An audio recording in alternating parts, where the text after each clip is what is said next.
So can you mute them?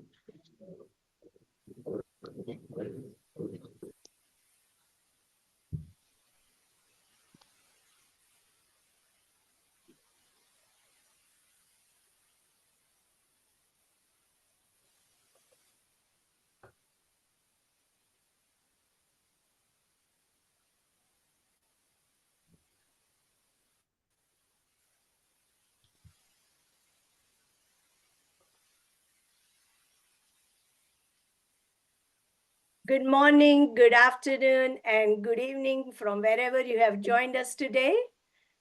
I'm delighted to extend a heartfelt welcome to the State of African Diaspora, SOAD, and the Union Farms of Africa as a key participant at the UFA GSFN Cameroon Global South Summit. This event represents significant opportunity to recognize the invaluable strength that GSFN brings to community engagement and localization of NDCs and SDGs. Fostering a more sustainable and inclusive future.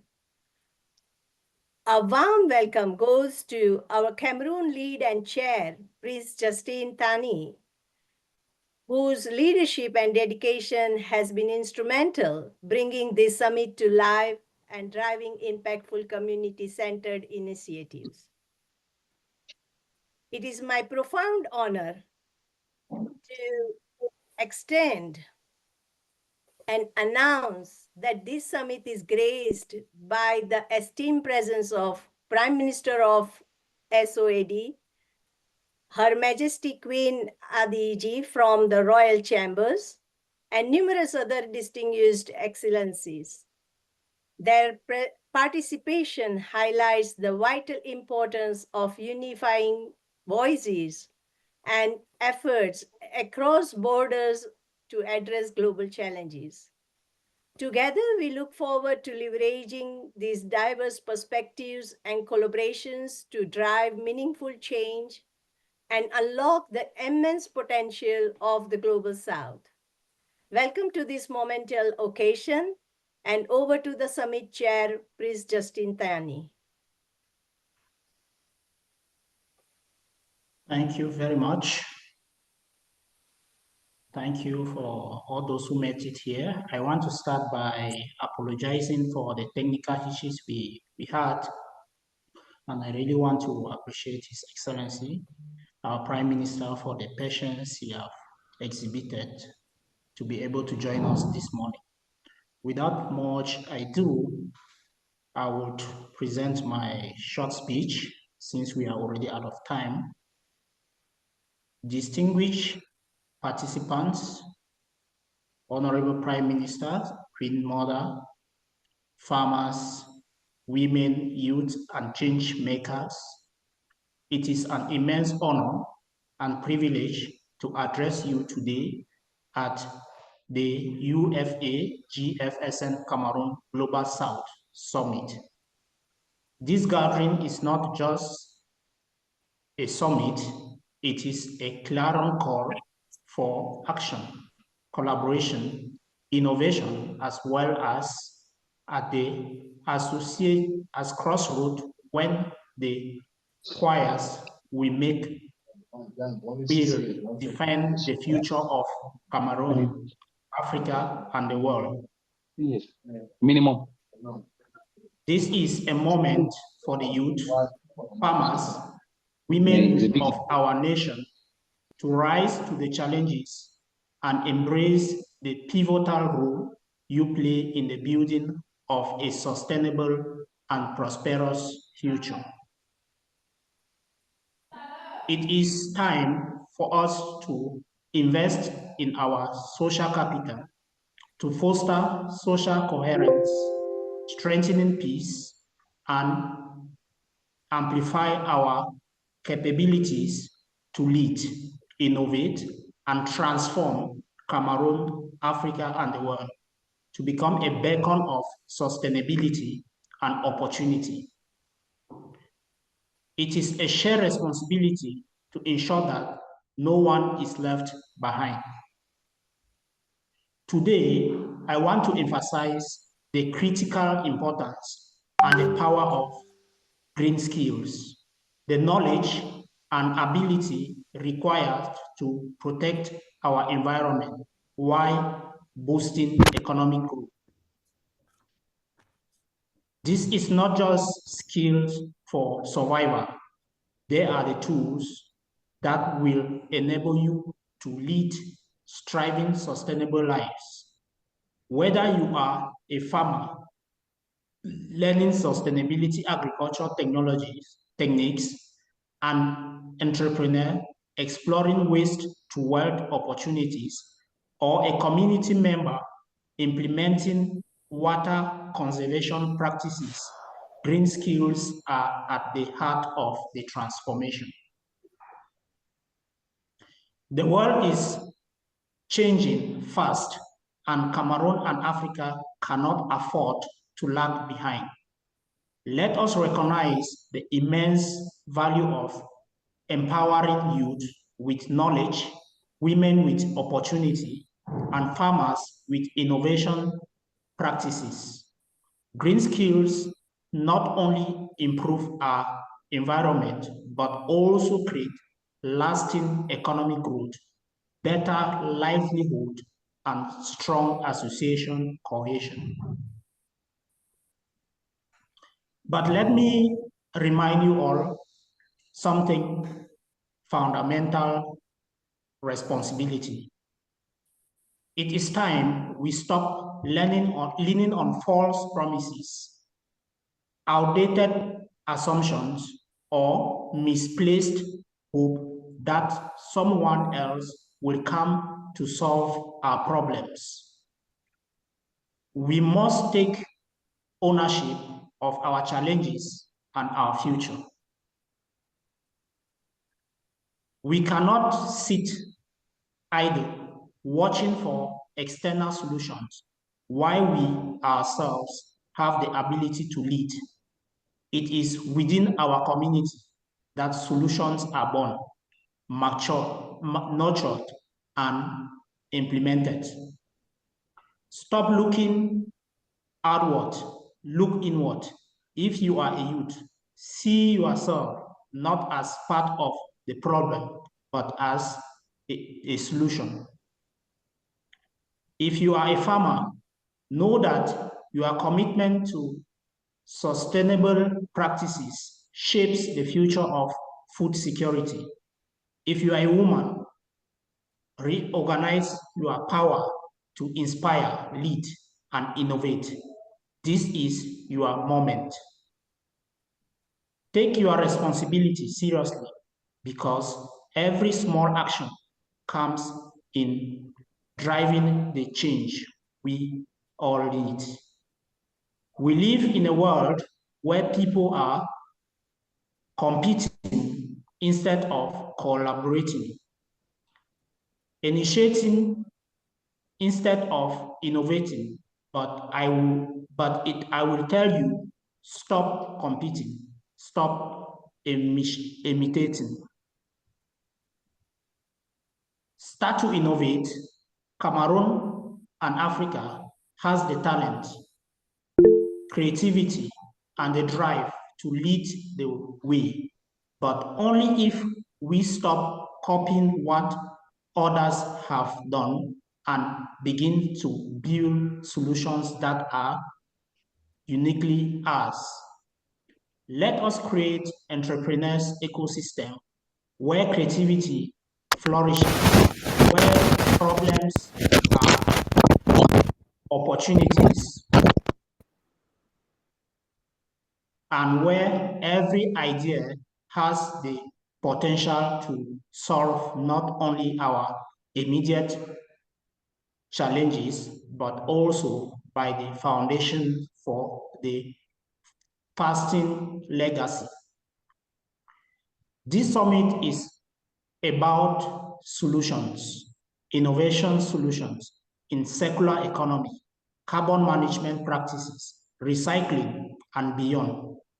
We must move beyond simply managing what we have to transform it. The work we do today is not just for us, it is for the generation to come. The choices we make today will echo through time, will further generate, inherit barren lands, stopped of resources and beauty, or will they inherit a striving green Cameroon and Africa built on resilience, knowledge, and foresight? That choices are to make right here and now. Our scholarships, our innovators, our practices must solve the problems we face today. But more importantly, they must create a path for a legacy of sustainability. We must have behind Cameroon and Africa that is strong, clearer, cleaner, and better prepared for whether challenges may come. Youth farmers and women of Cameroon and Africa, this is your call to action. Participate in the local activity to improve our environment performance. Plant trees, protect our forest, enhance sustainable agriculture, and advocate for clean energy. Build social coherence, peace, by working together, sharing knowledge, and building trust within your community. Use your capabilities to lead, not just locally, but nationally and globally. Cameroon and Africa is looking for you to answer, and have no doubt you will deliver. We have a unique opportunity to unite communities, businesses, universities, the diaspora, government, and non-governmental organizations together. We can foster a culture of collaboration and innovation. Summit like this once provide us with the knowledge and platforms needed to address present environmental challenges, embrace entrepreneurship, and strengthen our path towards sustainable development. The time is now. Let us act together with courage, determination, and a vision for brighter, greener Cameroon, Africa, and the world. With responsibility, creativity, and unity, we will not only overcome the climate challenge of today, but also create a future we can be proud of. Thank you very much. Let's do it now. Thank you very much. Thank you. Thank you so much. I would request Prince Justine to invite Honorable Prime Minister to grace his words to us. Thank you. Thank you very much. Thank you very much, Dr. Renuka. Now, you guys should join me so that we should welcome His Excellency, Dr. Louis Georgestin, the Prime Minister of the State of the African Diaspora, who is with us today and who is passionate about seeing an Africa striving carbon market. He has been supporting us from day one. I really want to appreciate that. He has been so patient with us, guiding us from step to step. And today we are honored to have him, despite all the challenges, to grace us with a keynote speech. So His Excellency, the floor is yours. You are welcome. Thank you.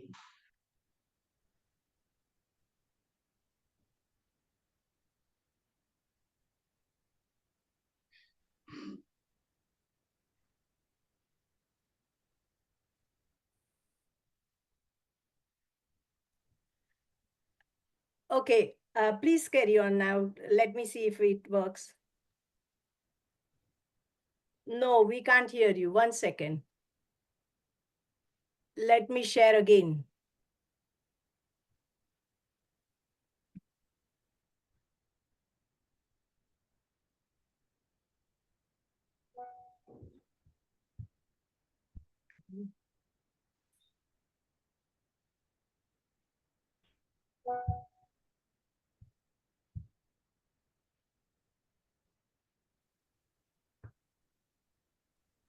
Okay, can you start again, please? Let me see if I can hear you properly now. No, we can't hear you. Sorry. 1 second.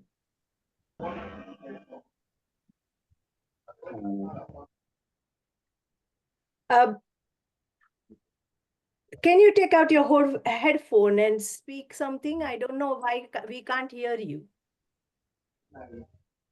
No, wait a second still. Wait.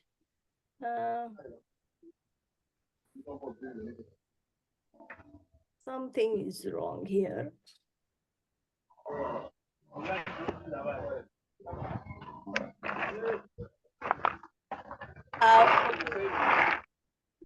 I think I will have to do something different.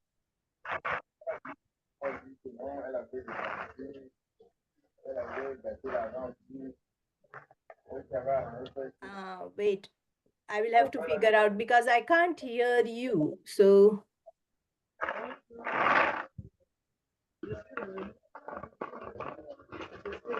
because I'm on to Zoom and Google, my mic is working for Zoom and not for Google. So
hello, those who are not speaking, please mute yourself.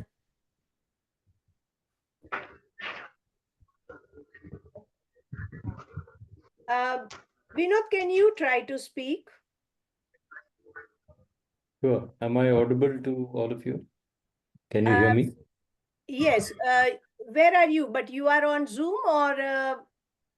I'm speaking from Zoom, although I'm on both. No, I'm asking you to speak from Google, Gmail. All If right. you can speak from Gmail, are you able to speak from Gmail?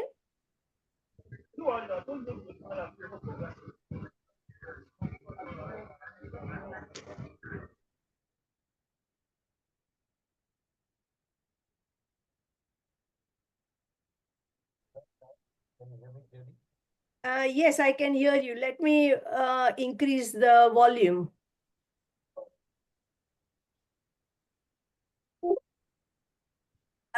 Can you speak again, please? Audible, but not so clearly. And can others here on Zoom hear him? Oh, we cannot hear. We can't hear him, Dr. Renuka. Okay. So So now I'm on there is Zoom. Dr. Renuka, can I propose some? Can I make a small proposal? please. The Prime Minister can record a voice call on WhatsApp and then we play it. Yeah, we'll have to do that way. I'm so sorry, Prime Minister. I cannot make this technology work for you. Can you try to speak again? Maybe we can get him just for the last time. No, he left Google. Like he left this Gmail. Sorry, Google Meet. Okay. You can Because ask him. I think it's working for us.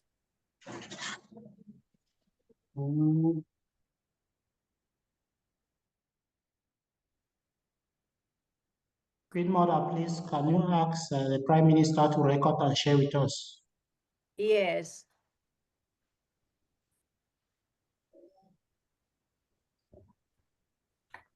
It's good, at least we've seen his face to those who have not seen him. Yes. So we can wait for the message. I think we should be able to proceed in that order. Yeah. Hello. We have another minister here. Can you try to speak? Can we hear you? Let us see if we can hear you.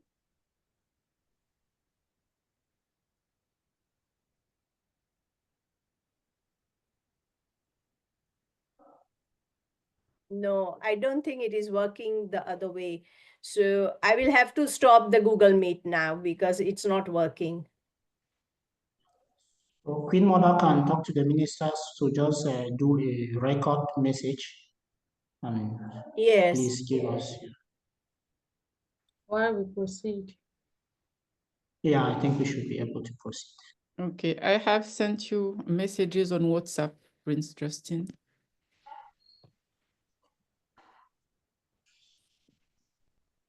Okay, is it my turn? Yeah, 1 second. Oh, Let us Doctor, go to the order. We have already decided on Dr. something. Gazelle. Yes. Yeah, now we can wait for the keynote to arrive from the Prime Minister. And yes, I would ask Dr.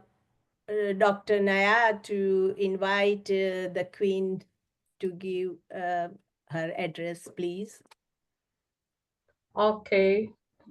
Once more, good morning, good afternoon, good evening to everyone from the different corners of the world.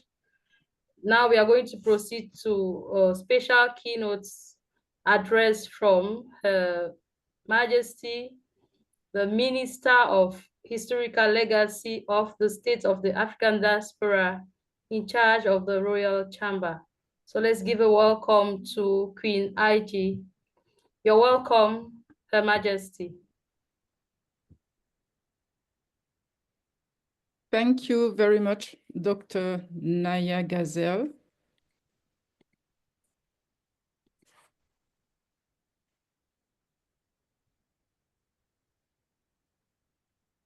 Greetings, Prince Justin, Chair of UFA. Greetings, Dr. Renuka, Chair of GSFN. Greetings, Dr. Louis-Georges Tin, SOAD Prime Minister. Royal greetings. Greetings to everybody in the room, all protocols observed.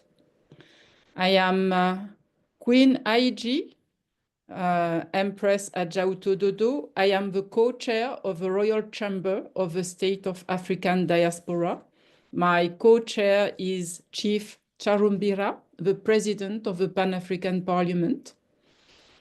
I am the co-founder of the Royal Chambers, and I am partner with UFA, and I am a global chair for GSFN.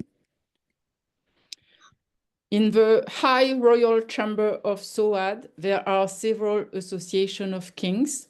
With UFA, GSFN, and all associations of kings, chiefs, we are the Royal Chambers.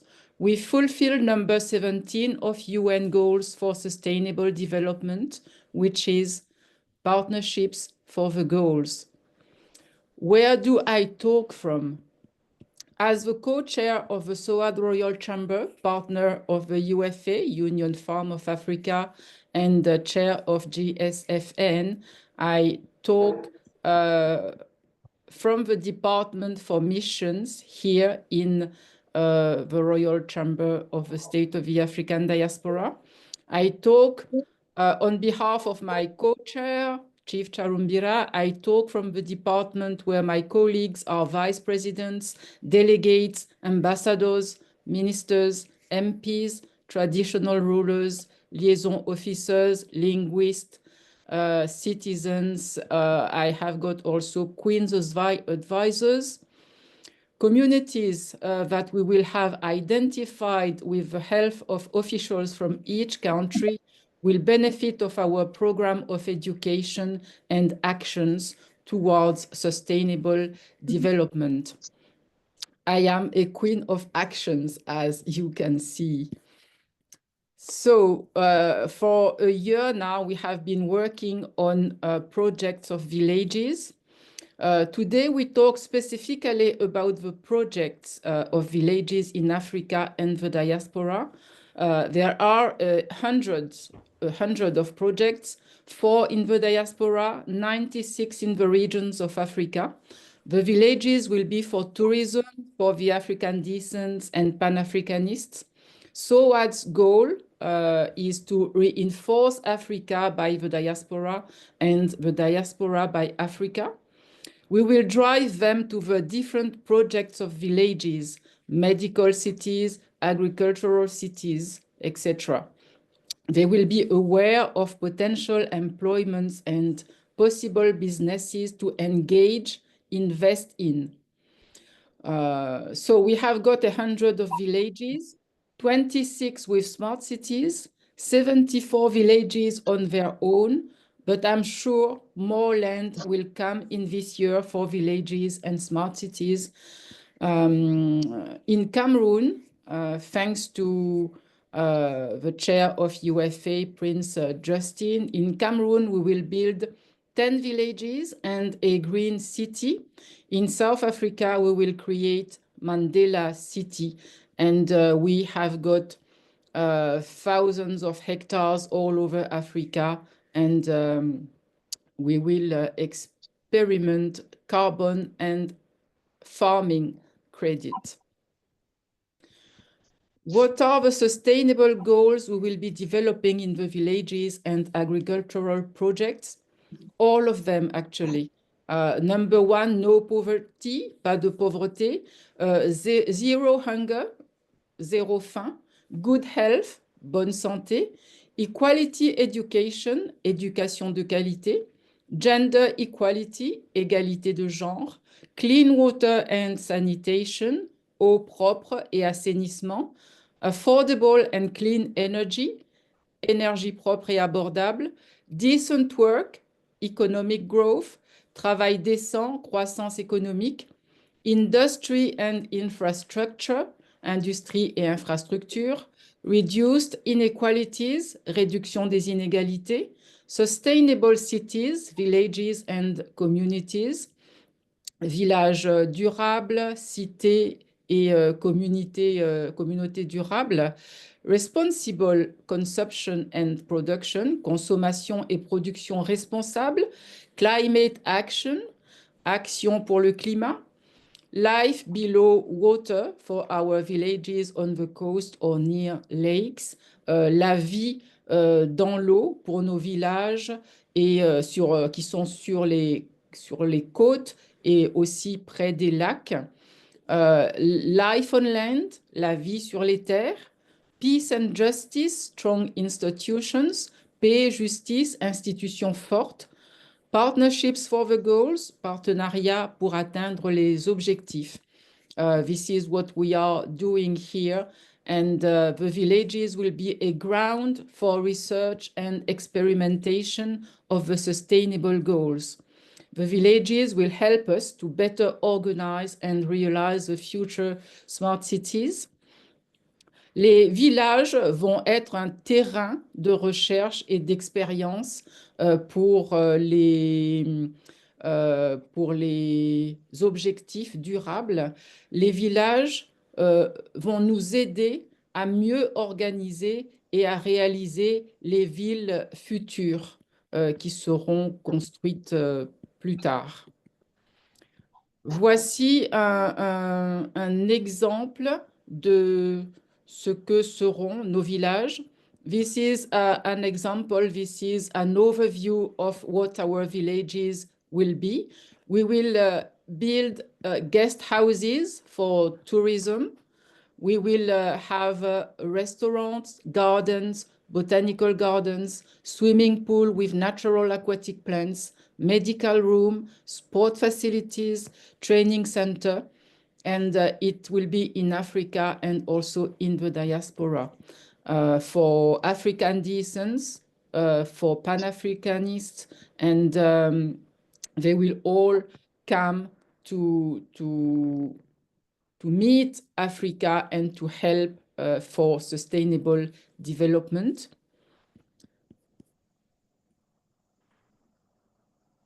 This is an example of a village housing layout for Liberia. C'est un plan du village pour le Libéria. Il y aura une 50aine de maisons, un restaurant, 4 maisons pour l'administration. There will be 50 houses, 50 guest houses, 4 administrative houses, a restaurant, medical room, as I said, and yes, we will have this kind of layout. And in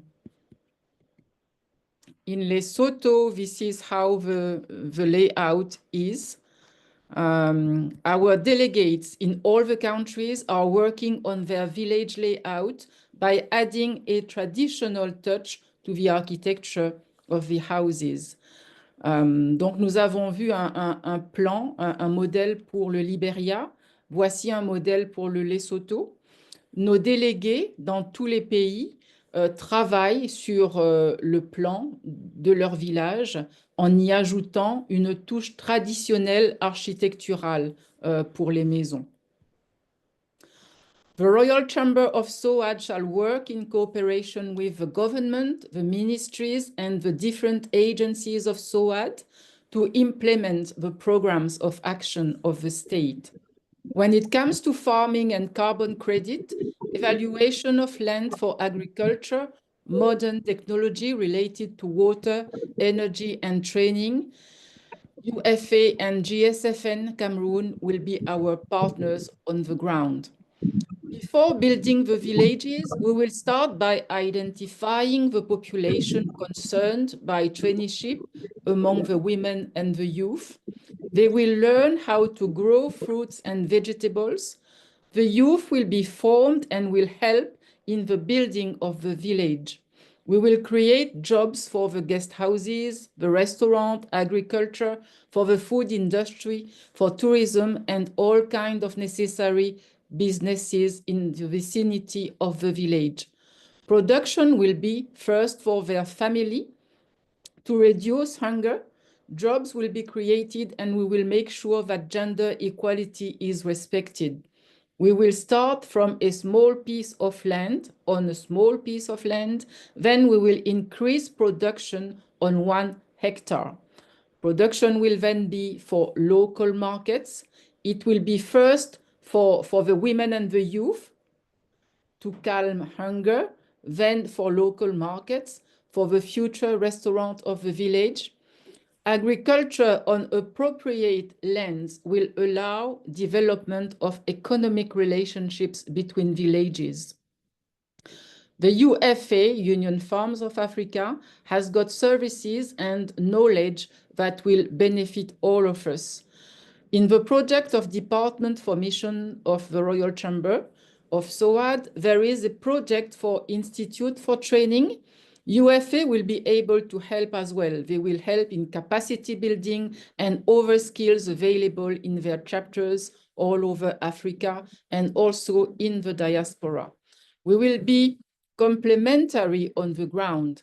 GSFN, in partnership with their network, will also help us in all African countries. We make a call already today to the diaspora and Pan-Africanists to contact us. We need to organize trips at least 1 to 2 years in advance for the visits. Visitors through the villages into different countries we will have to organize the visit. So we need to organize long enough in advance. It will allow them as well to choose and settle later in the smart cities, in the 20 smart cities of SOAD. They will also be able to choose kingdoms to go back to. The SOAD Royal Chamber shall facilitate the connection to the administrative body of the villages for the applications to be considered by different departments of SOAD. Villages will help for repatriation and African descent. Once the first level of application is made, an initial informal interview process shall be conducted by either a co-chair or their nominated representative to discuss particularities such as cultural knowledge, spiritual preparation, orientation, and other specific aspects of cultural integration. The village will bring education, jobs, sport, fresh food against hunger and for health. The village will be the center of connection for the African descents and a place for cultural exchange with the kingdoms. The village will also help and provide services for the creation of smart cities as admin center with offices and conference room, restaurant, guest houses, etc. The village will be also a center of economical exchanges between kingdoms and between countries. This project brings also to SOAD lands for agriculture and other businesses such as green tourism, tourism for remembrance of the slave trade. Our restaurants will promote traditional food, historical legacy from our ancestors' recipes, and traditional medicine. Health is much about what we eat, the way we treat ourselves, and how fresh are vegetables and fruits. Production will be at the doors of our restaurants. African descent chiefs from all over the world will help us make a tribute to our heritage while respecting the goals for sustainable development. We will develop leisure sports such as capoeira and meringue, inherited from ancestors, carnivals such as Brazil diverse carnivals, festivals such as the Marula Thanksgiving Festival happening in royal residence in Eswatini. Then we will celebrate fresh fruits as they experience now in chieftaincy in Eswatini. We will celebrate fresh fruits, vegetables, indigenous knowledges, and everything will be taught by the Gezo Institute, twinned with the USOAD, the University of SOAD, and GSFN network of universities in Africa. We are open to new areas and more lands all over Africa for agriculture, villages, smart cities, industries, medical cities. And of course, we are for zero waste in the villages, a matter of education. UFA and GSFN's program will be of great help. And I am very grateful to Prince Justin and to Dr. Renuka for having me here and for their help in the future. Thank you for your attention. Thank you so much. Thank you. I would like to invite Dr. Nayal to carry out the session chair activities, please. Thank you. Okay, thank you very much, everyone. Thank you very much, Queen Aji, for your wonderful presentation, taking us to know about the Royal Chamber of the State of the African Diaspora. Thank you, everyone, for listening keenly to her presentation. And so without much ado, I'm going to just give a short welcome speech. So I'm going to share my screen so that everyone can follow the presentation. So it's a short welcome speech. I don't know if you can see my screen. Not yet. Okay. Let me just. Is it okay? Yes, it is appearing. Yeah. But Okay. it is on, can you put it on slideshow if you can? On slideshow. Yeah. Go down, and on the bottom you can see TV-like symbol. Click on that one. Just, yeah, just next to the bar, like, can you see? I cannot, maybe I will just stop sharing. Yeah, stop sharing, make it on a slideshow, and then like presentation mode, and then share again, please. Okay. Or I can just go ahead and present normally. No worries. Whatever is convenient to you. Okay, I shared to you already, Dr. Renuka. If you can share, that would be okay. Okay. Let me go to your, yeah. Yes. Okay. So it's a speech presented on. 1 second. I will share. 1 second, please. Okay.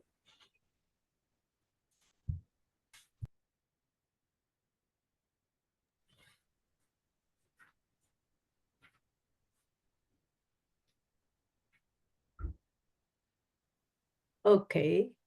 Here it is. Okay, welcome speech by Dr. Naya on the occasion of the Global South Summit, captioned From Waste to Wealth. Distinguished guests, esteemed colleagues, honored speakers, ladies and gentlemen, all protocols respected. It is with great honor and a sense of responsibility that I welcome you to the Cameroon UFA GSFN Global South Summit 2025. As we gather here in this hybrid summit, we stand at the confluence of opportunity and obligation, poised to address some of the most pressing challenges of our time under the theme From Waste to Wealth, plastic recycling, circular economy, and carbon credits. As a public policy expert, I am keenly aware of the critical role that sound public policy frameworks play in shaping a sustainable future.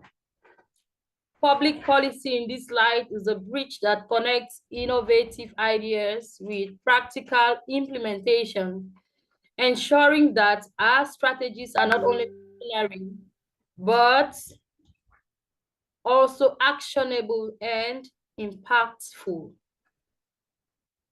We find ourselves at a pivotal moment in history where the decisions we make and the actions we take will shape the environmental legacy we leave behind, so that those who come after us will find this environmental legacy that we have left behind. The pressing challenges of plastic pollution, waste management, carbon emissions transcends borders, impacting communities globally. It is through summits like ours that we harness collective expertise, innovative solutions, and collaborative effort to drive impactful change.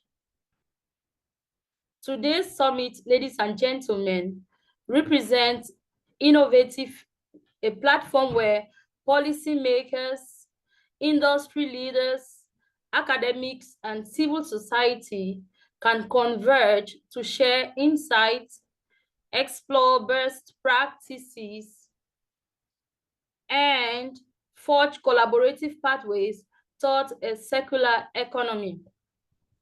The transition from a linear economy to a circular one is not merely an option, it is an imperative. By reimagining waste as a resource, we can unlock new economic opportunities, create jobs, and mitigate environmental degradation.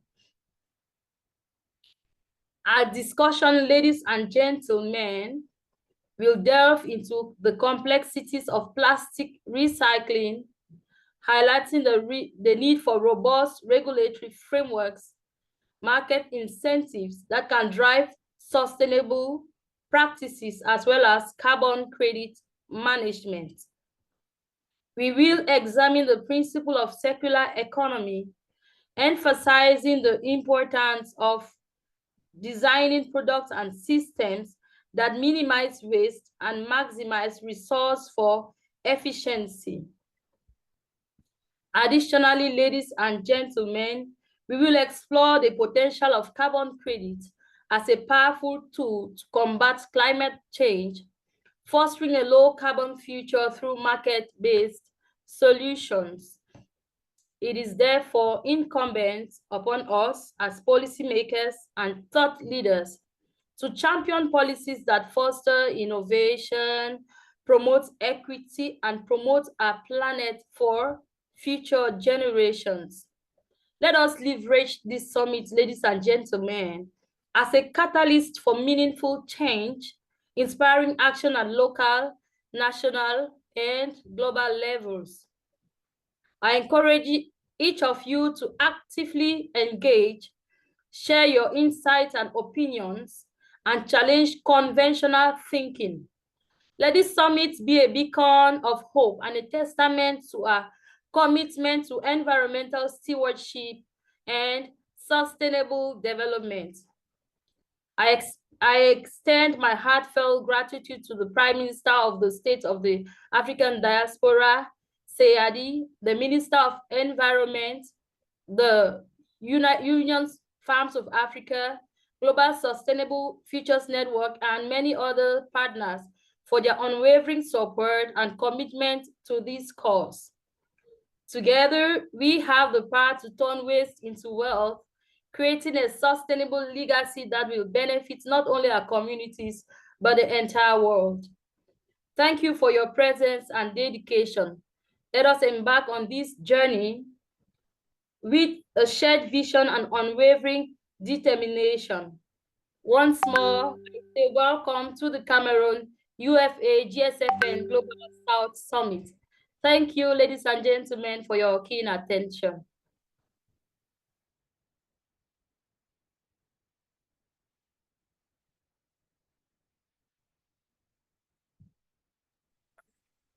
Thank you so much. Prince Justin, have we received any keynote recording at all?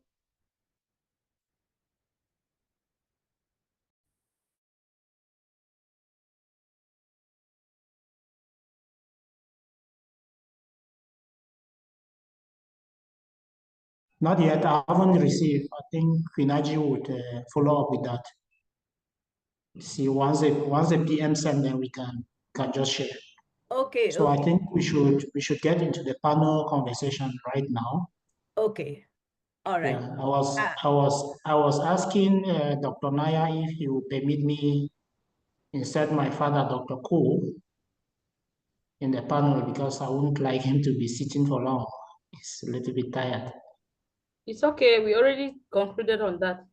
Oh, he will speak after Vino. Okay, that's fine.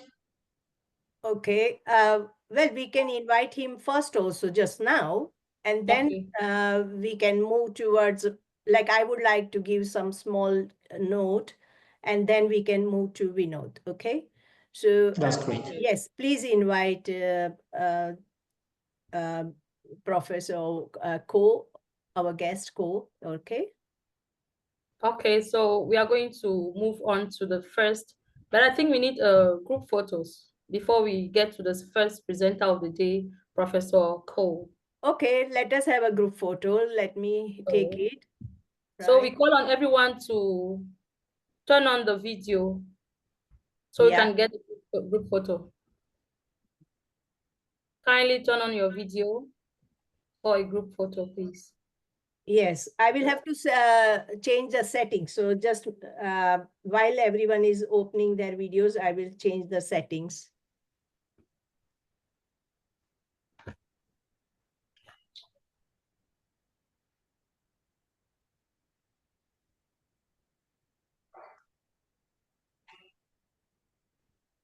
Yes, we have all of them now. Wonderful. Okay. So let's smile for waste. Yes, and we have 2 screens, so bear with me, okay? Okay. So I will tell 3, 2, 1. Okay, I will go again. 3, 2, 1.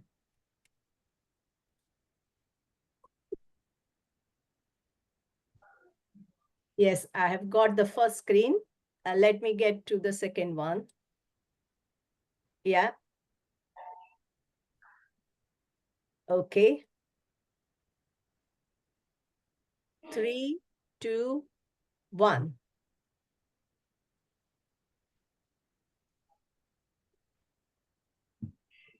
Yes, I've got the both screens. Thank you very much. Thank you. Okay, thank you very much, ladies and gentlemen.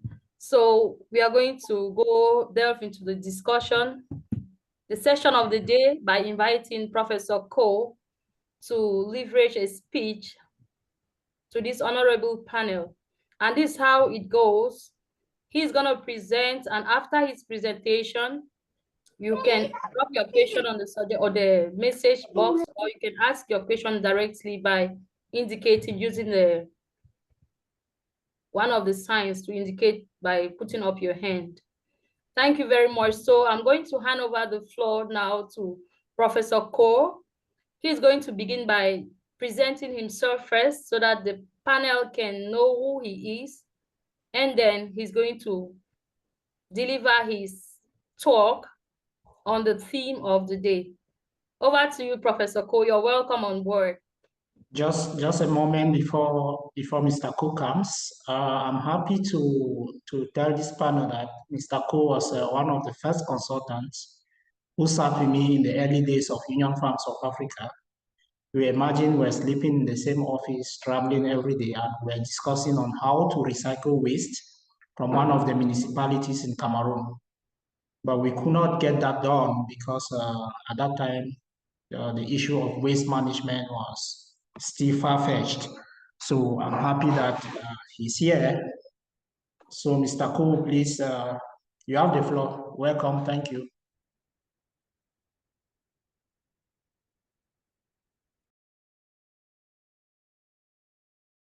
Kindly unmute.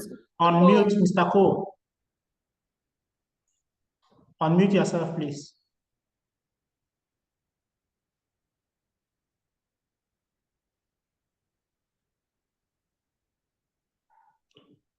You have to unmute yourself. We can't hear you.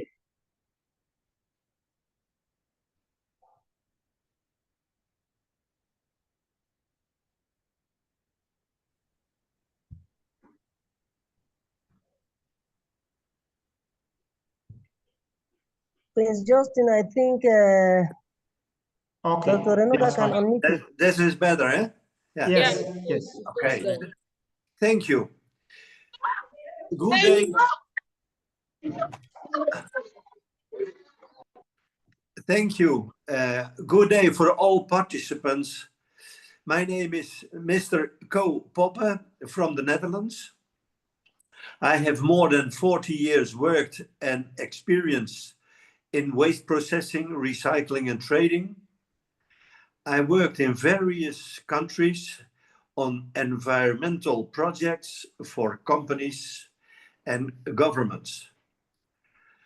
I would like to thank the organization of UFA and GFSN, particularly Justin Prince Tanyi, with whom I have a long relationship for the invitation to contribute again. After listening to the various beautiful speeches with ideas, recommendations, and goals, I will take you about a concrete problem until now a proven solution.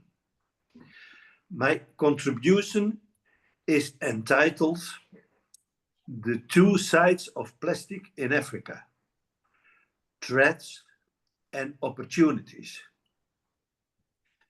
Africa is a continent of unprecedented diversity and opportunities, also faces major challenges. One of those challenges is the increasing amount of plastic waste. This waste clogs our streets, polluted our oceans, and threatens the health of humans and animals. At the same time, the plastic crisis also offers a unique opportunity for innovation and sustainable development. We must also be realistic and state that plastic is now necessary and irreplaceable for the time being. The impact of plastic waste in Africa is enormous. Environmental impact: plastic waste ends up in our rivers, lakes, and oceans, destroying ecosystems and reducing biodiversity. Health risks: microplastics end up in our food chain and pose a serious threat to the health for man and animal. Economic losses: plastic waste leads to blockage drains, flooding, and reducing tourists' appeal. The opportunities: despite the bleak future that plastic waste seems to promise, there are also numerous opportunities. Circular economy: by collecting and recycling plastic waste, we can build a circular economy and recover valuable resources. Building a recycling industry creates countless jobs, especially for young people. Innovation: Africa can become a leader in innovative solutions to plastic waste, such as bioplastics and biodegradable packaging. Global collaboration with other countries and international organizations can facilitate access to technologies and financing. What can we do? To tackle the plastic crisis, we need to work together at all levels. The governments, they need to invest in waste collection and recycling infrastructure, implement stricter legislation, and organize awareness campaigns on schools and all over the place. Businesses, they need to take responsibility for their products and packaging. They need to invest in sustainable alternatives and work with local communities. The citizen, they need to separate their waste, use reusable products, and encourage businesses to be sustainable. The civil society, raise awareness, set up projects, and advocate. The plastic crisis in Africa is a serious problem, but it's also an opportunity to shape our future. By working together and developing innovation solutions, we can create a clean and sustainable future for Africa. Let's join forces and make Africa a model for the rest of the world. As an example, I would like to introduce an already existing file in Africa. Mr. Green Africa in Nairobi, Kenya. Mr. Green is an innovative company focused on solving the plastic waste problem in Africa, with a special focus on participation. They have developed a circular economy model that covers the entire value chain of plastic waste, from collection to recycling and sale of recycled materials. I will show you an overview tell you an overview of the business process. The plastic waste collection. Network of collectors creating an extensive network of informal waste collectors, micro entrepreneurs and consumers who can offer their plastic at various locations in the cities. After checking and weighing by the acceptor, they receive a points compensations for this that is uploaded via an app on the phone of the collector. The collector can use this to buy products in stores that have agreements with the recycler. Technology. Using technology combined with personal supervision, they can efficiently manage and track the collection of plastic waste. Source collection. By collecting consumer plastic waste directly at the source, it is prevented from ending up in the environment. Sorting and processing of the plastic. Sorting facilities.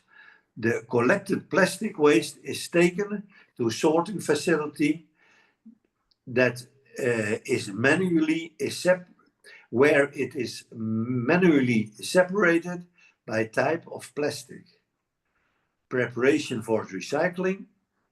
The sorted plastic is cleaned and prepared for the recycling process. And the recycling process.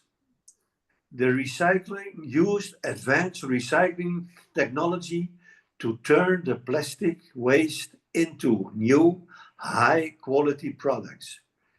The techniques they are used are cutting, washing, drying, extruding, and pelletization. Traceability.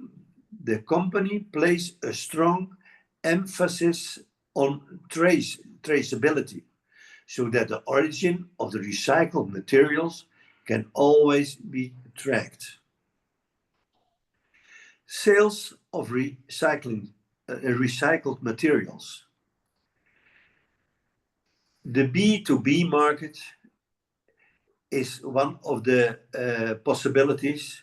The recycled materials are sold to companies, including large multinationals, who can use them to produce new products. Fair trade. The recyclers strive for fair trade practices and pay a fair price for the parties involved. Key characteristic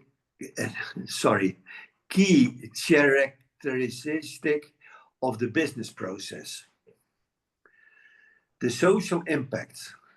Recycler provides employment to employees at recycling plants, and consumers and informal waste pickers ensures a fair compensation and income. environmental awareness. By recycling plastic waste, the company contributes to a cleaner environment and reduces dependency on virgin raw materials. Involved residents will also address each other about this, the undesirable behavior or social control. Economic sustainability. The recycler needs to have a financially sustainable business model that invests in growth and development. Transparency. The recycler needs to be transparent about its activities and makes a significant contribution to solving the plastic waste problem. By investing in technology, working with local communities, and focusing on source collection, the recycler has set an example for other companies and organizations committed to a cleaner and a more sustainable future. The carbon footprint of that activity. Recycling versus virgin plastic carbon footprint is a complex comparison. A clean answer to the question of the carbon footprint of collecting and processing of plastics waste versus the production of virgin plastics is complex and depend on multiple factors. Factors that influence carbon footprint. Types of plastic, the carbon emissions from the production of different types of plastics vary significantly. Energy source. The energy source used for production, transportation, and recycling affects carbon emissions. Transport distance, the distance the plastic traveling during collection, sorting, and processing has an impact on carbon emissions. The recycling process. The efficiency of the recycling process and the energy required for this play an important role. Country-specific conditions. The infrastructure, energy grid, and available technology in Kenya can influence carbon emissions. The benefits of recycling. While an exact comparison is difficult to make, there are some general benefits of recycling compared to virgin plastic production. Less energy consumption. Recycling plastic generally requires less energy than production new plastics.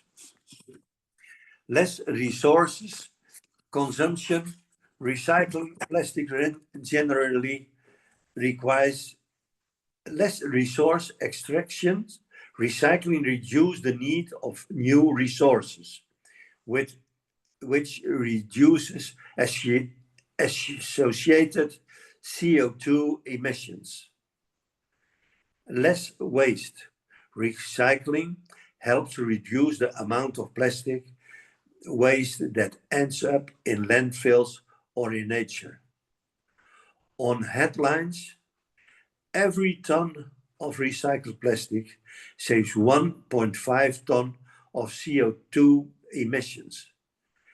Next to reusable resources, it has also a positive effect on the climate change. This is my contribution to you. Hopefully, if you want to see my whole text, I can send it to you by giving you my email. Thank you very much for my contribution. Thank you very much, Professor Ko, all the way from the Netherlands. We are honored to have your presentation this afternoon. I'm just going to do a short resume for French participants. Those who are following in French, je vais faire un petit résumé de ce que Professeur Ko de le Royaume-Uni a présenté.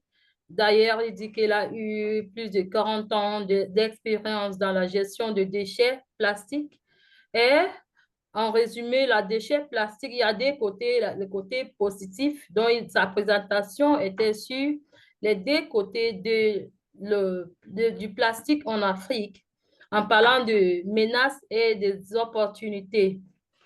Donc, en disant que lorsqu'on ramasse les déchets plastiques, le déchet plastique est en train de causer beaucoup de menaces dans notre société. Et on peut transformer cette menace en opportunité autour de nous.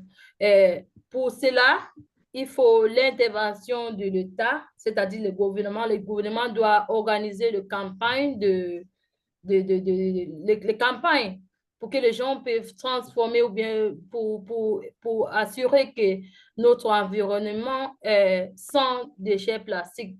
Déjà que les gens ramassent les déchets plastiques, il faut aussi l'accord des entreprises, c'est-à-dire les petites entreprises autour. Les petites entreprises aussi ont quelque chose à faire pour assurer que notre société ne souffre pas de ces menaces. Et aussi, les citoyens aussi doivent être impliqués pour que notre environnement soit entièrement libre de cette menace. Et aussi la société civile. Et que si nous tous sommes impliqués en cette cause, on va réussir de transformer notre société et utiliser les défis de ces déchets en opportunités. So that is a summary. Thank you very much, Professor Ko, all the way from the Netherlands. And so the floor is open for questions. If you have your question, any question to him, it's a moment of partnership. It's a moment of connections. You can ask your question. Either I send it in the chat box or you ask it directly. So the floor is given to whoever wants it.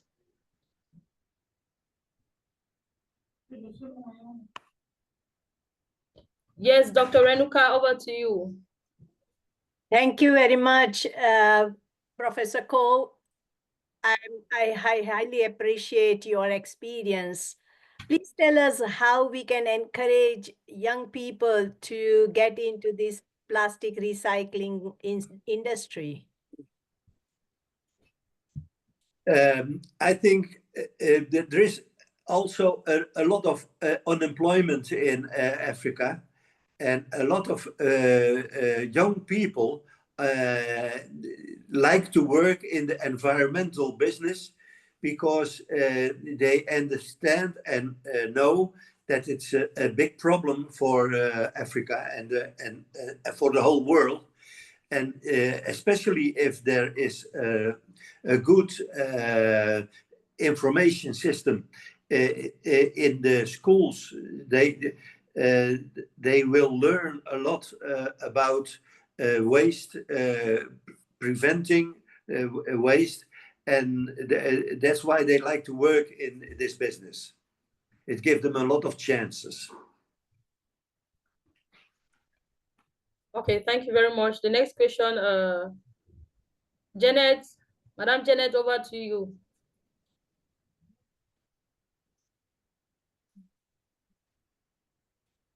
We can't hear you. Kindly unmute if you are not mute on.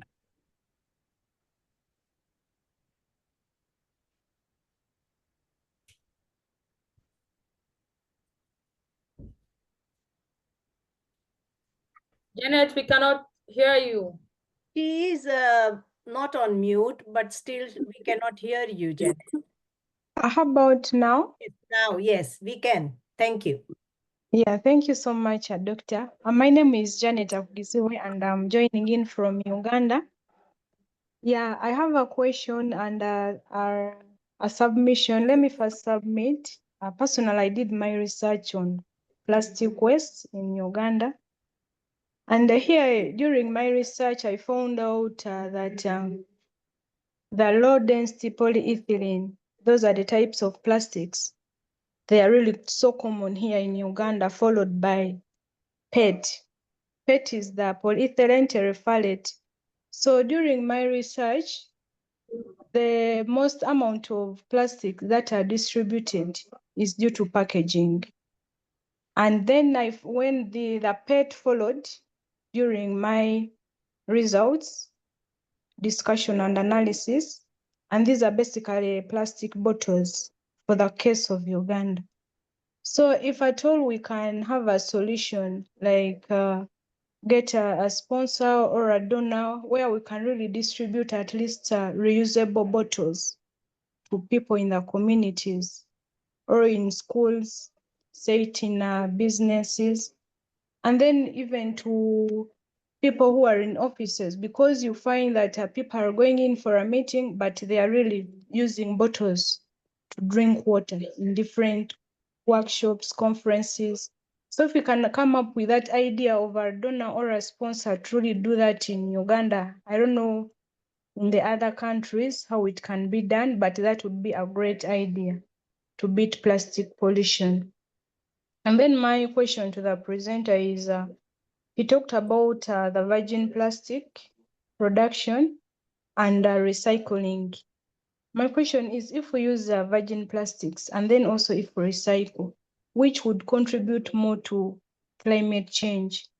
Thank you so much. That is my submission. Okay, thank you very much for your question. Over to you, Professor Go. Yeah, what she asked, I didn't understand it completely. Can you explain it to me? Yeah, Prof, you talked about virgin plastics, like producing you were on the solutions of plastic pollution. And then you talked about using virgin plastics. Yeah. Versus recycling. Yes. Yeah, you can recycle instead of using virgin plastics.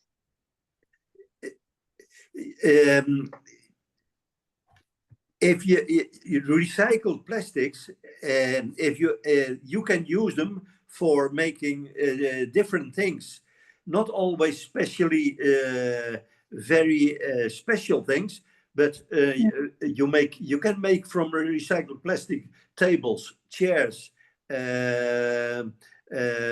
bins, and that kind of thing. And yeah, and that's easy to do. Is this okay? Is this an answer for you? Yeah, and then I was inquiring like which would require more energy and really contribute to climate change, because we see the production of plastics really contributes to climate change through energy use. Yeah. So the footprint of recycled plastic is much lower than the footprint of virgin materials. So and you save a lot of transport costs and that kind of thing. So it's always useful to recycle the plastics. Thank you. I get you. Yeah. Okay. Yeah. Thank you so much. Thank you, dear Professor. Dr. Renuka's hand is raised up. Yeah, I just want to add. We're going to read one question from the message box. Yes, I want to read that message as well, but you can read that later. But I want to add a few things here that you are very right that, of course, the manufacturing of virgin plastic is definitely highly with a high footprint. However, if we use clean energy for recycling plastic, then it could be quite low footprint, with low footprint. And therefore, recycling would help with clean energy. And also, I think the question here is that yeah, someone asked that how we can recycle the plastic without harming the environment. And so that's why I wanted to add that we can use clean energy for that. And that could be more, give you more difference in footprint. Okay, thank you. Okay, I think Dr. Carlos' hand was raised up as well. Dr. Carlos. Thank you. Good morning from Sierra Leone. Thank you very much, the presenters, including Professor from the Netherlands. Wonderful educative presentation.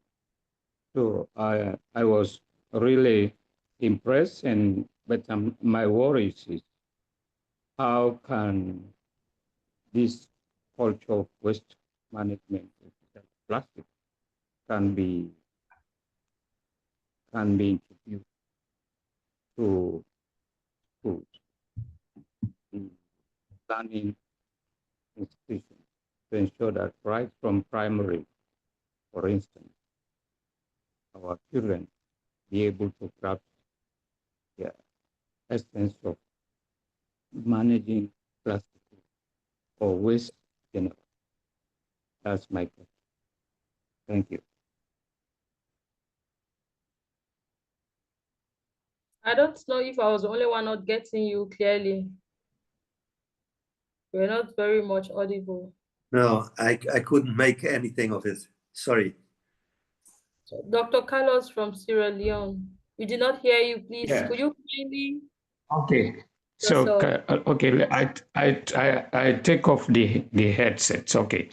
Can you hear me now? Yeah, that's better. It's good. Yeah. Okay. Thank you so much. So I was asking, how can we ensure this model of plastic waste management can be replicated in schools to ensure that we have a sustainable system that will provide safety for our environment? Thank you.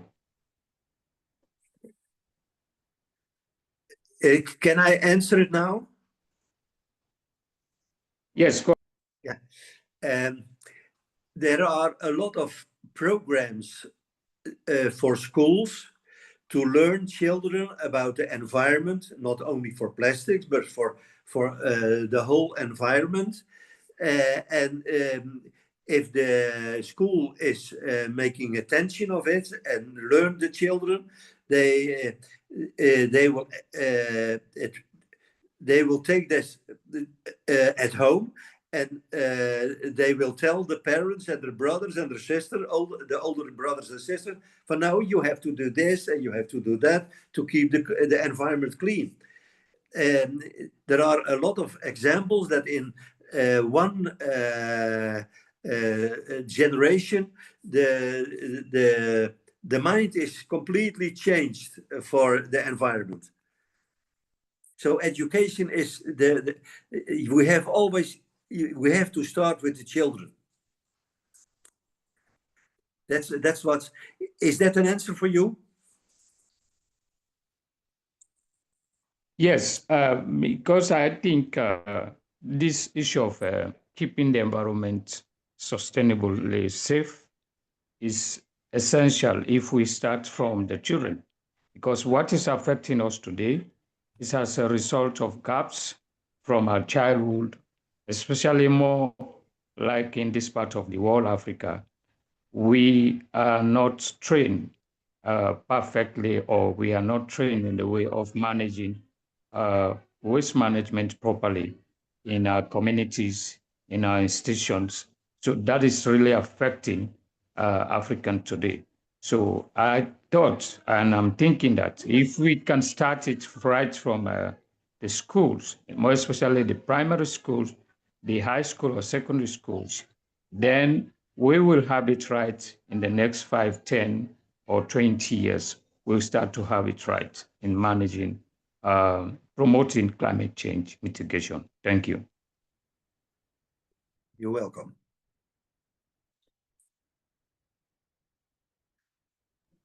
Great one. And if I have to add, on the how we can replicate the method of we are talking about plastics in our schools. It's very important that we start things at a very preliminary level, preliminary stage in schools with children, teaching them how to use plastics and recycling it. And I want to call on all those who are involved in the educational sectors. We can start with a campaign that in each school there is something like a bag, because that one is absent in Africa, whereby the children know that any plastic that they use, they are to drop it there, not to mix plastic with papers or with other things. But then plastics specifically should have a bag, like a waste bag specifically for plastics, and the kids should be made known that these plastics, we are taking it probably to recycle, like the plastic chairs on which you sit. You're going to take this, your plastic that you have used, to come out with this. So that at that very basic level, the children already know that it is important, or we don't just dispose the plastic carelessly, but then we keep it at this specific place so that it will be used to produce a seat, because that's a mindset that children don't really know, that the plastic papers they use, the plastic bottles they use can actually be used to to produce something else. But if that awareness can be done at the basic level, alongside organization of workshops in schools, doing plastic free campaigns in school. There are times where you take the children out, just like we take children out in schools for sports, and then we take them out for plastic free campaign. 5 bottles, each child is supposed to pick at least 5 waste bottles and drop it in the trash can or in the plastic can. And then each child who does that has a tick. Children becomes very, very excited. And if we can start it at that basic level, like I said during my speech, we need to create a sustainable legacy that those who come after us will be able to continue from there. So thank you very much for that question, all the way from Sierra Leone. We're going to move on to Dr. Yusufa, whose hand is raised up. Over to you, Dr. Yusufa. Good afternoon, Dr. Naya and the rest of the team. Thank you so much for giving us this opportunity.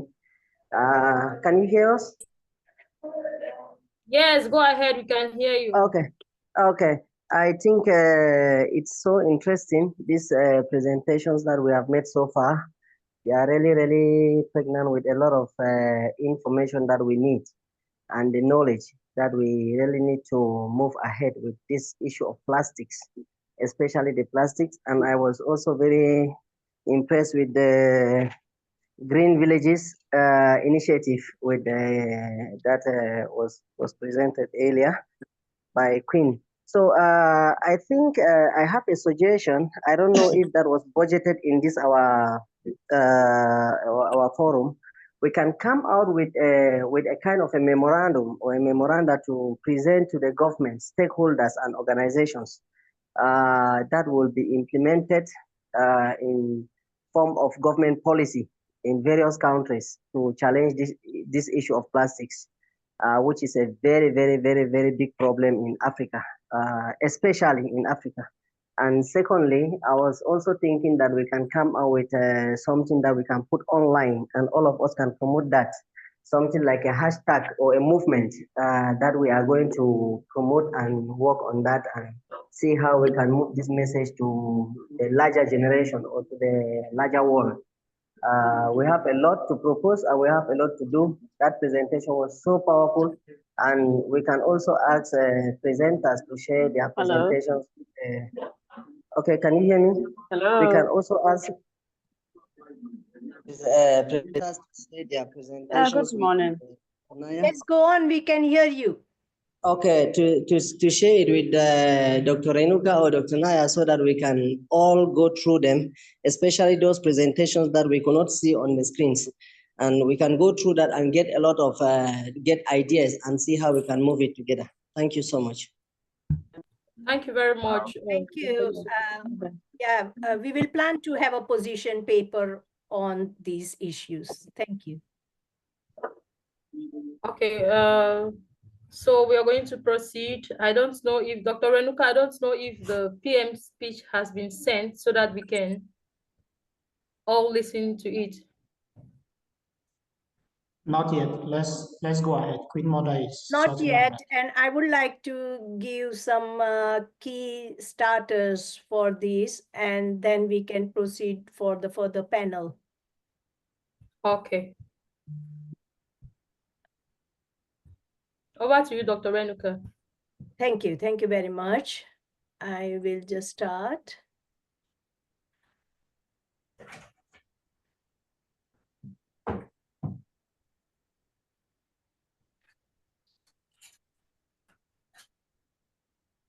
So, distinguished guests, esteemed colleagues, ladies and gentlemen, it is my great honor to stand before you at this critical gathering where vision, determination, and collaboration meet to shape a sustainable future. As we face, complex global challenges from energy poverty to climate change, from inadequate waste management to rising social inequalities, it is evident that we can no longer wait to act. Developing countries, particularly across Africa, hold immense potential, but unlocking these really requires bold and united efforts across every sector of society. So first of all, I reflect on energy. Why energy is important for sustainable development? Energy is the heart of sustainable development. In developing countries, energy poverty hinders progress in almost every sphere: education, healthcare, agriculture, and economic development. Just yesterday, we wanted to start our social media channels for UFA. Our social media champion could not join us just because there was no electricity. So addressing energy needs is essential for both uplifting communities and mitigating climate change. Investment in renewable energy systems, therefore, it is essential, and not only essential, it is just critical, such as solar, wind, and bioenergy. They provide a clean and more reliable alternatives to traditional fossil fuels. And they also create employment opportunities, reduce energy cost, and ensure environmental sustainability. Yesterday, I was listening to Davos Economic Forum, and the largest solar energy producer company CEO mentioned that it is the lowest energy generation they have reached. So we should be capturing on that.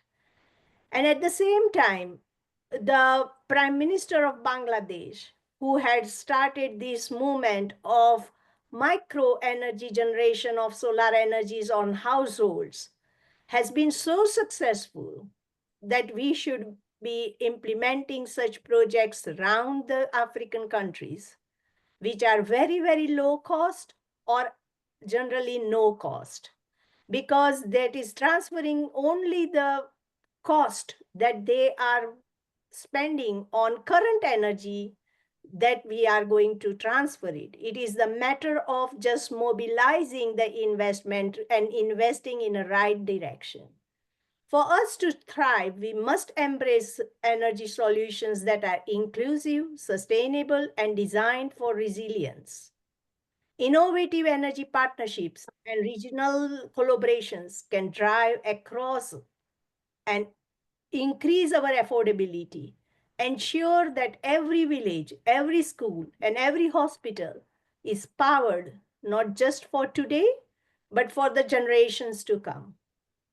Second, I will reflect on waste management, a path to pollution and carbon reduction. Another cornerstone of sustainable development is waste management. Mismanaged waste not only harms our land. Hello, can you mute yourself, please? Okay. mismanaged waste not only pollutes our land, air, and water, but also contributes significantly to carbon emissions. Developing countries bear the brunt of these challenges with landfills overflowing and inadequate waste infrastructure. To address this, we must create comprehensive waste to wealth strategies. Effective policies and innovations in circular economy practices can transform waste management into a thriving industry that supports job generation, revenue, and reduces environmental impact. Imagine if every bottle recycled, every biodegradable product composted, and every bit of waste repurposed for a source of opportunity rather than a burden. And today we have heard plenty of discussion around through this Professor Ko's speech. Communities, governments, businesses must all work together to realize this vision. Thirdly, I would like to focus on sustainable agriculture and growing the tourism economy. Africa's agriculture is the backbone of its economy. Sustainable agriculture practices are essential for food security, rural development, and climate resilience. By adopting climate-smart agriculture, we can protect the fertility of our soil, manage waste resources efficiently, and improve crop yields.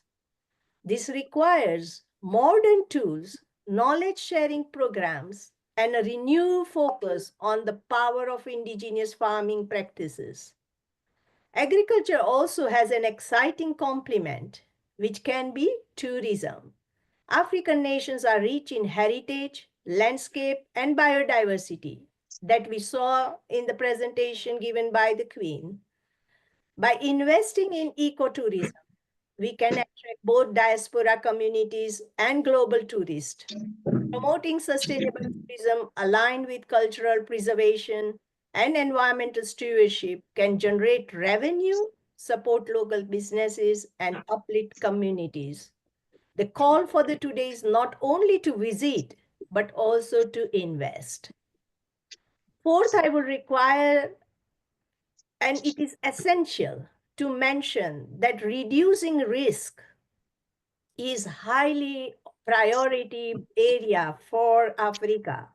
And this can be done through environmental, social, and security improvements. No meaningful investment will thrive without reducing these risks.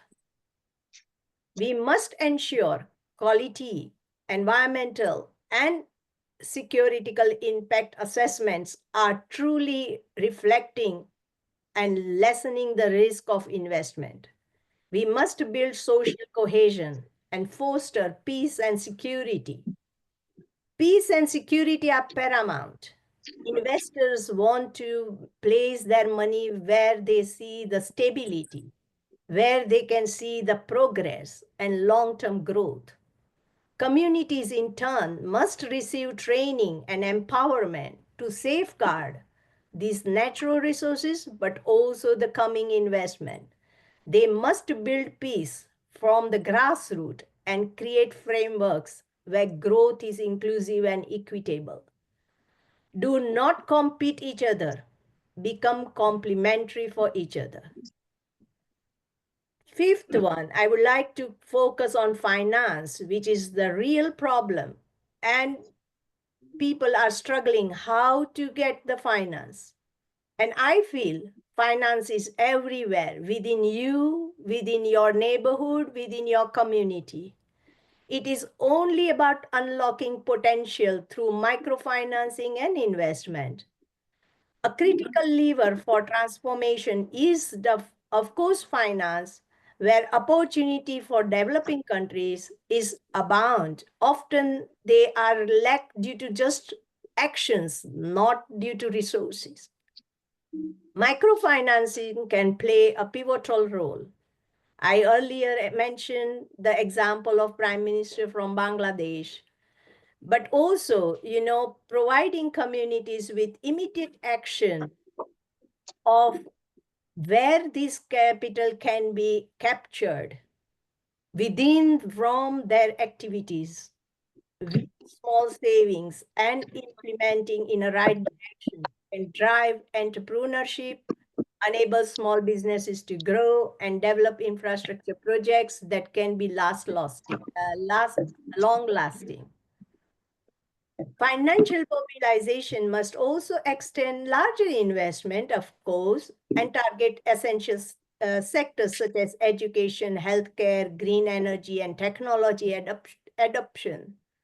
International investors will definitely come if we secure peace and security, if we reduce our risk of quality and environment, if we get them to invest in impactful, meaningful, and profitable business plan and business programs. And I should emphasize the vital role of women and youth. Finally, I must light an unmatched potential of youth and women that African young population brings. They are the powerhouse of creativity, determination, and energy. They are trendy, women and youth.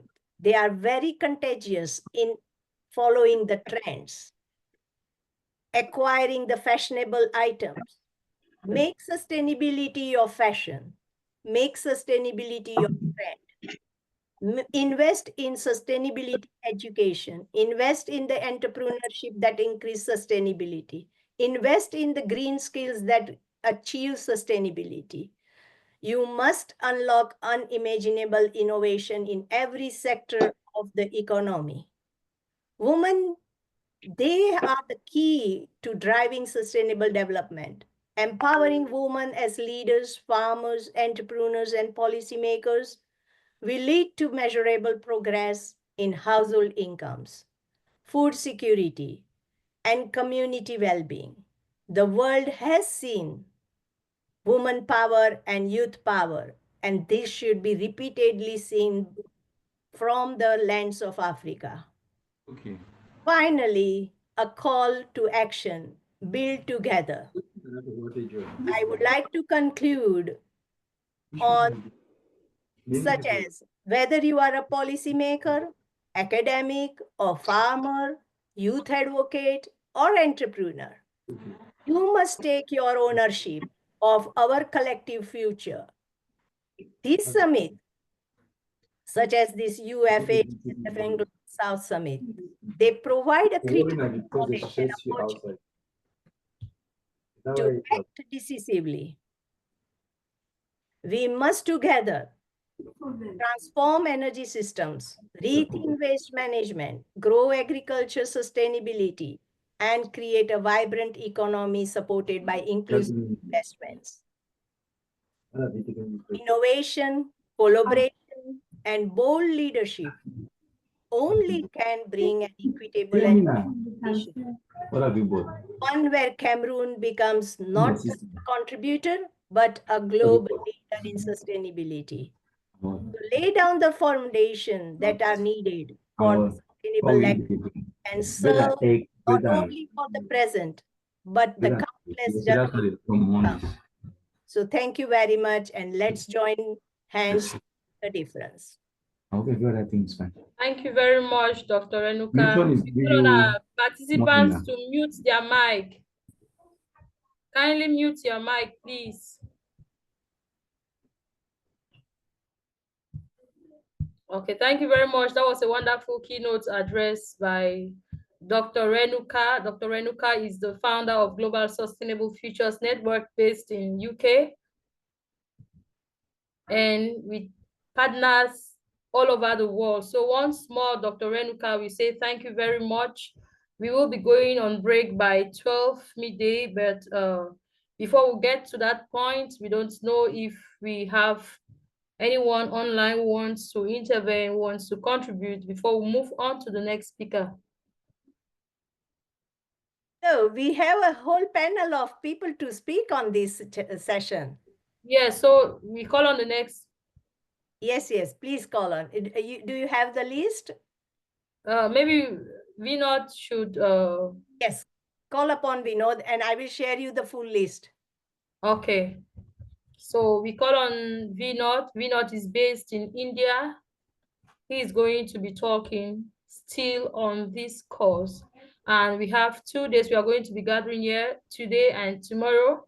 And we believe that at the end of this 2 days summit, we are going to have a real time of partnership, a real time of exchange of knowledge, a real time of networking opportunity. So stay tuned as we call on Vinod to present his talk.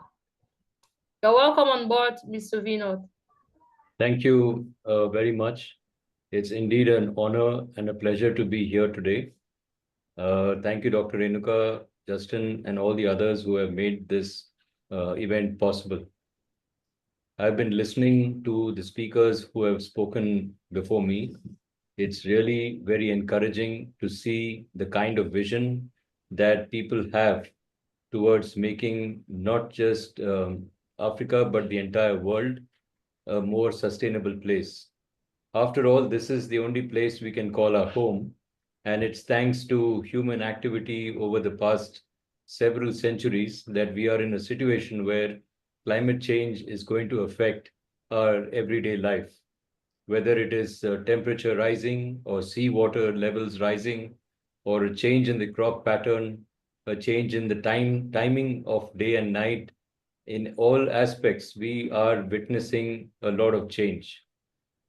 As I said, we humans are primarily responsible for this, and it's also our responsibility to ensure that we are able to reverse this. I'm very happy to see the kind of efforts, the kind of vision that is there in this group. I'm sure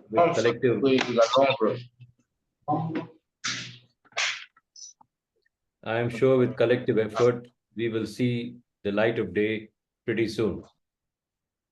I had made a brief presentation, but considering the quality of the people who have been speaking before me, I will just briefly share with you.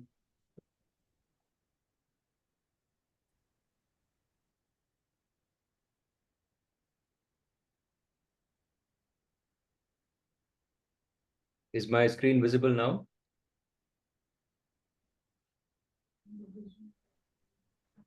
Not yet. Not yet. Yes, now it is. You are trying to share. Yes. Yeah. Yeah, it's visible. So there's something which I want to talk about before I get into the presentation. I have a special connection with Africa, which I have not mentioned to Dr. Renuka and Justin before.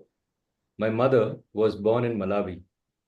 This is more than 85 years back. She's no more, but she was in Malawi, and her father, that's my grandfather, lived in Malawi for almost 55 years. So there is a special connection that I have with Africa, and I'm hoping for the opportunity to be there soon and work with you all to making this venture or this dream a reality. So I represent a company called AI ROI, which is basically a US-based company, and we are essentially carbon credit program developers. We are also into climate tech company. We are also into ESG, that's environment, social governance. We talked about training in part of the in one of the speakers before me, and training is something which is very, very important in order to get us where we want to go. So the idea of talking to students, school students from class 5 upwards, is really very important. Another aspect which education can play a role is introducing sustainability courses in the college levels where we can play an active role. That is, the company I represent can play an active role in ensuring that people in Africa get trained in sustainability. This will not only help the country or the continent move forward towards a greener future, it will also help in employment opportunities for all of us. We all know that the target for us is to ensure that we do not see a 1.5-degree increase in the temperature. We have unfortunate situations like wars that take place, which are beyond our control, and we cannot really stop the pollution that is generated from there. However, charity, they say, begins at home, and all of us need to take our own initiative in ensuring that we contribute towards the global movement of reducing climate change. So these are some of the solutions that we can do at an individual level, at a community level, to ensure that global warming is not just stopped, but it is also reversed. I will skip a few slides and go directly into the subject matter. Carbon credits for sustainable practices. We'll slightly cover plastic, biochar, and water. As the professor said before me, and a couple of other speakers also, plastic is one of the largest menace that we face today. Unfortunately, it has become such a life that when we leave our home to go to office or to go out, we always carry a plastic water bottle. And that bottle is just dumped somewhere, and then somebody picks it up for recycling, or it just goes down the river and it ends up in the oceans and pollutes or kills the marine life. So the right approach would be not just plastic recycling, but also how do we reduce the use of plastic in our day-to-day life. There are many options available. We will touch upon them as we go along, and we can probably delve at more depth as maybe tomorrow or in the next session. So all of you know what are carbon credits. 1 ton of reduction of any greenhouse gas is basically 1 carbon credit. And the benefit of the carbon credit is essentially to reduce the greenhouse gas or the temperature, global warming, and so on. You can also monetize the entire exercise. So whatever investment is put in efforts to get your carbon credits, they can be recovered over a period of time by the sale of these credits.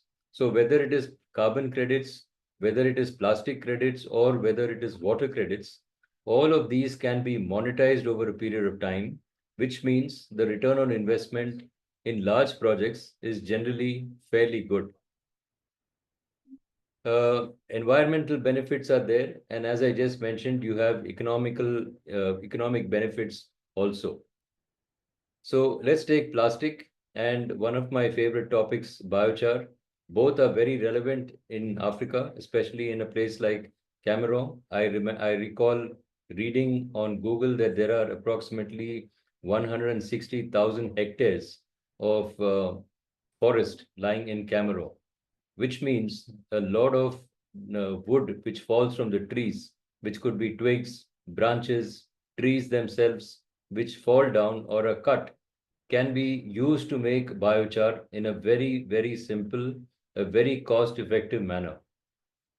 The benefit of biochar is that it helps to increase the pH of the soil. It helps to increase the soil humidity or water absorption capacity.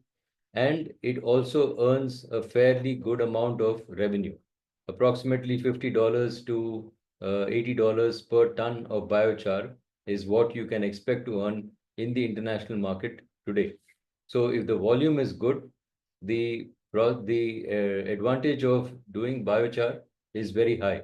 Now, coming to the employment opportunities here, the wood or trees or twigs which fall in the forest need to be picked up. This can be done by women, it can be done by men. They can collect this manually, put it into a tractor, and the tractor can bring it to a centralized place where the wood is converted into biochar. So we'll delve more into how this can be done. Some of the previous speakers and some of the people as part of the session today also talked about the dangers of plastic. Plastic is definitely one of the major sources of pollution. There is a process by which plastic can be collected. For collection and cleaning and baling of the plastic, you earn something called plastic credits. For recycling of the plastic, you again earn plastic credits. Plastic credits are sold in the international market anywhere from $100 to $300 per ton of plastic that is collected. Now, this can be done in cities. It can be done through a collection agency. It can be done by empowering people to collect plastic and bringing it to a centralized point where it is cleaned, recycled, and then sent to a collection unit. Somebody mentioned about the end use of recycled plastic. The end use of recycled plastic is many. One, it can go back into making plastic bottles, which means the plastic does not go into the soil in the form of a landfill. It can be used to make buttons which we use on our clothes. And there is a new technology by which plastic can be converted into textile, which means you can start wearing clothes made of plastic. I have had the opportunity of personally trying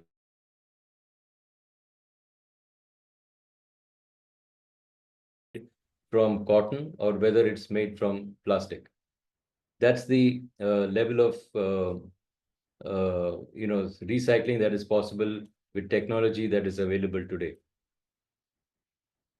This is the entire process of how the plastic recycling collection works. Based on the kind of plastic that is available to us, you get different end uses. There are certain types of plastic, multi-layer plastic, which cannot get recycled. These are split and then they go into an incinerator.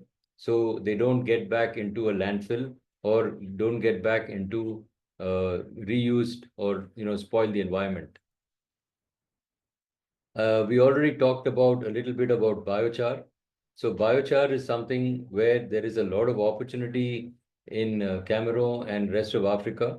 It offers a lot of employment opportunities for women especially, and I think this is something which we should really explore as we go along. The process of making biochar, as I said, is very simple. You make a conical pit like this. You put a very small fire at the bottom of the conical pit.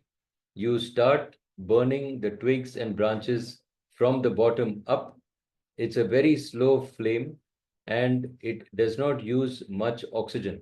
But over a period of time, whatever wood or organic material you put inside, it gets burnt like this last photograph. And then once the fire is out, the remains are what you call biochar. It looks very similar to charcoal, but it is not charcoal. It can be used in furnaces, in factories, as a replacement for coal also. Water credits. Now, what are the opportunities in water credits? So any large tract of water, a river or a lake, which is not which is not river fed, can be used for generation of water credits. Ideally, these need to be rain fed reservoirs or lakes, preferably natural. And if that is the case, then you can claim water credits. So per kiloliter of water, you can earn as much as 70 cents US in terms of water credits. It's very simple to do, and the process takes maybe 4 to 8 months for the credits to be issued. So the environmental benefits of water credits is known, is very obvious. You are helping conserve water. You are also getting incentivized to conserve that water, incentivized in terms of monetary benefits. So it's something which we should be looking at seriously. The challenges that we face in most places is the government policies and the initiatives taken at the local level. Everything ultimately depends upon what is the local level of government support. In India, for example, when we try to do water credits, especially on government-owned lakes, or natural lakes belonging to the villages, which are not privately owned, the process takes a hell of a long time. There's a lot of bureaucracy and red tape that comes into play. There is no clear-cut policy on this. So it drags on, and in the bargain, people tend to lose not just time and effort, but they also tend to lose money. So if there is a public-private partnership that is possible, where a private entity takes on the responsibility of water credit, manufacturing or producing water credits, then it becomes much faster and definitely economically viable. Capacity building, as we talked about training in schools and colleges, this is something which we need to do on a very active, or rather on a war footing, because this is the need of the hour. Getting the youth involved in these programs or in these projects is crucial to making them a success in the medium to long term. So the technology for water credits is very low cost. You just need to monitor the inflow and you need to monitor the outflow. So if I take, let's say, a hospital, a fairly large hospital, if I give you the example of a hospital in Bangalore city, where I stay, they generate approximately 1 million tons or a million tons of carbon water credits per year, simply because they recycle the water which normally goes as waste. So the water which comes from the bathroom or the flush or the kitchen is treated in a sewage treatment plant. It goes back into the flush and it also goes into the garden. So the hospital has a fairly large land which has a good garden, and they use that water into the gardening of the hospital. So they are able to recycle 1 million water credits per year. And what is their investment? Only a water meter to measure the inflow and a meter to measure the outflow after treatment. So it's a process which we can actually look at, on a very serious note. We also talked about solar. Solar is again something which is very important, is very critical that it needs to be done. Dr. Renuka has been mentioning to me about certain solar projects, certain concepts with regard to solar, which we will talk about as time progresses.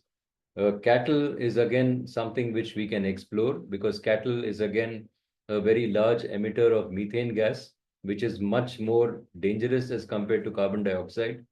By measuring the current emission of methane and by very minor modifications, low cost modifications in the diet of the cattle, we can reduce that methane emission from anywhere from between 20 to 30%.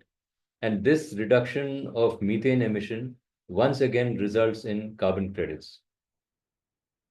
So my take on the sessions that we've had so far is the excellent initiative on green villages, the education aspect, and a drive towards no plastic.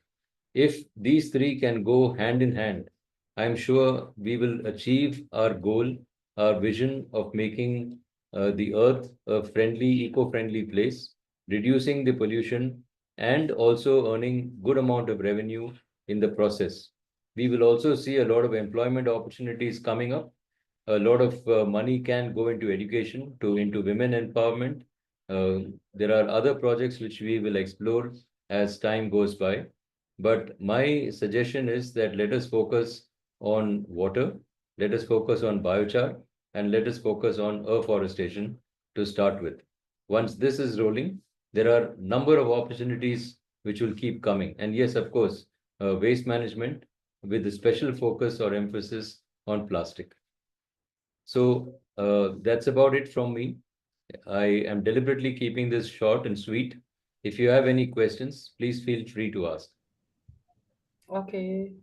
Thank you very much, Mr. Vinod, for this wonderful presentation on carbon credit for sustainable practices, taking us through the different levels of credit, carbon credit, plastic, biochar, water. And I'm very sure that our online participants are excited to know more some people may want to know how to launch it in their different countries, different African countries. And so the floor is open for questions.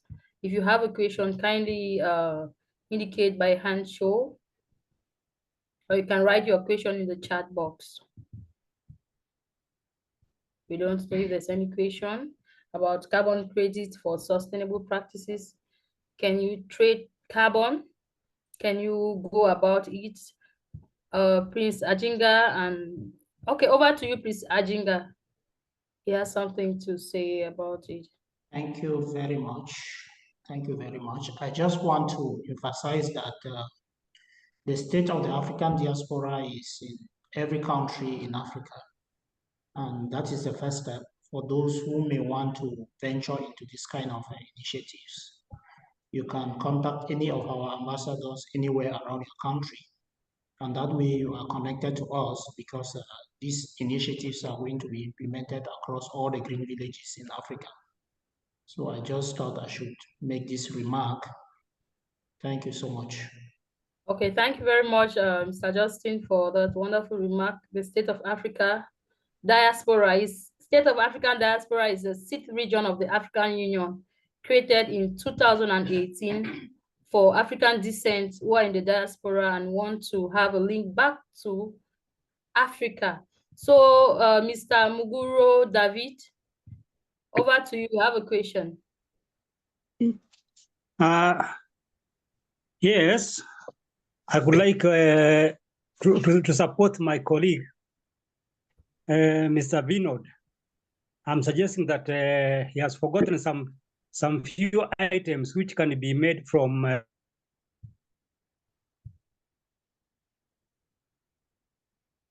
I'm sorry, I'm not able to hear you. We lost you, Mr. David.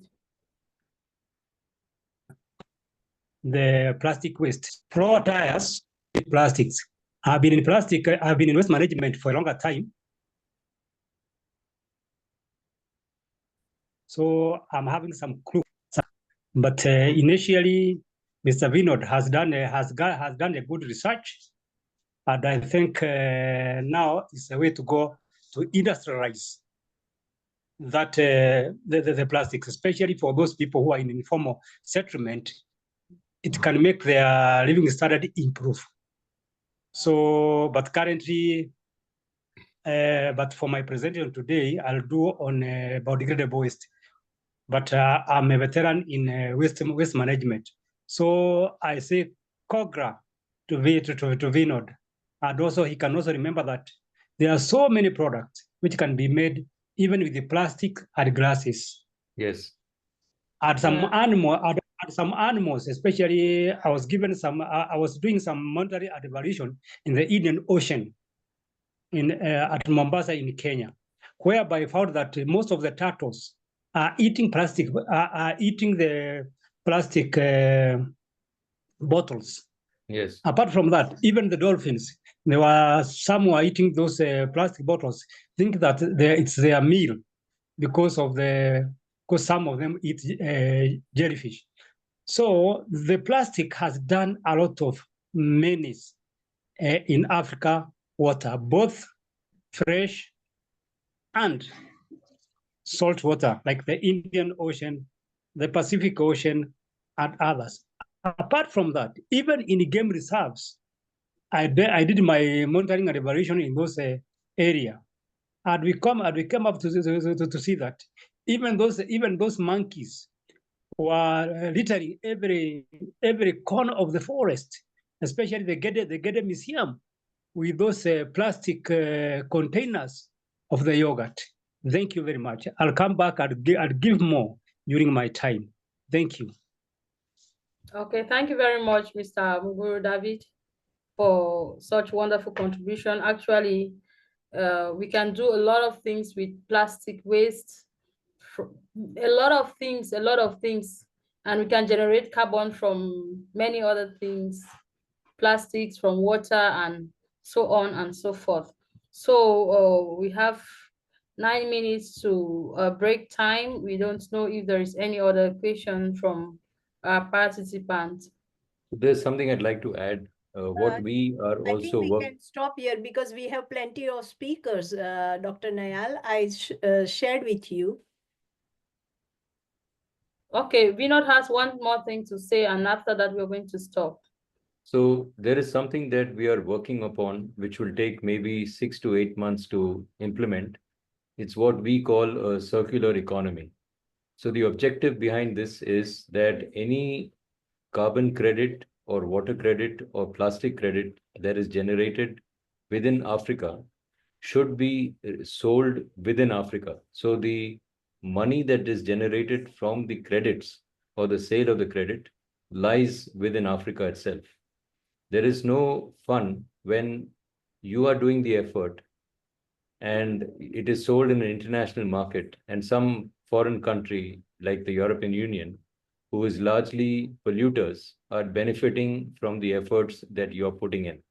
In fact, in COP29, one of the points of discussion was why should the EU gain from the sale of carbon credits for the offset done in Africa?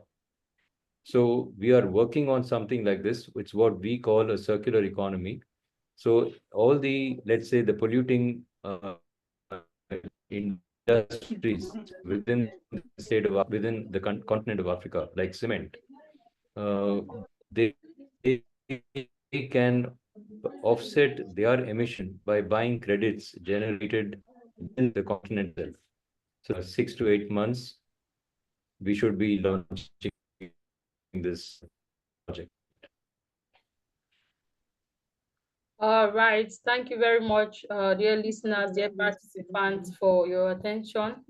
I think we are we taking a break now, Dr. Renuka? I think we will have to skip the break. Those who want to just have a small break can go, because we have plenty of speakers here waiting to be having their turn.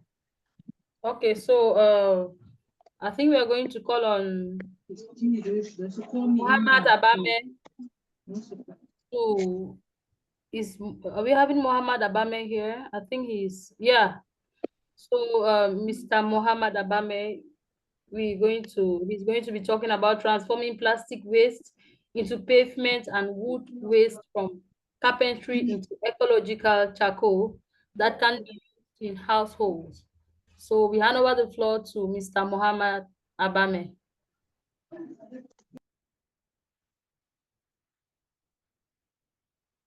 Monsieur Muhammad. He's connected, but probably not following. So I don't know if Mba Charles Chick. Voilà, docteur, je disais bonjour. Ok, d'accord, bonjour. Voilà, je sais pas, je vais m'exprimer en français, si cela ne vous dérange pas. To interpret him. Il faut aller doucement. Ah, ok. Bon, merci beaucoup pour la parole donnée et pour l'initiative prise par UFA et qui nous a invités à cet événement. Voilà, je suis Mohamed Abame, comme vous pouvez le voir, je représente une organisation de la société civile qui est à Marois, qui s'appelle Copresa. Mohamed Abame is a representative of the travaille dans le domaine de l'environnement et le recyclage, en principe, le recyclage des plastiques. Nous avons suivi avec beaucoup d'attention les intervenants. Nous avons appris beaucoup de choses. Jusqu'à là, à notre niveau, l'expérience que nous avons, c'est la transformation des déchets plastiques en pavé. So our effort, Monsieur Mohamed, pardon, comme je traduis, il faut aller doucement, s'il vous plaît. Merci. D'accord, je ne savais pas que vous étiez en train de traduire. D'accord. Voilà, j'étais en train de dire qu'après ça, une expérience dans le traitement des déchets plastiques, mais Mr. Mohammad is representing the civil society called Copresa, focused on the recycling of plastic waste. Voilà, j'allais ajouter notre organisation travaille dans le domaine de l'environnement en général. And the organization is on the environmental domain and recycling. Voilà, le recyclage des déchets plastiques fait partie d'une de nos activités, Recycling of plastic waste. Voilà. En général, lorsque nous recyclons les déchets plastiques, nous fabriquons les pavés avec. So normally, when we recycle plastic waste, we come out with pavier. Les pavés, je ne sais pas comment vous expliquer ça. C'est ces petites briques-là. Pavement block. Pavement block.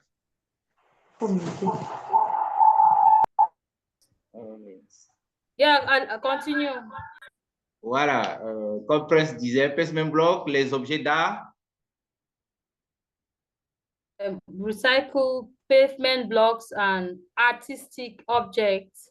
Voilà, les objets d'art, nous fabriquons les chaises, par exemple à partir des pneus de voiture que nous récupérons.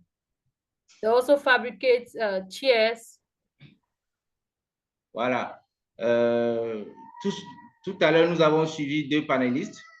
Ce qu'ils ont dit tout à l'heure est très enrichissant. We are just from the following 2 panelists who presented very rich content.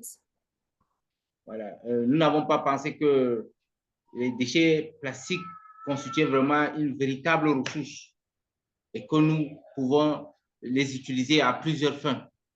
And so we see that plastic waste presents so many advantages that we can make good use of it. Des leçons que nous allons tout à l'heure tirer des enseignements des panélistes, cela va nous servir à diversifier les activités de notre organisation. So the lessons we've learned from the panelists will help us to diversify the activities of our corporation. Peut-être que nous allons un peu revenir un peu plus tard, docteur. Pour le moment, je pense que c'est ce que nous avons à dire. Okay, so thank you very much, Nous vous Mr. remercions. Abame, for presenting to us generally what your organization Copresa represents. And he basically said Copresa is an organization, civil society based here in the extreme north region of Cameroon, focused on one of the environmental goals and recycling of plastic waste. Copresa is also an organization that entered recently into partnership with Union Farms of Africa, trying to foster collaboration and trying to, solve some of these environmental issues. Thank you very much, Monsieur Abame, pour votre présentation. And without much ado, we are going to move on to Mr. Mba Charles Chick, who is going to be presenting to us now. Mr. Mba, is he here?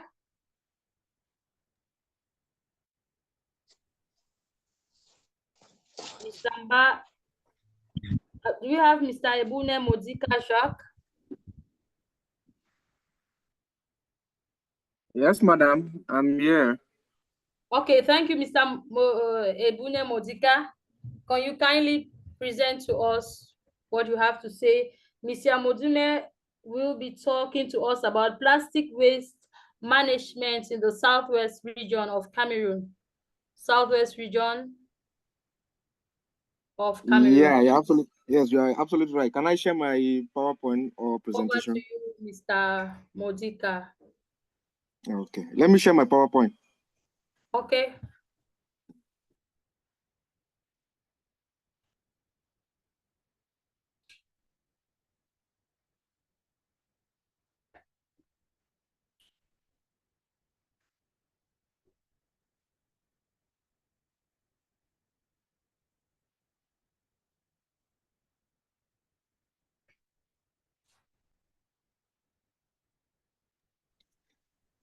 Hello, can you hear me?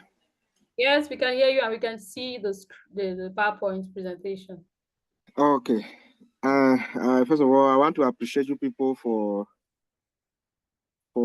me to be available, for me to attend this great webinar or workshop. And also, I want to appreciate all those that have spoken ahead of me. That's before me. They really share great interest on how Africa and the world can be a better place in terms of environmental sustainability. So my names are Ebune Modika Jacques. Currently, I'm serving as Environmental Sustainability Officer for Natural Eco Capital, it is a firm that we go along with plastic waste management, where we collect and we sell as well. So I'll be presenting of plastic waste management, Southwest region, Cameroon. Definitely, there's an increase in the plastic production globally, and also with this increase, it has made us, that is Cameroon and the Southwest in particular, to be unable to manage it. So definitely now it is a huge crisis where it requires a quick and every individual response in order for us to solve this problem. And when I talk of individual, I'm simply putting in place of the stakeholders, those in the manufacturing, those consuming, and those that are managing it. So if we can put all of us together, all our heads together as individuals and the stakeholders, we are going to cope this this problem of plastic waste crisis. So that is a huge challenge onto the Southwest region in Cameroon. And just to give a glimpse of what the Southwest region is of importance, definitely we are rich in terms of biodiversity due to our Mount Cameroon and other forests that we have. And also we are very rich when it comes to mangrove. So we also have all those things in it. And in terms of economic significance, we also play a vital role when it comes to ecotourism. And we have fisheries activity and cultural heritage. So these are some of the significant importance of the Southwest region, in which we have to put them in place when we are talking about plastic waste management, because plastic affects all of these sectors. If we put all our heads together, we can really enhance the sustainability of all this important significance of the Southwest region.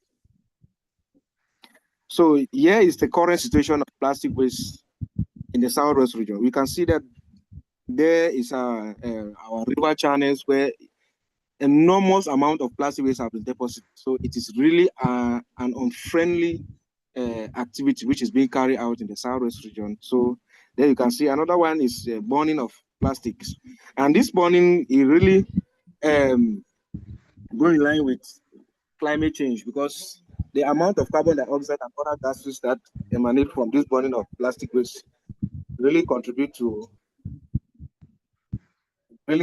climate change in our region. And there also you can see our management strategy, which are being put in place by ZACAM, and there you also see our landfill. So these are the current situation of how plastic waste is being treated in the Southwest region. And also here is all about the sources. There are various types of different sources that we have in the Southwest region. The first is urbanization, which is a rapid growth. Since as people want to develop, people are changing their habits. When you have money, you want to buy more plastic, store in the house, you generate a lot of plastic.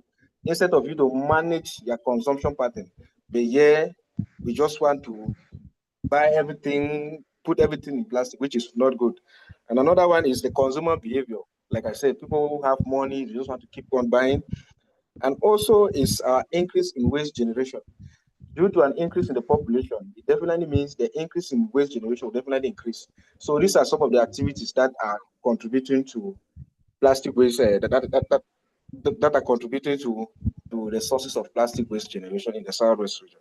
And also in terms of infrastructural activity structure, it has also played a role in the amount of plastic waste that is being left in the waste stream.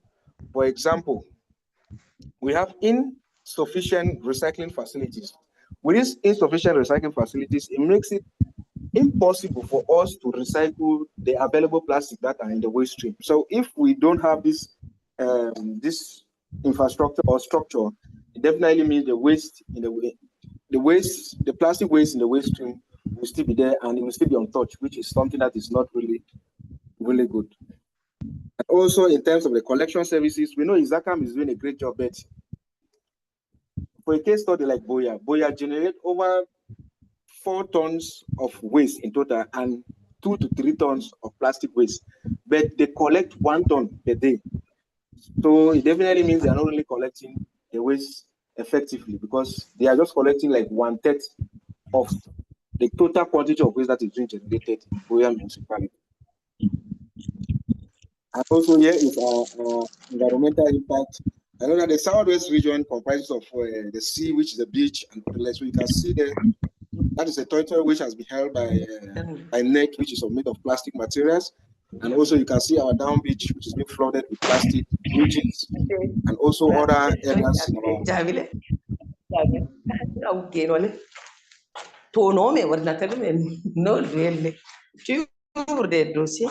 Madame Neyom, il faut muter, s'il vous plaît.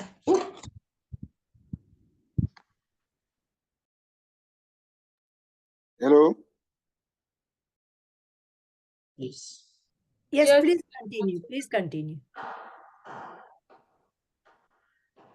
Okay, so you can see that those are the environmental impacts of this plastic waste into our society. I think they are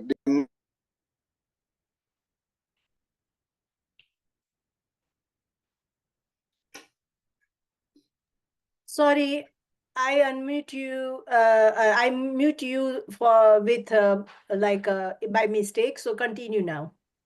Okay, so there are our environmental impacts. So with this, I think we are not new to it, because this is something that is really happening in the southwest region, and it requires that we really move in hand with those people in place for us to really manage the waste effectively.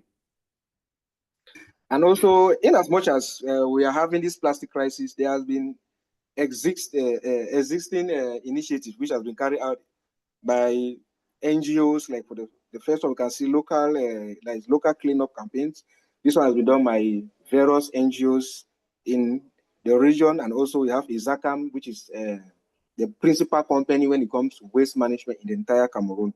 And also we can see there as our landfills are being filled or flooded with so much plastics.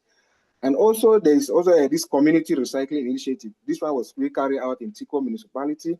And in terms of our policy or administration, there has been ban on the use of single waste, single plastic. And also there are donation of trash cans. This also our existing initiatives that are existing in the southwest region.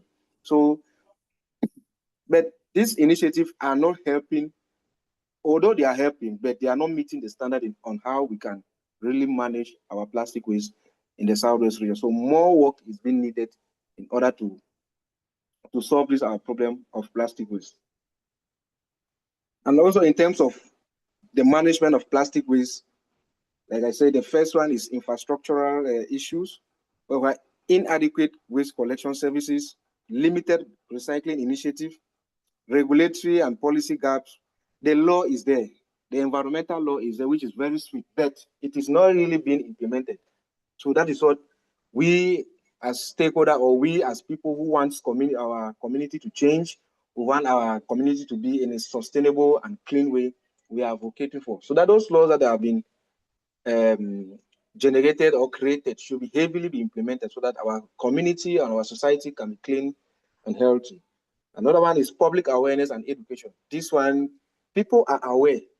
I can barely remember I can remember the last time when I did a public campaign where I was educating people concerning plastic waste and other like, and how they can collect. I gave one woman trash can that she can put the plastic waste or whatever waste is generated from home. But it surprisingly, at the end of the day, in 2 weeks' time, I came back to check. The woman took that trash can, instead of her putting the date, she started storing some kind of stuff from her house into that trash can. I said, this was not the purpose for it. The purpose for this was for you to collect your waste, put inside so that Izaka can pass and collect.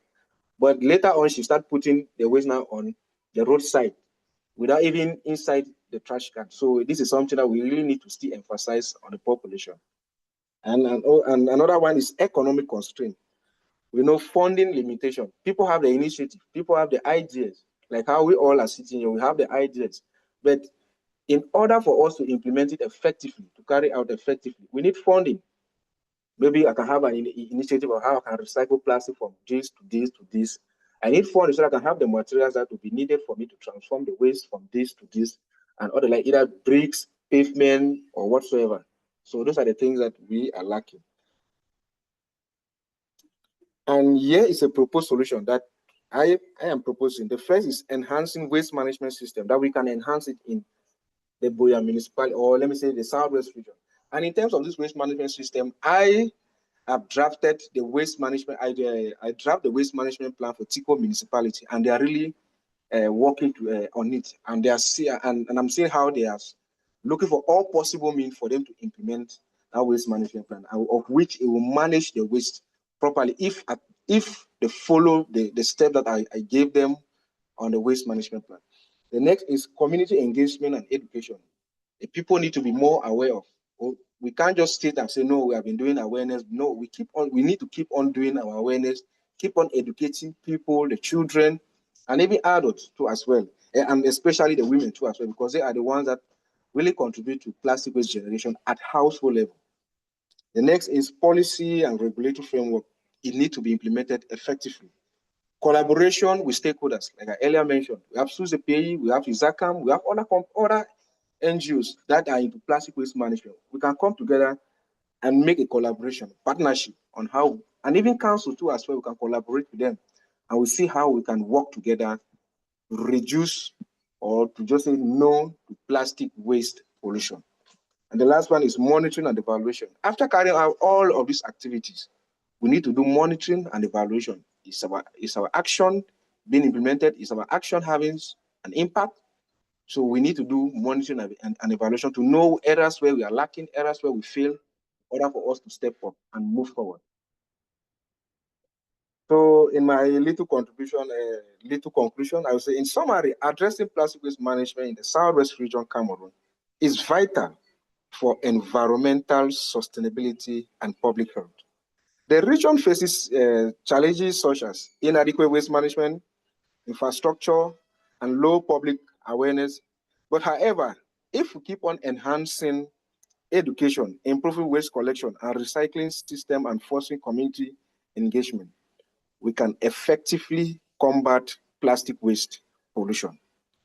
Collaboration among government, communities, NGOs, and the private sector is essential for the comprehensive approach. So if we adopt all these innovative and sustainable practices, we can protect not only ourselves, but our natural resource and create a healthier environment for future generations. Together, we can make a significant impact on reducing plastic waste and promoting a cleaner, more future. A cleaner and more future. Thank you.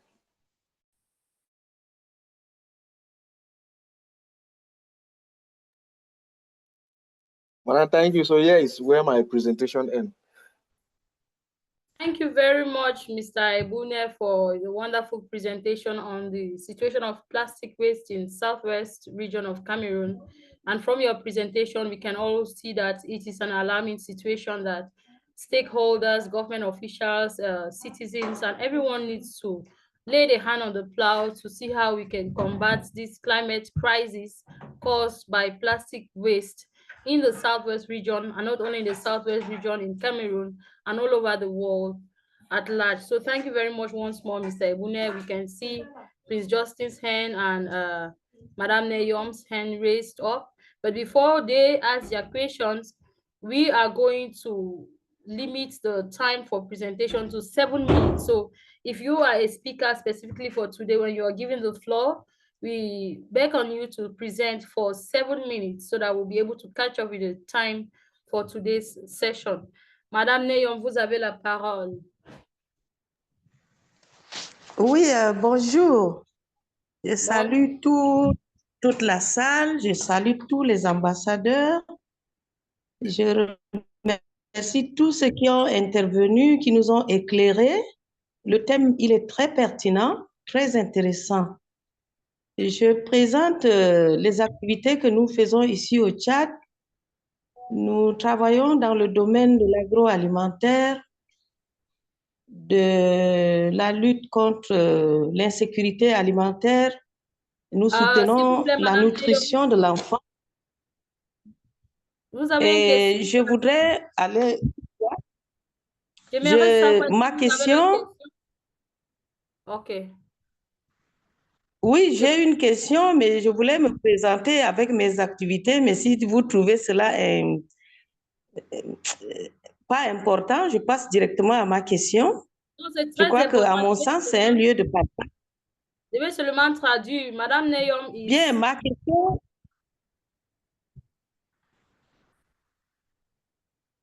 Allez-y. Bon, vous m'avez coupé, je vous laisse, je passe à la question. Je croyais que c'est normal, il y a beaucoup de gens aujourd'hui puisqu'on se présente. Je vais traduire votre présentation parce qu'il y a beaucoup de gens qui comprennent seulement l'anglais. So, Madame Neyom is based in Chad, representing a civil society organization. So, she wants to ask a question. OK, vous pouvez continuer, Madame Neyom. Bon, je travaille aussi dans l'environnement. Nous ramassons les déchets plastiques, mais nous ne les traitons pas, nous ne les transformons pas. Mais l'intervention d'aujourd'hui m'a fait comprendre qu'il y a beaucoup d'opportunités à saisir à travers la transformation des déchets plastiques. Est-ce que dans le groupe, il y aura des programmations de partage de ces connaissances-là pour que nous aussi, à notre niveau, nous puissions avoir la possibilité de mobiliser les déchets plastiques et de les transformer pour diversifier des activités génératrices de revenus en faveur des femmes et des jeunes en situation difficile? Okay, merci beaucoup. Madame Neyom says she's representing a civil society in Chad, working more on the collection of plastic waste, but that generally the situation is that they only collect waste, they don't transform. But from the presentation of today, she got to know that there are individuals or civil society organizations that can actually train on the transformation of this plastic waste. And the question she's asking is that, is there going to be a possibility to like cooperate or to partner with some of these organizations so that back there in her country, Chad, they can, foster collaboration, how to transform plastic waste and to help youth and children who are in difficult situations. Merci pour votre question. Je pense qu'il y a bien sûr les partenaires. Lors de les présentations, il y a beaucoup d'eux qui mettent les contacts dans le chat box. Donc, si vous voyez un contact qui vous intéresse, vous pouvez écrire. Mais sinon, avec Union Farms of Africa, Global Sustainable Futures Network et aussi l'État de la diaspora africain, nous avons un partnership entre ces trois institutions et bien d'autres que je viens de mentionner.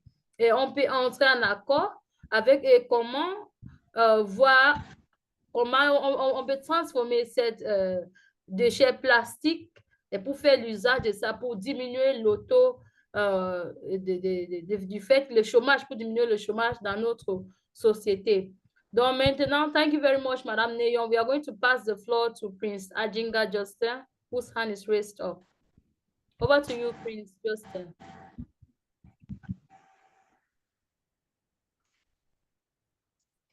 Prince Ajinga. Thank you. I wanted to invite Queen Ashola because she's been indicating there to talk, but it's like we didn't notice her.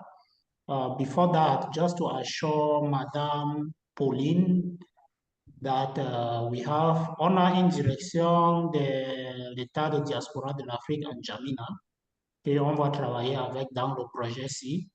Restez en contact avec nous.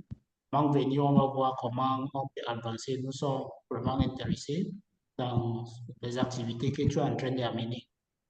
Pour l'autre qui a présenté tout à l'heure, my brother of Southwest, I just have a smart question to know if you are already exploiting carbon credit from the project you are doing there in Southwest.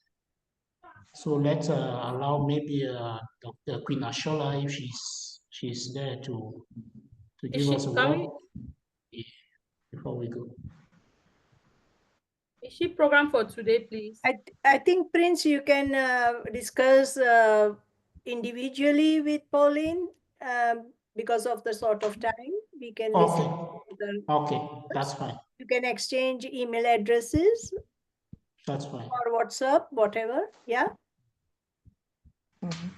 Thank you. Okay, thank you very much. Go Mr. ahead, Justin, Dr. Go ahead, go ahead. It's okay. Go ahead. Okay, so I'm going to have a short presentation to make on policy framework for waste management in Africa. And I think I will want to share the short presentation I have on policy framework for waste management in Africa. Share screen.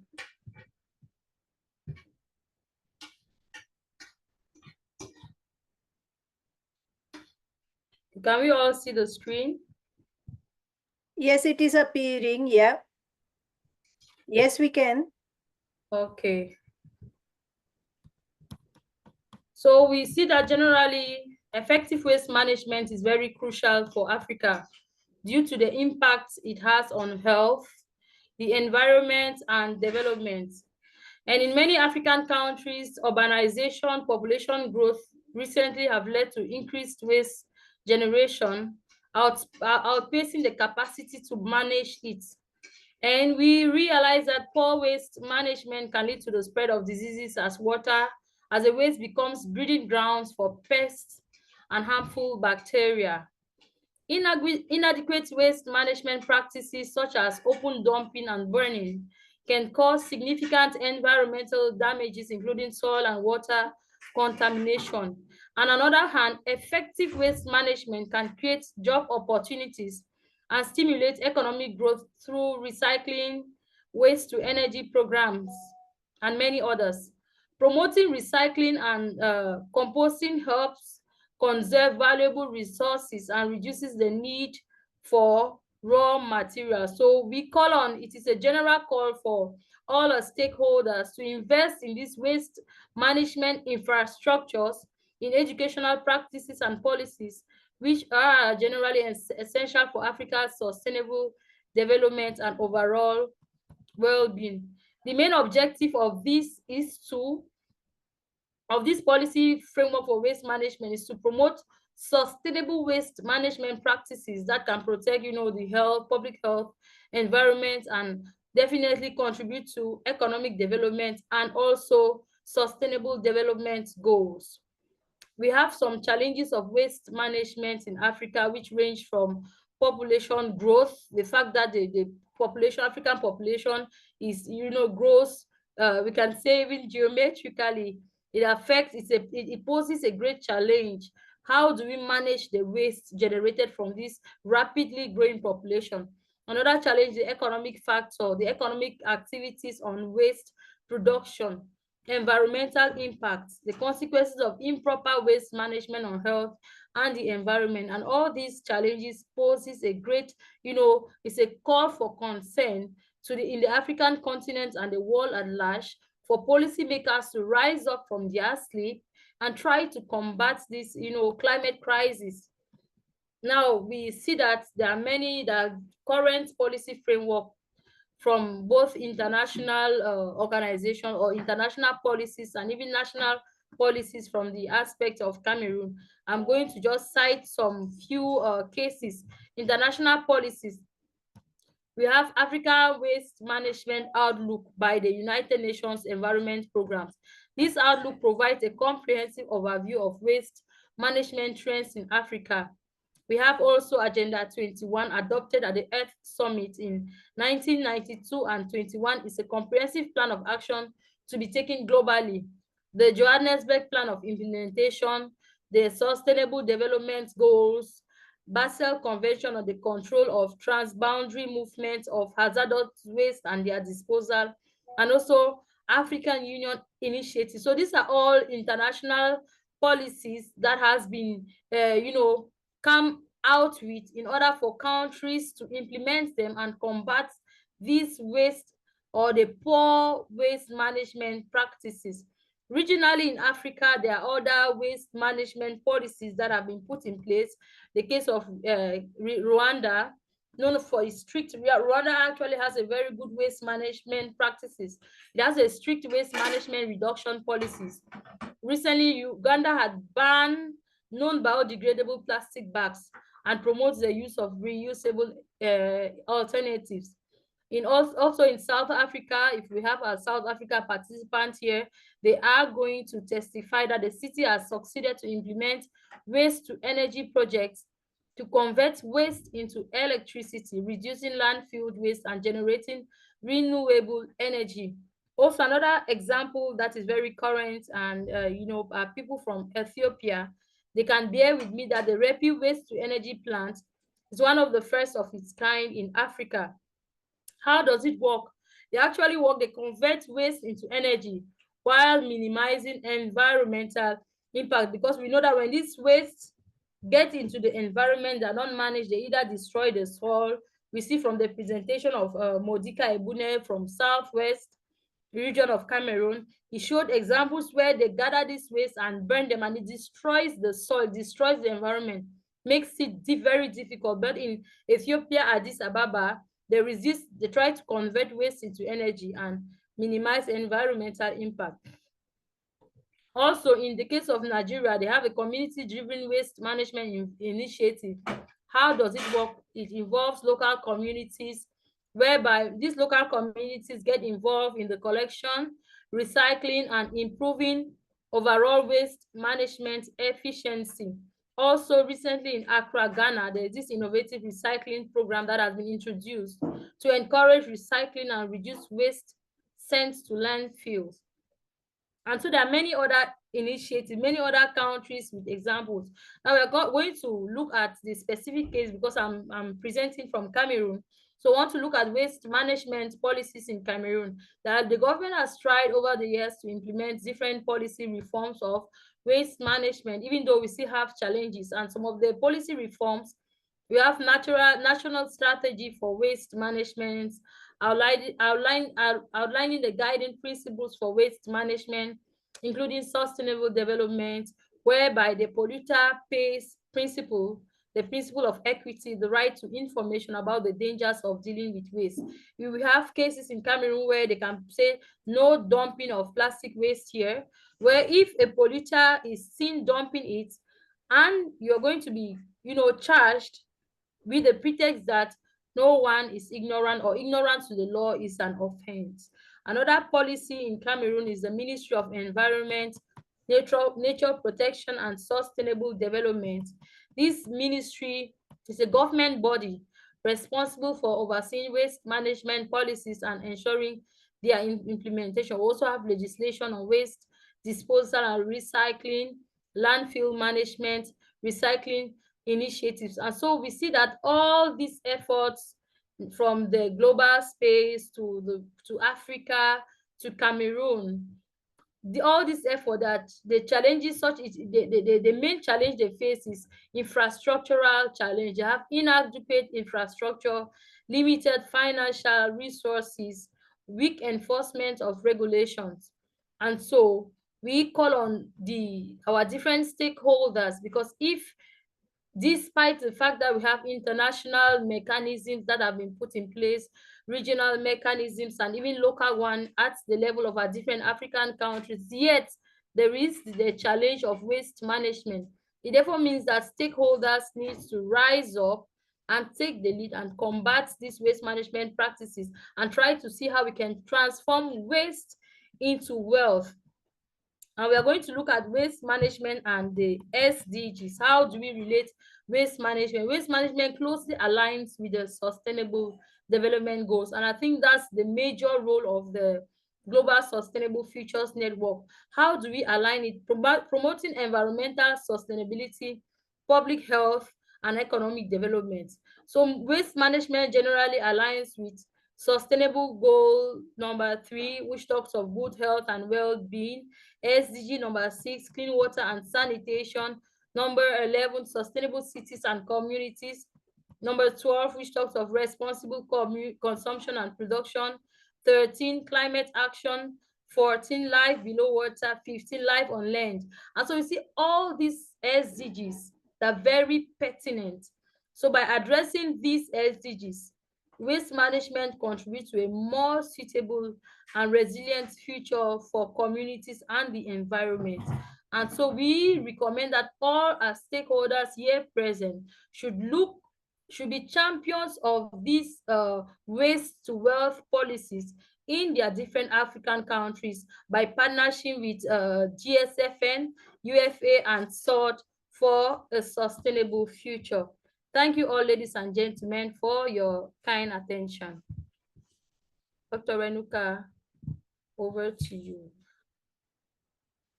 Thank you so much for interesting presentation. Of course, you have brought very lively examples and policy issues here. So, of course, it's very important. However, do we have still more speakers? Then we can invite them. We have 28 minutes to go for the next session. I don't know if the speaker that was not there has come back. Let me just verify. Do we have Mba Charles? Monsieur Jacobus, is Jacobus present? Jacobu, Dr. Janagam, Séverin, Fongo Eric, Rodrigue. I saw Anirudh coming here. Anirudh, I saw Anirudh. If he Okay, so any of them who is available can just indicate and the floor will be given to them. Yes, Anirudh is here. Would you like to present Anirudh? Are you listening to us?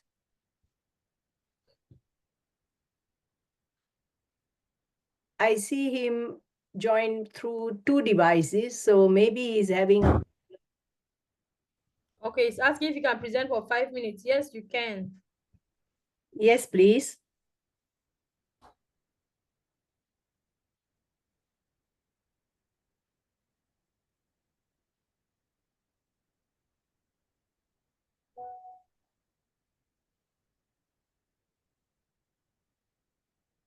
Okay, Muguru David, you can present. He says he's ready.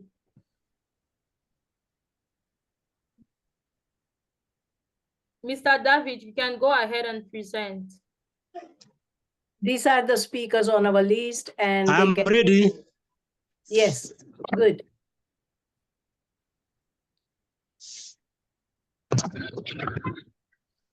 Yes, are you getting me? Yes, we can. Okay. Okay, let me first of all introduce myself.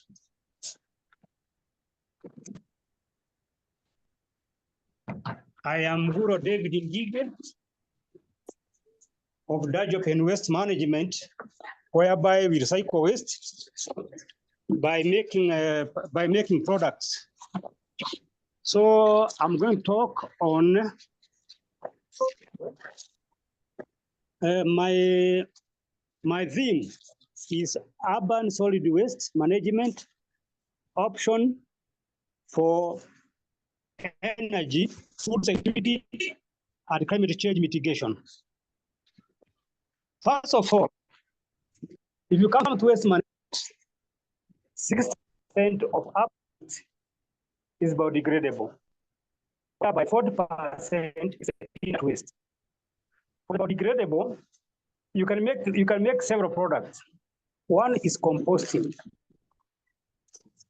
Then the other one, you can use the pulp papers for making biochar or the briquettes for cooking, especially for the informal settlers, whereby having money to buy the gas, to buy firewood, they cannot be able to get it.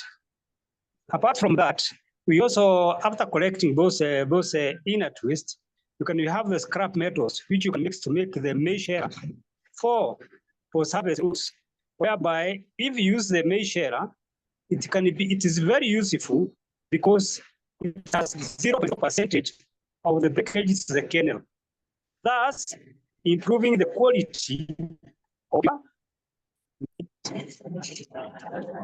on composting, whereby you employ anaerobic composting, you do not emit any methane gas to the atmosphere, thus improving the air quality of the place where you are working. So you reduce the greenhouse emission, which sometimes it emanates and mixed with the heat of the solid, contaminates not only the place where you're working for, not only the urban centers, but also it comes up with the carbon monoxide, even soot and nitrogen oxide from the burning of the dump site. And that degrades the urban quality air for the urbanite. And that's why you see most of the people who stay near the dump site, they do not stay longer because they die because of those pollutants. And by our action, we make sure that we dump that methane by composting into in an aerobic way. And then after making the fertilizer, we sell to the community, to the small scale farmers and other farmers to improve the soil fertility, which has been contaminated or depleted by the overuse of agrochemical farm inputs. Therefore, our intervention also prevents the injury to people and property in slums that mushroom near dumps and landfills because of combustible gases that causes fire easily and burns the makeshift those houses, makeshift houses for those people who are living in informal settlements. And also those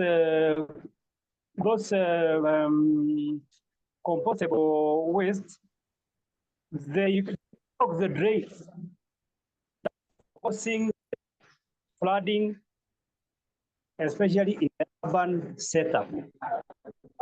Also, we create jobs to the street families, use that samplers, them in value of solid use and recycling, using social enterprising approaches.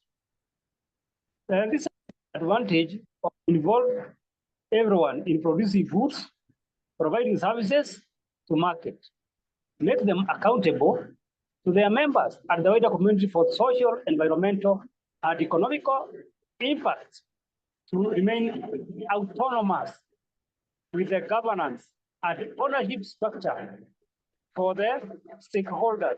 Now, those stakeholders are the local community, particularly in making of charcoal briquettes, whereby by using thus moving the photo. Also, improving the excessive use of inorganic fertilizer, whereby the farmer who can open keep on adding quantities of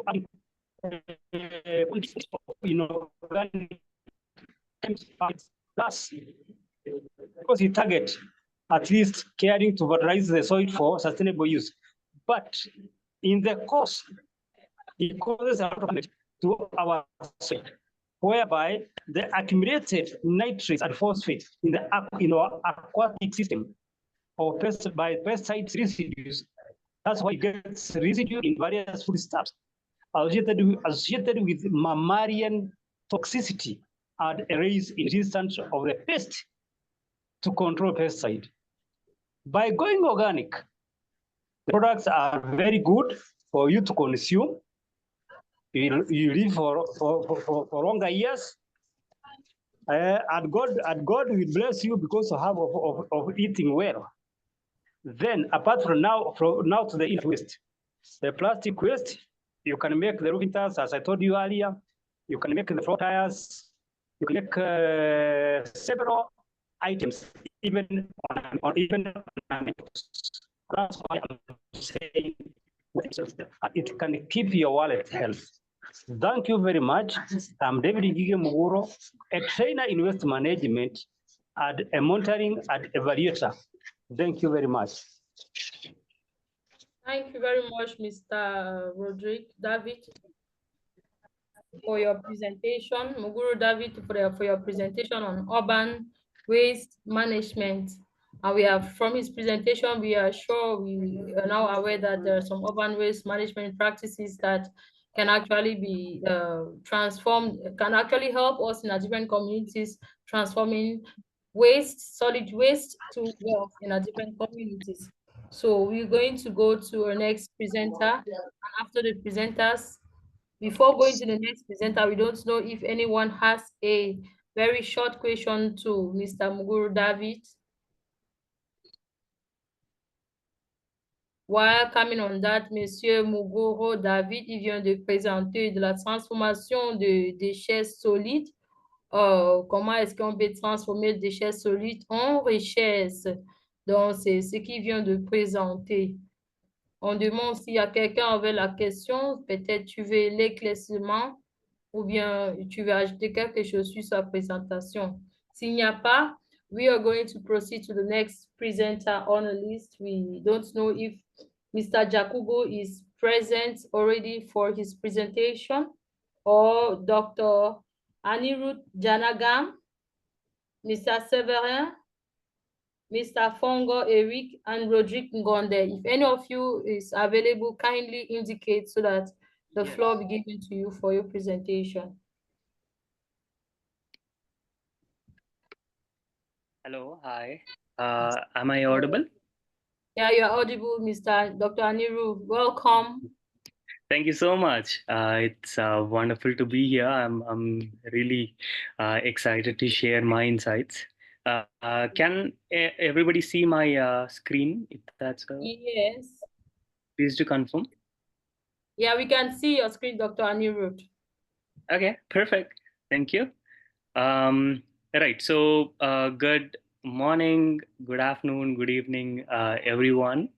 It's a privilege to be here at UFA GSFN Cameroon Global South Summit. Distinguished guests, esteemed colleagues, honored speakers, ladies and gentlemen, it's a true honor and a privilege to be before you today at this remarkable platform provided by GSFN. So today we will explore how artificial intelligence, AI, combined with the principles of, let's say, circular economy, right, can define or redefine how we see waste, not as a problem, but as a, opportunity to transform, for transformation, innovation, and let's say, wealth creation, right? So over the next few moments, I will take you on a journey of, let's say, possibilities, demonstrating how cutting edge technologies and collective efforts can redefine the way we see waste, not as a problem, but as a resource, right? So quickly, let's jump in. Okay, thank you. Doctor, you have 7 minutes for your presentation. Okay. Thank you. All right, no problem. So quickly before that, I'm going to give you a brief description about waste management, right? As we've been reading a lot about it throughout the session. So waste management is the backbone of how we address the growing problems of global waste, right? At its core, it involves the collection, treatment, and disposal of waste to minimize its impact on our environment and health. So in a way, let's say from landfilling and incineration of to recycling and composting waste management systems, usually they play a very crucial role in ensuring that waste doesn't end up where it causes harm, right? So let's move ahead. So these are a few of the major hierarchies. As you all are aware: reduce, reuse, recycle, recover, and disposal. So now coming to facing some sort of an issue. Yep. So is my screen visible? Sorry. Yes, go ahead. It is visible. We can hear you clearly. Okay. Sorry for that. There seems to be some sort of a network issue at my end. So either ways, as these are a few types of waste management practices that usually undergo throughout globally, and these are a few goals: reducing waste generation, ensuring safe disposal of waste, promote recycling and reuse. That's how can be done through these hierarchy, as everybody is aware. So I'm not indulging myself into it. I'll quickly move on to the global waste crisis. So, as these numbers are staggering, over 2 billion tons of waste are generated annually, and less than 20% is recycled or composted. So plastic waste alone makes up over 300 million tons each year. So it clogs our oceans, harms ecosystems, and costs us billions in damages. So clearly, traditional waste management is failing us, right? So it's time to shift perspectives and embrace, let's say, innovative solutions, starting with circular economy and artificial intelligence. So let's move ahead with circular economy. As everybody is aware, circular economy offers a new way forward, right? It's a system that designs our waste entirely. By reusing, repairing, and recycling materials, we reduce environmental harm and also unlock a massive economic opportunities as well, right? As our previous presenters suggested. And also, for example, Rwanda's bold plastic bag ban in 2008 has drastically reduced pollution, and the EU's circular economy plan has added $700 billion to its GDP. So this model holds transformative potential, especially when powered with AI as well. So coming to AI's role in transforming waste, as everybody is aware, AI is the great game changer, right? So AI is also a game changer in waste management. For example, AMP Robotics has processed over 1 billion recyclable items using AI-powered systems, while predictive analysis helps cities optimize waste collection routes, right, reducing emissions and costs. Imagine a future where let's say waste management is smarter, faster, and more efficient, right? All thanks to AI. So there are plenty of other models that AI can, come into the crucial play. So these are a few success stories, right? So turning waste to wealth, these are a few real world impacts. So in a way, these are not just theories, they are actually proven solutions. Plastic Bank, for instance, has prevented 50 million kilograms of plastic from entering our oceans, while improving livelihoods in developing countries. In India, AI-enabled trash pots have increased recycling rates by 60%. And for Africa, the circular economy could generate 1 million jobs by 2035. So the message is very clear, right? Innovative, as in innovation, transforms waste into wealth. Right. So let's quickly move ahead with what our model actually does. So Syntheim is in a nutshell, it's a social networking and health platform with sustainable initiatives. So Syntheim is at the forefront of this transformation. Our AI-powered platform tackles waste management, carbon credit transparency, and community health through initiatives like tree plantation and health camps. We've already impacted thousands of lives. So with our beta launch, in the next month, and also multiple ongoing initiatives that we are currently handling, and our official Earth Day launch in April, we are just getting started. So together we can scale these solutions for global impact. And coming to future projections, as we look forward, look towards the future, the numbers tell a compelling story, right? By 2050, waste generation is set to, soar, but, AI offers a game-changing opportunity to mitigate this crisis. So projections show that AI could reduce waste, mismanagement by 70% within the next 2 decades. So while contributing, approx $1.2 trillion annually to, global economy by 2030. So for Africa, especially, the circular economy is more than just an environmental opportunity. It's a economic one as well. So by 2035, waste to wealth initiatives could generate over, as of discussed in the previous slides, over 1 million jobs across the continent. So at the same time, we are setting ambitious targets of, our own. By 2027, we aim to recycle over 50,000 tons of waste annually and empower 500,000, as in 5 lakh lives, through community-driven solutions. And by 2030, our AI-powered carbon credit systems will help offset emissions equivalent to removing, let's say, 1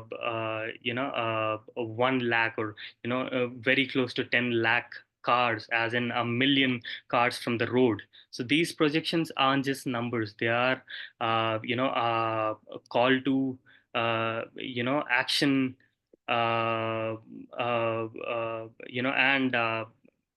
they in a way give us what everybody has to do, and when they are very much involved with their day-to-day activities as well. So together, we can create a future where AI drives sustainability, economic growth, and environmental resilience as well. So these are multiple, future projections that we have, undertaken and projected. I'll be sharing these slides, so probably everybody can take a look at them later, as we are short on time. And now let's quickly move on to call to action. Uh, Collaborate with Synthime, collaborate with us. So Synthime is more than a platform; it's a movement. Collaboration, as everybody is aware, collaboration is the key to unlocking this potential, right? Governments, businesses, and individuals must, in a way, come together to invest in innovation, empower local communities, and scale solutions that actually work, right? So by doing so, we can transform waste into wealth, advancing economic growth and environmental sustainability. So we invite you to collaborate with us, whether it's research, sponsorship, or community programs. There is a place for you in this mission. Everyone, right? So let's work together to create a future where innovation drives sustainability. And yeah, so with that, in conclusion, waste is only waste if we let it be, right? So with AI, the circular economy, and with collaboration, we can transform challenges into opportunities. So together, we can build a future where sustainability and progress go hand in hand.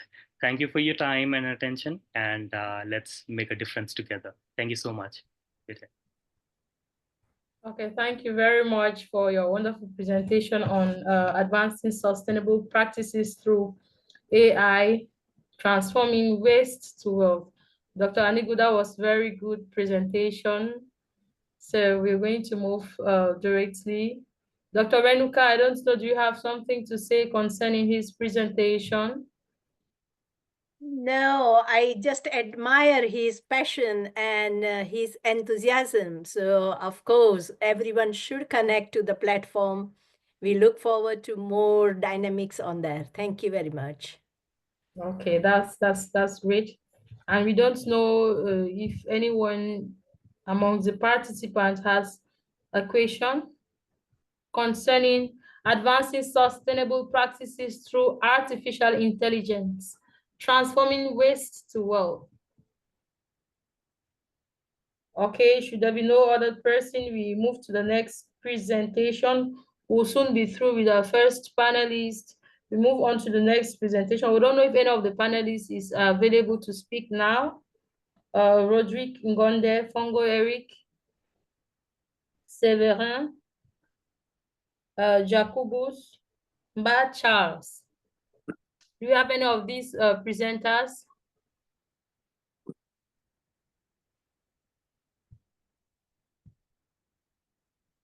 Okay, Dr. Renuka is like the other presenters. We don't have any other presenter for the first session present. So I would like to hand over the floor to... Yes, and I think this is the best time to stop and go to the next session just in 3 minutes time. So we can have a break for 3 minutes and then we can invite Alex Hong to continue with this.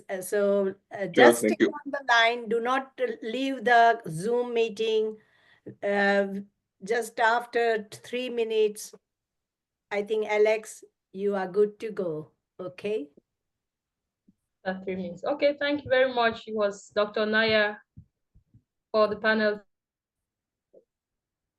chair of the first session.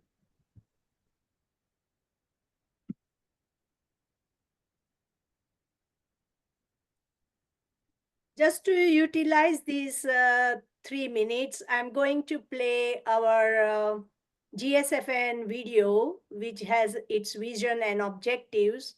So, and then I can invite Alex to start his session. So stay with us.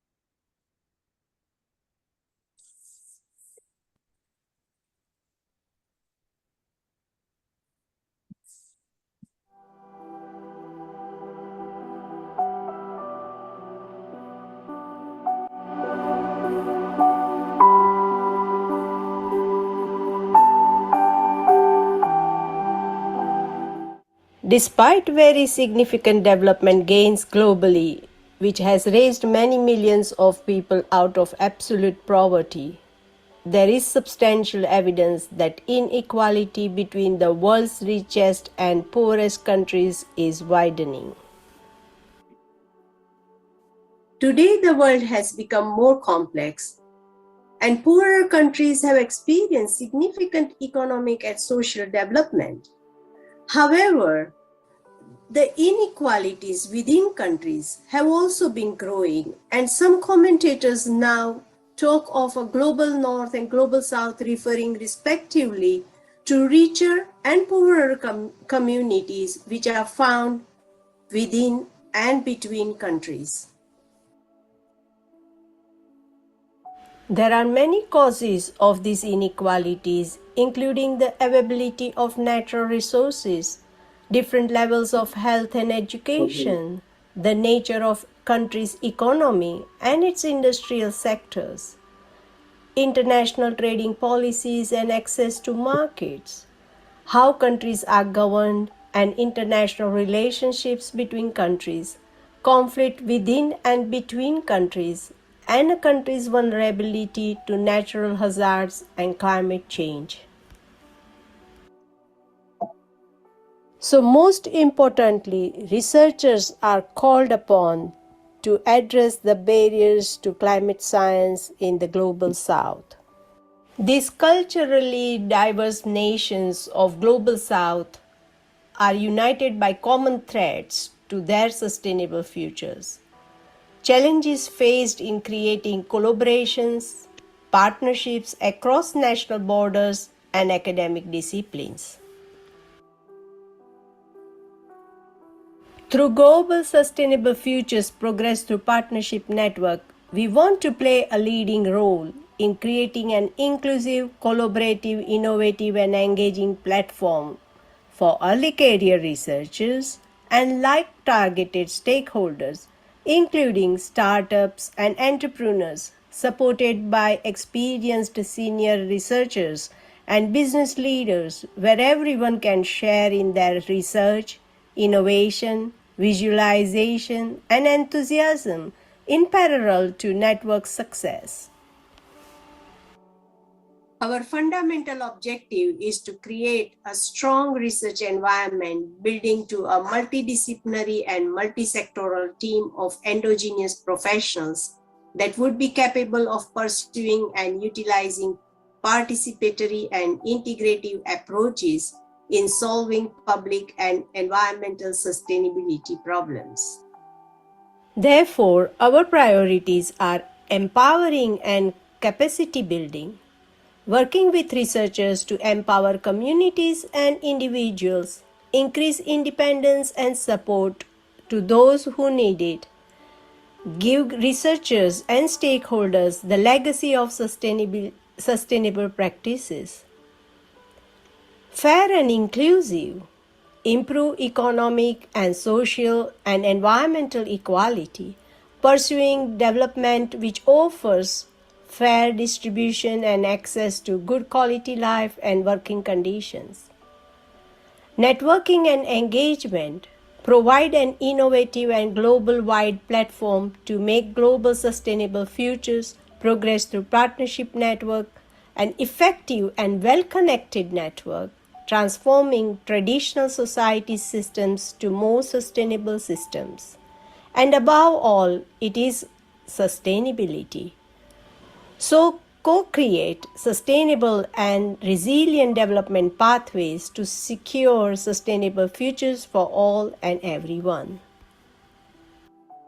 So, the key focus is mobilization and engagement, building a community of practice, creating a strong leadership, and producing a critical mass of good practices. 800 coordinators from 105 countries have joined me. So I also call upon you to join us and co-create sustainable futures together.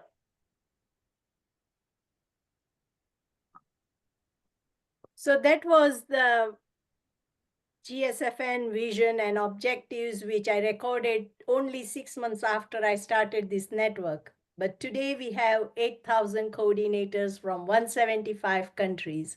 And I'm glad today that we are doing these Global South Summits as a continuous program for capacity building for everyone to join and to create sustainable futures for all of us. So thank you very much for listening to me. And now I will hand it over. Welcome Alex Hong to chair the session and make this as active as possible. Like I know he has a lot of energy.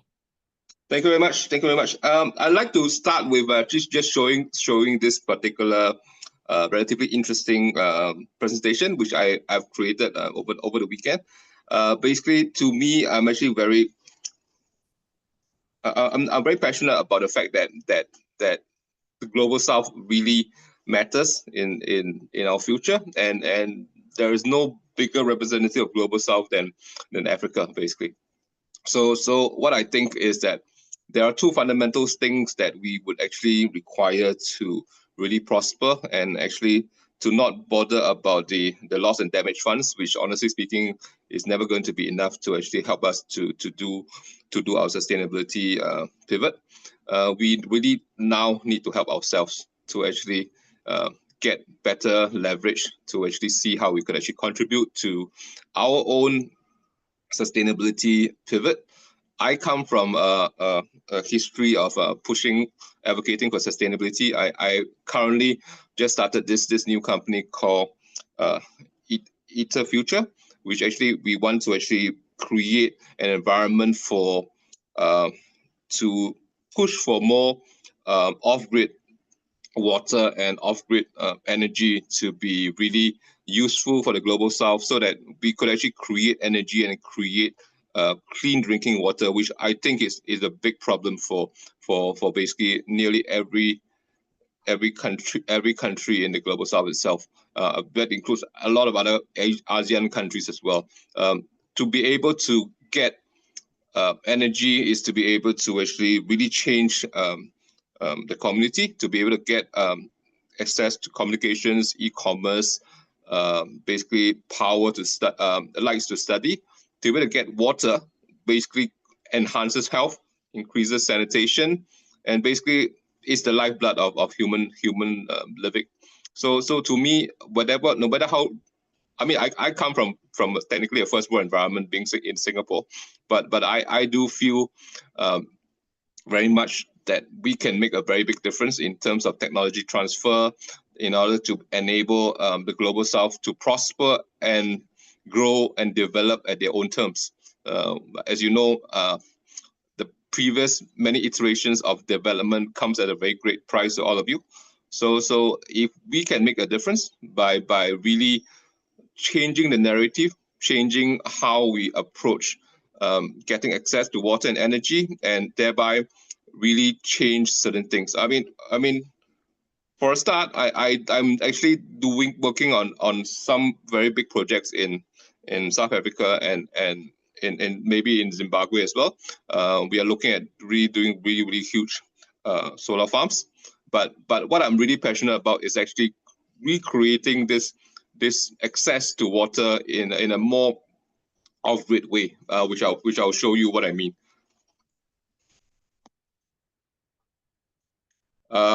Basically, what we want to talk about is that we know for a fact that 759 million people lack access to electricity, which means 10% of the global population live without basic electricity access, hindering their health, education, and economic opportunities.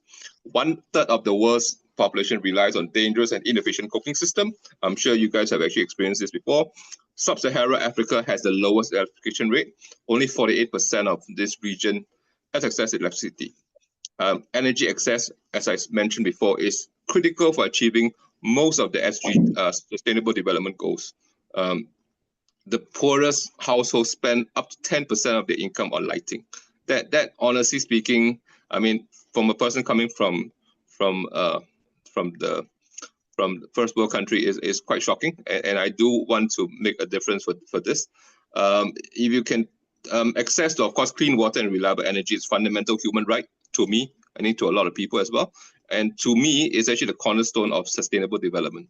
Globally, billions still lack access to these essential services, and it is a non-negotiable item, in my opinion, for development. I'm not even talking about creation of wealth. It's actually creation of dignified living for most people, basically. This challenge is particularly acute in developing countries like Africa and South Asia itself. Moving on, Cameroon. We have basically, I cannot say that I'm actually expert in your country. I do know that there is actually access to electricity problem, and of course, there's always a grid issue because coming from the energy business, I do know that grid access and grid development is very expensive. In many, if you don't already know, grid creation of energy grid falls behind that of renewable energy creation about 50%. So even though a lot of people keep claiming that they have a lot of renewable energy, especially for China and a lot of other places with lots of sunlight, and including Africa that has a very big potential for the radiance factor is very high. But the grid to reach for this solar energy or wind energy to reach the people that actually needs it is falling behind quite badly. Yeah, that's exactly why I think off-grid solutions are actually much better. The population access to clean water is just as bad. Basically, it's 63%. Could definitely improve. I don't have the latest figures. There is, of course, significant renewable energy potential, and of course, knowing that there is lots of hydropower, including pump hydro storage, solar, biomass energy. Cameroon possesses abundant rainfall and numerous rivers are, of course, suitable for hydropower. But hydropower, as we all know, does have a lot of, if not well planned, even if it's really well planned, has some ecological implications.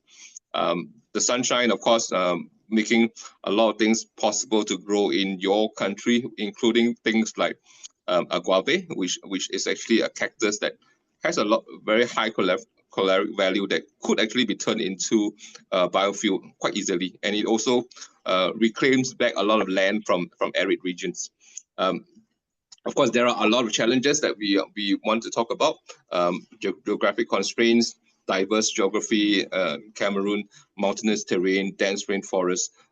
Those are not insurmountable, but those are likely current challenges that you face.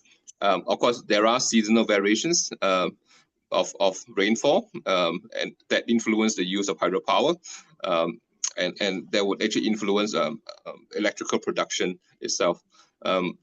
One of the biggest challenges for, of course, the Global South is always infrastructure limitations. These are a lot of things that we could actually do better in order to make sure that distribution of energy, power and water and all the essential things for human development are able to happen. But to me, all these things can be overcome, but the most important thing obviously is actually electricity, energy and water. Financial and technical constraints, due to a lot of instability, had a bit of an issue with regards to getting finance for large infrastructure projects. That is exactly why I personally find it very challenging, especially with the scale of infrastructure that I'm working on right now. It has a lot of rewards for investors, but it also presents a lot of risk. So nevertheless, as huge success for hydropower development, Cameroon has made a lot of progress in hydropower development, including large-scale hydropower systems that is already running. There are actually success in rural electrification projects, and of course, the government has set relatively ambitious targets for increasing share of renewable energy, because you guys actually have a lot of potential for doing that. Moving on, and in terms of an entire African continent, there are actually a lot of urbanization trends in Africa itself. By 2023, if I'm not wrong, Africa's population is estimated to be over 1.4 billion. That is as much as China's, but normally it's actually not as well evenly spread out. It always goes to the urban regions. Rapid urban growth basically is a growth rate of about 3.5%, which is actually not very helpful, because it creates a lot of, as usual, when you crowd people in urban places, it does have a lot of sanitation and health problems for people.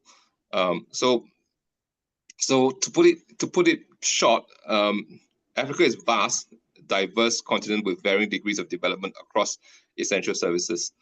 Energy poverty is real. Water scarcity remains significant, especially in sub-Saharan Africa. Climate change impacts, including droughts and floods, actually make all these problems even more challenging, which is exactly why I always say that climate change actually affects the Global South much more than what the Global North thinks that is affecting them. Despite these challenges, Africa has a lot of potential, especially in terms of hydro and electric solar power. In fact, there is so much power, solar power. If everything comes together in the next few decades, you guys could actually potentially power yourself and also power most of Europe. That's the kind of potential that we're talking about. So one of the ways that I always talked about quite passionately is actually mobile solutions. How we can actually create a shared pathway to sustainability. Mobile solutions offer a promising pathway to address water and energy challenges, because I know for a fact that there are a lot of remote regions, in Africa, and that could actually be solved, may not be served by the grid, be it water grid or energy grid, but you can actually create grids of yourself if you actually use a decentralized mobile solutions that is actually relatively, the technology is not rocket science. It is available, but it needs to be scaled and make use of more effectively for a larger audience. Of course, the adaptability being that it could be scalable, is containerized, makes it even more adaptable for use. There is actually an obvious need to promote community ownership, because these things needs to be understood by the local community and actually have to benefit the local community, so that they could actually use it, respect it, and actually make other people benefits from its use, be it to actually clean the water, or to actually use solar panels to actually create a sort of battery energy storage system to generate power, or to provide lighting, or even communications for small communities. Of course, there is a lot of interesting things that we could be talking about. That there are so many examples. One of the examples I want to talk about is that the electrification rate actually is going up. However, 8 million people still lack electricity, which is mostly in the rural areas. There are a lot of solar projects going on. So the potential for solar, as I often say, is very, very high. There is still a lot of hydropower that is relatively untapped, which could be tapped for the benefit of this. So in terms of it, they could be a model for development, because once everything is actually done properly, they could actually be the model for the rest of Africa itself. Overcoming challenges. Of course, there are challenges, lack of awareness. We also have financial constraints, which I've talked about. Technical capacity. What I'm actually trying to do on my business itself is that if I actually bring in certain things like a solar farm, that would be an element of training involved, because I want to have local components, people to actually be working on that solar farm itself, so that all this technical knowledge could be transferred. And of course, the policy regulations could definitely be improved, and of course, emphasized to make sure that it's actually important for the people itself. The solutions, community engagement that I talk about for the mobile projects, how you want to actually be able to be more innovative in financing. That is actually a very, very big challenge. I mean, if you understand how big infrastructure projects can cost, and the duration it does, and basically all the capex that is involved in it. Knowledge sharing and capacity building, so that innovation can come from Africa itself to actually have a contextualized solution for your own needs is very, very important. Policy and of course regulatory involved does help as well. As I always like to tell people, because this is actually a very, very brief introduction, to me, collaboration is very important, especially in sustainability. A lot of the things we do in silos, and it exhibits the problem right now, because we don't talk to each other much, and we don't understand what a multi-stakeholder environment is. We always think that there is a solution, and that is my solution. And a lot of times, my solution is actually not suitable for the country. Simple thing. I heard a lot of speakers talk about the plastic waste just now. I always like to tell people this from my first world's perspective. I spoke to an Indonesian NGO talking about single-use plastics.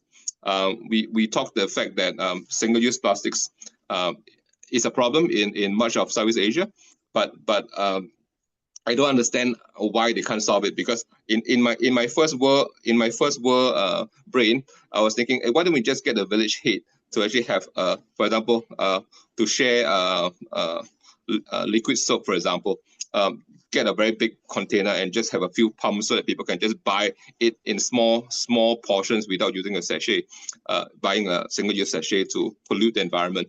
But this guy tells me, Alex, do you know that there are people who actually value the single-use sachets because they can afford to use the single-use sachets, whereas there's even people who can't afford it.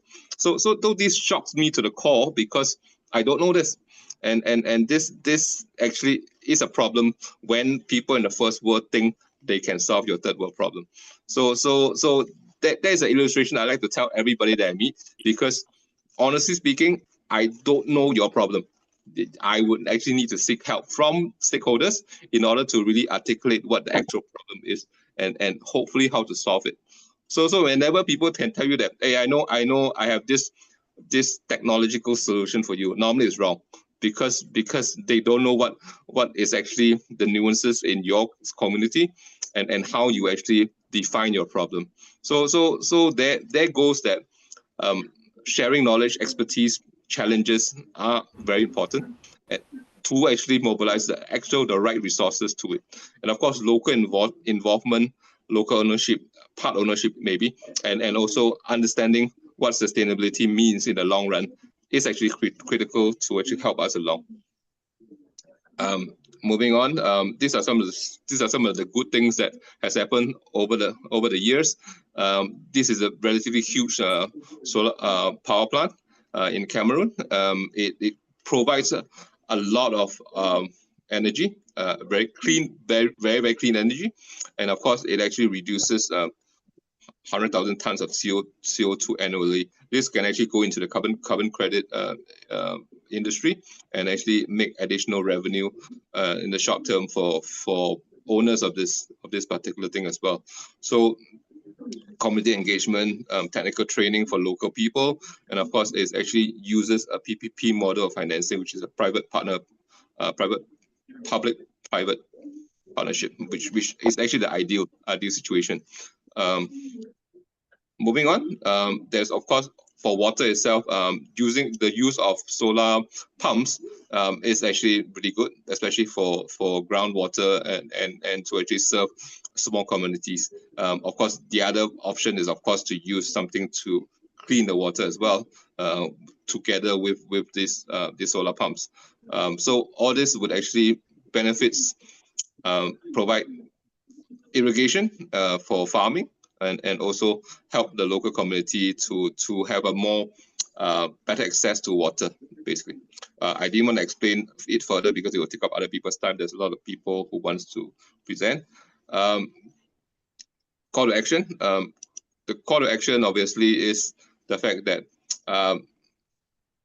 you need to actually invest in mobile water and energy solutions in every region in Africa itself.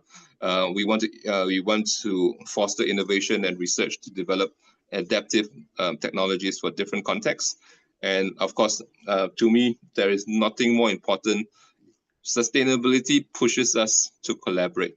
That is exactly why we need to do what I call coordinated collaboration. Not collaboration is not important, not enough. We need to really coordinate, if not to actually get the best results.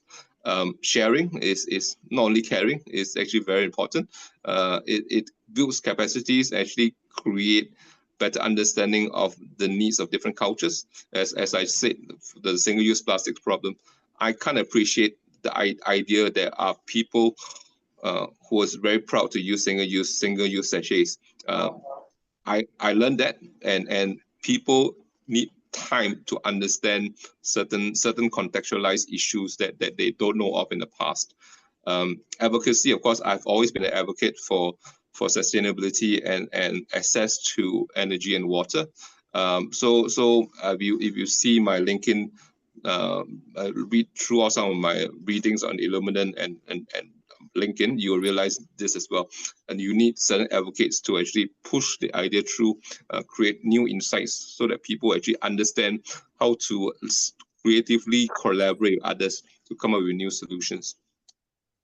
So I hope this actually is helpful to you, because I'm actually very interested to help any township or any communities to actually gain access to water and energy. I mean, through various technologies that I come across, I will see how we could actually work together to create a win-win situation. With that, I would like to start today's sharing session with regards to the title of sorry, what's the title again? Promoting renewable energy and energy efficiency. To me, this is actually important, especially for the fact that Global South it requires lots of energy, lots of renewable energy in order to develop. Okay, and it's non-negotiable that because you're blessed with lots of sunshine, some places lots of water, and of course some places lots of timber as well.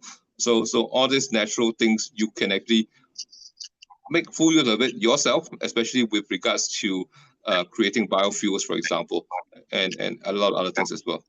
So yeah, without further ado, I would like to, because I just happen to be the session chair, if Binoy Vasudhava would like to present sustainability in 2025. Is he around? Anybody want to present who's part of this renewable energy and energy efficiency thing? I don't have any presentation ready. You are, sir? I'm there. You are, sir? Sorry. Vinod, yeah, please, sir. Please go ahead. And your name is, sir? But I can't see. Yeah. Okay, please go ahead. Please share your screen and go ahead. No, I don't have a presentation dedicated to 2025 and sustainability. I was not 100% sure I need to talk again. Okay. No worries. Go ahead. We can have other speakers, and whenever, if you feel that you want to add anything, then you can come in. Yeah. No worries. Probably, I'm sure Vinod will speak tomorrow. Yeah, hello. Can I just quickly put up a question, if that's allowed, please? Sure. Please go ahead. Hi, Alex. Hi, Dr. Renuka and other esteemed members of this community. I am absolutely honored to be part of it. Now, the question I've also mentioned in the chat is the changing world. Now, when I say changing world, abruptly in the last week, the bombshell has been dropped by President Trump. Okay. Now, it's not only the America, just for the US, but the sort of lost ground, the lost turf, the lost influence in the last almost, say, 5 years, they'll be catching this up very quickly.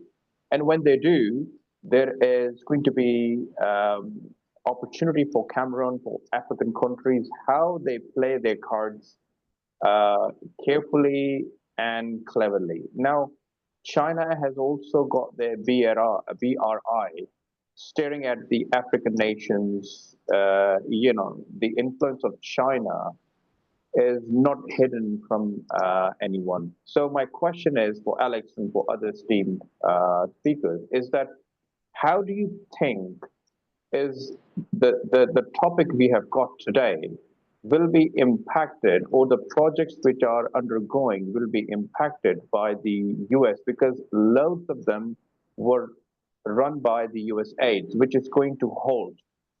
US is not going to continue pumping their money in where they feel like it's been wasted.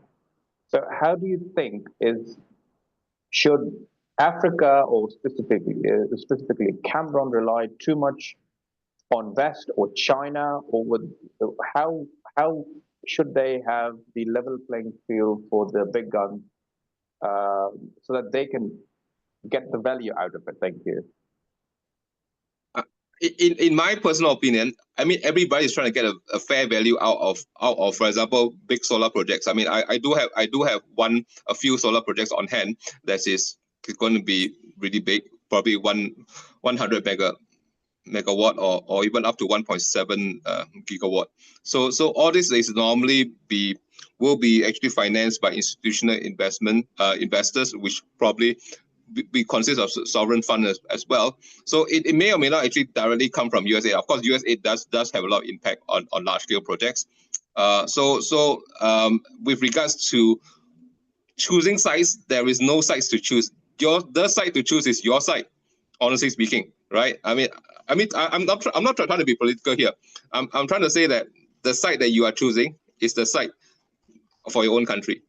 Simple as that. Whoever offers the more or less the best. I mean, normally all these deals is, for example, your PPA for your PPA for your solar farms there is a set PPA. There is a more or less agreed PPA that you want to sell your power for, right? And the developers will actually develop that particular solar farm under this amount of money that you could sell to whichever person who has the PPA itself, right? So all these things is actually internationally agreed.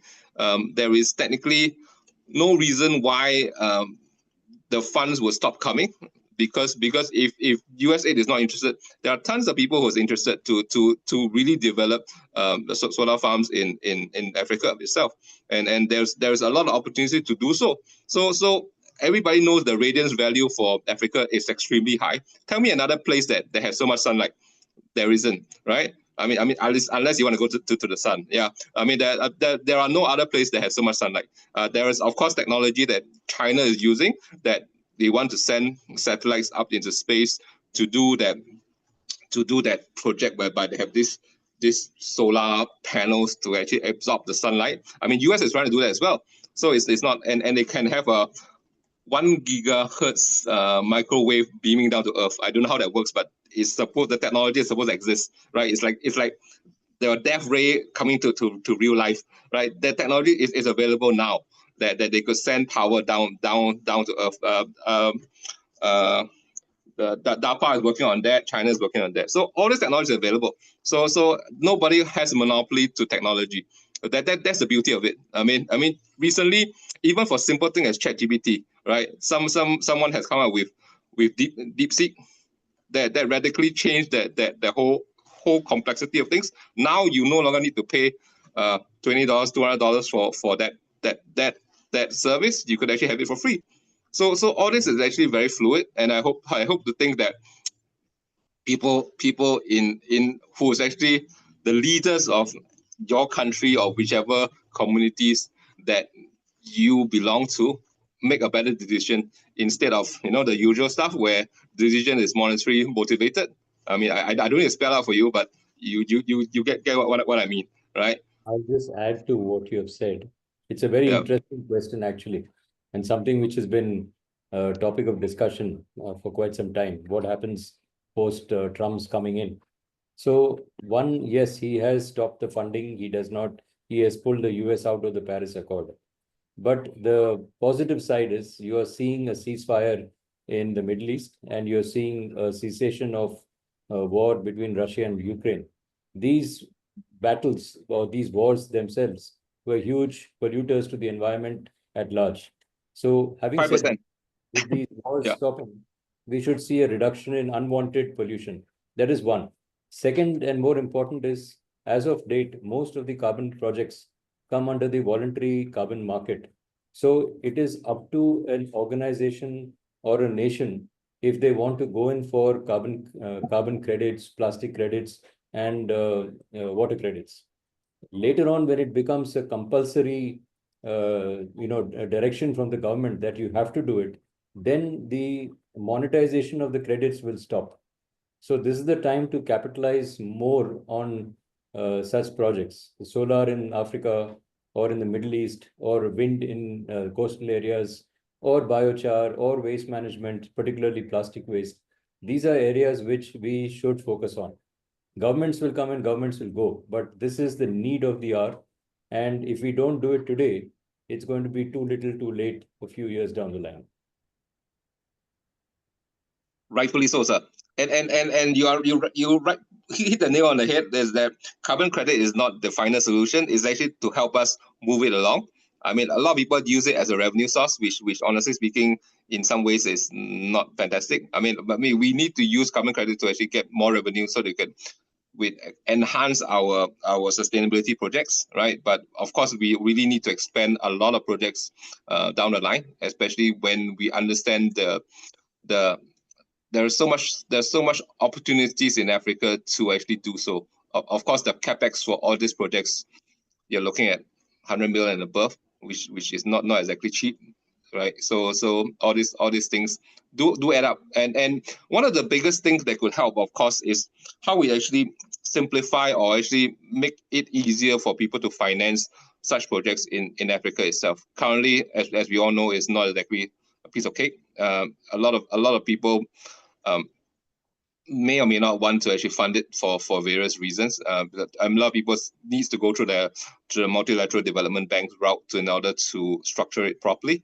So these things are coming into consideration, and if honestly speaking, if World Bank and IMF really wants to actually simplify the MDB and all the processes, it would really be helpful. That has nothing to do with Trump, because in theory, if all these things could be actually fine-tuned, make easier, I would like to think investment would actually flow for these very important projects, not only because Africa needs it for its development, and also it will actually benefit the financiers itself, because anytime a submarine cable could be actually sent out to any large places that needs power. I mean, currently, as we know, because of the Ukraine war, Europe is buying very expensive energy from the stranger sources. That could actually be really reduced once this war comes to an end. So all this comes into play. Yeah. Thank you very much. I don't think, Alex, you can see there is a hand raised by Besma, so I will invite her to speak, and then I will take the floor to speak. So Besma, please. Yeah. Thank you. Hi there. I think I've seen you before. Yeah. Yeah. Hello, everyone. So Basma Gwarab, an architect and PhD candidate from Algeria. I'd like to start by thanking you for this wonderful opportunity, and welcome to Africa. It's a pleasure to meet you again at this insightful summit. Yeah. So my question is addressed to Dr. Hong. You mentioned that one of the solutions to the issue of transforming waste into wealth is through policy and regulation. Could you elaborate on how these solutions can effectively tackle the specific challenges in Africa? And what strategies what kind of strategies can individuals and organizations adopt to ensure their voices and concerns are heard by the stakeholders, such as policymakers and regulators? And thank you. That honestly speaking is something that I will try to actually address it, but I'm not. I just happen to have some projects in South Africa for the time being. Even that to me is actually a challenge, because I haven't got around to solving that, because for one township itself, that I can't say the name, is that we are going to provide water to about 25,000 people, because their water purification device is actually working at half capacity, which honestly speaking is terrible. But the problem is, even when I want to actually supply a new plant to them, before I even design it, I can't get the municipality to actually offer me any promises that this would get done. They would actually get so-called the ability for us to sell the water to them. So all this thing is actually a real challenge, and is actually the people really needs the water. I mean I don't know if I'm answering the question. The people really needs the water. The strategy that actually the strategy that we really need for it, I'm not too sure how that will happen, but through my JV partner, we are actually looking at how we can actually get the municipality to react to what we offer. We are actually offering a very good solutions to actually give, sell water back to the town where they really need the water, but we really need the assurance that we can set up the plant there. Similarly to another project that we might be doing in another African country, we are actually helping them to think about how we're going to create biofuels for wood waste.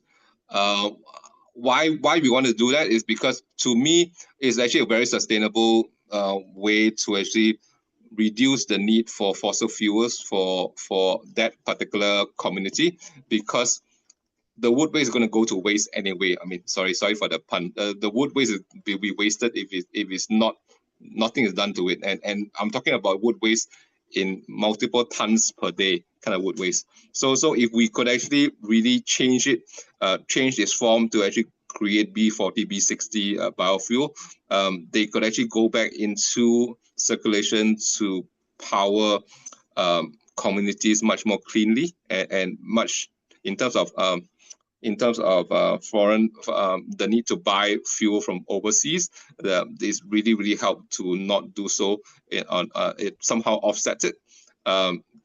In terms of having policies, a lot of if I'm not wrong, a lot of African countries are actually looking towards changing their policies to really embrace the fact that sustainability is here to stay, and also it makes a lot of sense to really encourage renewable energy, biofuels, development of infrastructure within the country, because they know for a fact that all this, they can't rely on other people. They for once, I mean, some people that I know is actually approaching me for all people in Singapore to help them gather certain kind of technologies to help get their infrastructure more aligned, which is exactly why I'm talking about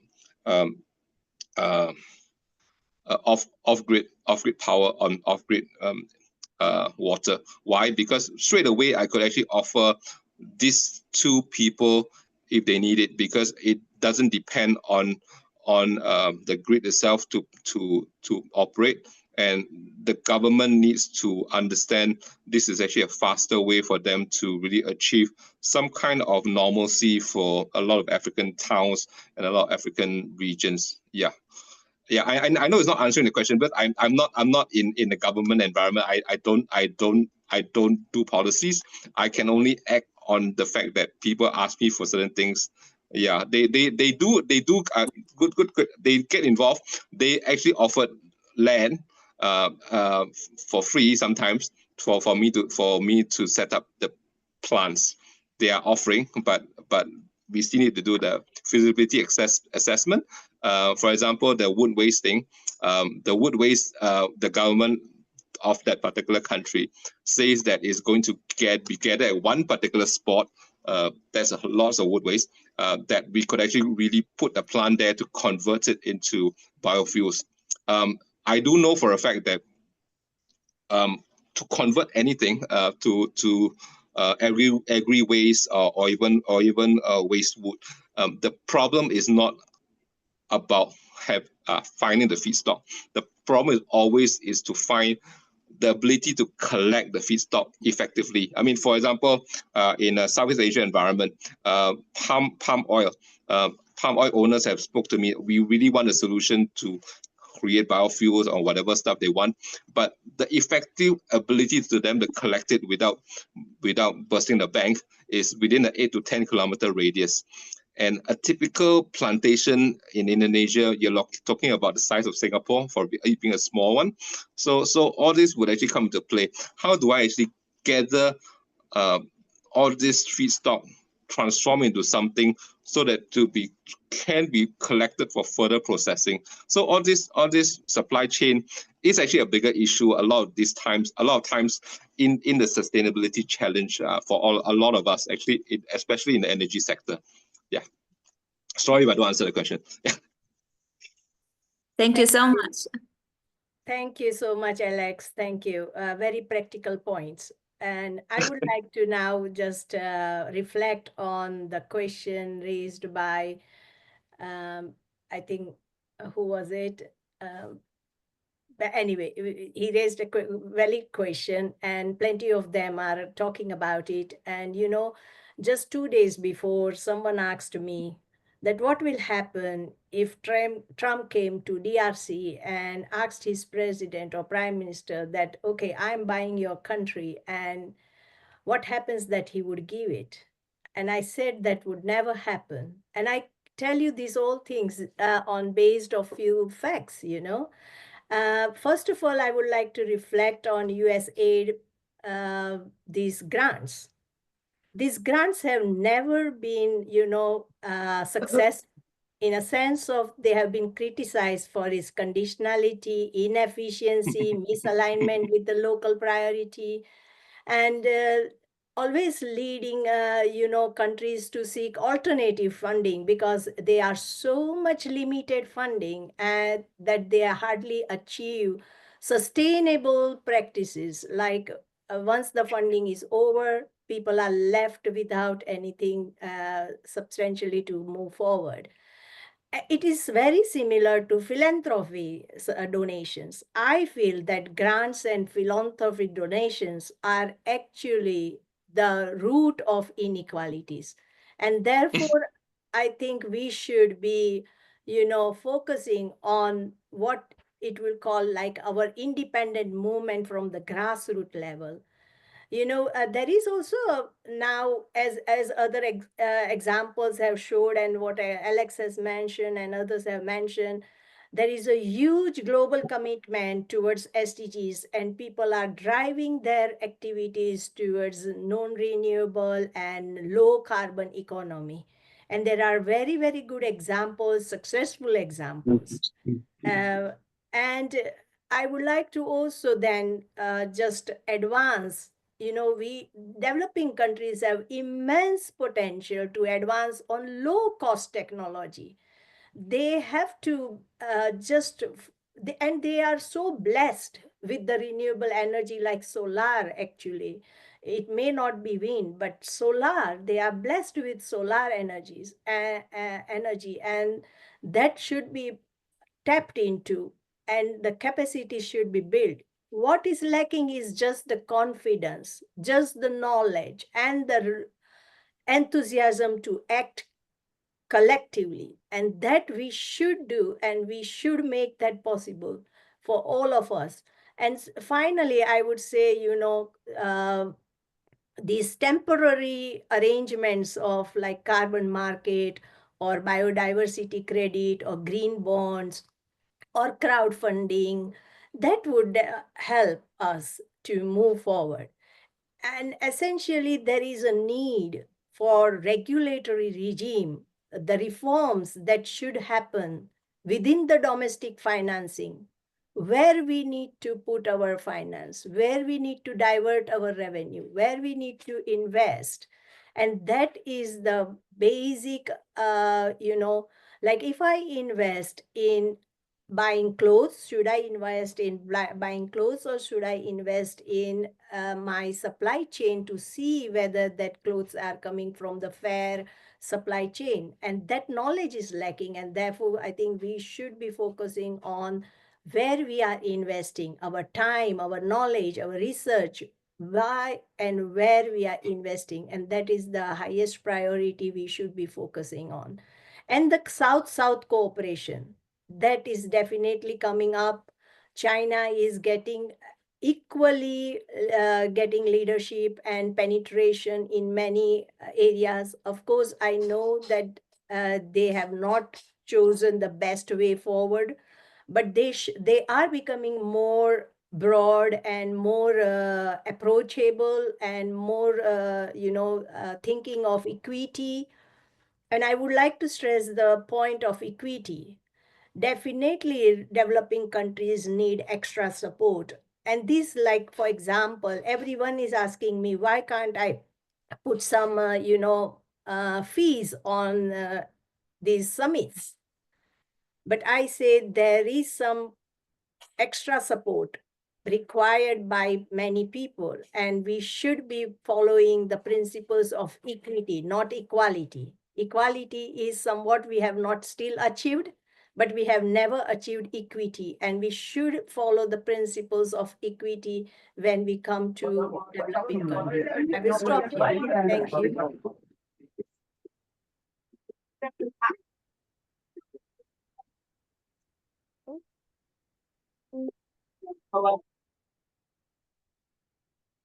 Over to you, Alex. You are on mute. Okay. Who would be actually who would like to be the next presenter? Mr. Alex, may I? Sure, you are, sir. I'm Chandran Vinod Kumar from India. Okay. So the topic is going to be on circular economy in healthcare. Sure. Please go ahead, sir. Please go ahead, Dr. Chandra. Thank you, Mr. Alex. Thank you. Good day, everyone. First of all, I would like to express my sincere thankfulness to Renuka Madam and the GSFN and the organizers of this Cameroon Summit for providing the opportunity to deliver a talk in this wonderful program. It is a great privilege to be a part of this program. Here I'm going to deliver a talk on circular economy in healthcare. When we say circular economy in healthcare, it refers to an approach within the healthcare sector that prioritize sustainability and resource efficiency while minimizing the waste and environmental impact. I'm from healthcare background, so I'm going to deliver a talk from a healthcare perspective. And I had been in healthcare supply chain management for almost more than 2 decades. So I'm going to share my experience and views. So the circular economy in healthcare, it encompasses a wide range of practices and principles that aimed at redefining how healthcare systems and organizations manage resources, products, and services. In a circular economy in healthcare, the resources are optimal. The resources means that includes medical equipment, materials, pharmaceutical products that can be used efficiently to extend their lifespan and maximize their value. So this is how it starts, like the resources are optimal, and thereby by using it efficiently, the waste is minimized to a greater extent. Like certain practices such as like reusing, refurbishing, recycling are promoted to minimize the generation of waste in healthcare operations. Thereby the waste is minimized. There are two major challenges in healthcare sector is facing. One is the huge waste generated. That is one. The second one is the expensive the medical procedures, because the products, most of the products are all imported, and those are all very expensive. So thereby it is making healthcare unaffordable and inaccessible to a majority of population, especially in developing and underdeveloped countries. So the healthcare sector, it contributes to 4.5% of the greenhouse gas emissions. Imagine that is a very the major part that which leads to which is having impact on the climate change that leads to global warming. And in a circular economy in healthcare, the sustainability is a priority. What it means is the sustainability is at the forefront of any decision making, with healthcare organization striving to reduce their environmental footprint while ensuring a high quality patient care without compromising the quality aspects. And the cost effectiveness is assured by reducing waste, as I mentioned, and reusing the materials and adapting the eco-friendly practices. And healthcare organization, they can achieve a cost savings in procurement and operations. And by adapting the 3-dimensional model, 4-dimensional model, 5-dimensional model, wherein it is the 4th dimension which talks about the effective utilization of material, and the 5th dimension is selecting and opting for the cost effective procedure, because at any if you look into it, the different procedures performed in a healthcare setting, we can find 2-3 methods of doing the same procedure, so which is a cost effective one. So this is a 4th and 5th dimension. By adopting this 5th dimension method, the cost effectiveness can be achieved, and that can benefit not only the organization, and also it can benefit the society also, because that benefit can be passed on to the patient, and thereby the healthcare can be made affordable and accessible. And then another important component is the patient safety. Patient safety is maintained here.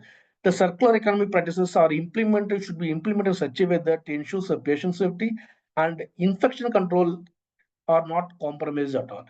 And another important thing is that innovation and collaboration are strongly encouraged and entertained. The healthcare systems collaborate with various stakeholders that includes not only physicians and the staff working inside a healthcare organization. It includes suppliers, it includes regulators, it includes the public to drive innovation culture and thereby creating a culture of a sustainability in the ecosystem. The concept of a circular economy has gained momentum in recent years The reason is the society started to seek more sustainable and environmentally and economically responsible approaches uh, to the economic activity. A circular economy is overall, the circular economy is an economic system. It is designed to maximize value, minimize risk, maximize value in the sense maximize the resource utilization, thereby minimizing the waste and thereby reducing the environmental impact. It contracts with the traditional linear economy, wherein which follows a take, make, dispose model, wherein the resources are extracted, the products are manufactured, and then discarded as a waste. In contrast, the circular economy, it aims to keep resources and products in use for as long as possible through various strategies like recycling, reusing, reducing, refurbishing, remanufacturing, recovery. That is by 9R, where we can say. First, it starts with refuse, then reuse, like there are 9 R's involved in the circular economy. This transition towards a circular economy is very, very crucial across various industries, especially including healthcare, because healthcare is a major sector where the waste are all generated in a very huge amount. The healthcare sector is a very crucial sector that impacts individual and communities at both the individual and society levels.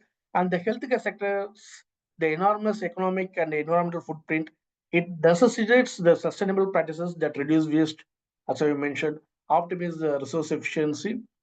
And when I say they're reducing the medical waste, as I mentioned, the healthcare sector generates a substantial amount of waste with like producing tons of waste daily. Most of this waste consists of single-use items, the packaged materials, and disposable equipment. There is a strong emphasis on reducing the waste generation. One way to reduce medical waste is to minimize the use of single-use items, which is the most common, which is the main reason for the waste generation. For instance, the many healthcare settings have adopted the practice of using reusable containers, reusable materials, and sterilizing the medical instruments and devices to extend their lifespan. This practice reduces the amount of disposable waste and lowers the cost of procurement. In addition to this, there's responsible disposal of medical waste is very, very essential. Properly segregating and disposing of hazardous waste, such as like the biohazard materials, which is very, very critical to prevent environmental contamination. The next important thing is reusing medical devices and equipment. As I was mentioning, any item, any product, which can be, which we should, our target is to utilize it to the maximum extent as possible. One of the reusing medical devices and equipment, is plays a very, very major role in a linear economy. The medical devices, many medical devices are designed for single use, so it contributes not only to the waste, it adds cost also. By transitioning this traditional model to a circular model, the healthcare organization can explore opportunities to refurbish, to remanufacture, repair, and recover the energy from the waste material and utilizing it for maximum extent as possible. And no, we can not only we can reduce the waste, we can reduce the cost, and thereby that benefit can be passed on to the organization. Pharmaceutical, next comes the pharmaceutical recycling. This is another crucial aspect of circular economy, and it's a responsible disposal and recycling of the pharmaceutical products. Unused or expired medications often find their way into landfills and are disposed of in ways that can harm the environment. To mitigate this environmental risk, healthcare organizations, they can establish pharmaceutical recycling programs, and this recycling programs involves a safe collection and disposal of unused and expired medications through designated drop-off locations or mail-back programs. These programs prevent pharmaceuticals from contaminating water bodies or polluting the environment, and often offer a sustainable alternative to the traditional disposal methods that contaminate the environment. Digital health and telemedicine has the potential to significantly reduce the healthcare sector's environmental footprint. The traditional healthcare delivery, as we all know, it often necessitates physical travel to medical facilities, which contributes to carbon emissions, in terms of transportation and logistics, and that leads to air pollution. In a circular economy, the adoption of digital health solutions and telemedicine can mitigate this negative environmental effects, and particularly this telemedicine that allows patients to consult healthcare providers, doctors remotely, thereby reducing the need for in-person visit. The patient, they can receive medical advice, prescription refills, and follow from the from the comfort of their homes. This not only cut down costs, and it can cut down on travel related emissions, and but also improves the healthcare accessibility, particularly for those people who are all the remote areas. Next important factor is this eco-friendly hospital practices. The supply chain department plays a very major role in implementing the eco-friendly practices, whether it is in terms of packaging or in terms of optimizing the transportation routes, thereby minimizing the carbon emissions. And this hospital and other no, the healthcare facilities, they can have a very significant contributions by adopting the eco-friendly practices in the both in infrastructure and also in operations. The design and construction of healthcare facilities can incorporate the sustainable and environmentally conscious elements. The key aspects of eco-friendly hospital practices that includes the energy efficiency. The hospitals can, healthcare providers can invest in energy efficient systems like including the LED lighting, energy efficient HVAC system, heating, ventilation, air conditioning, and renewable energy sources like solar panel. And water conservation, that's another important key aspect.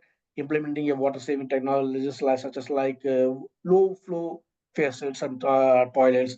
Recycling water through systems like rainwater harvesting can minimize the medical waste, and water cycling and management.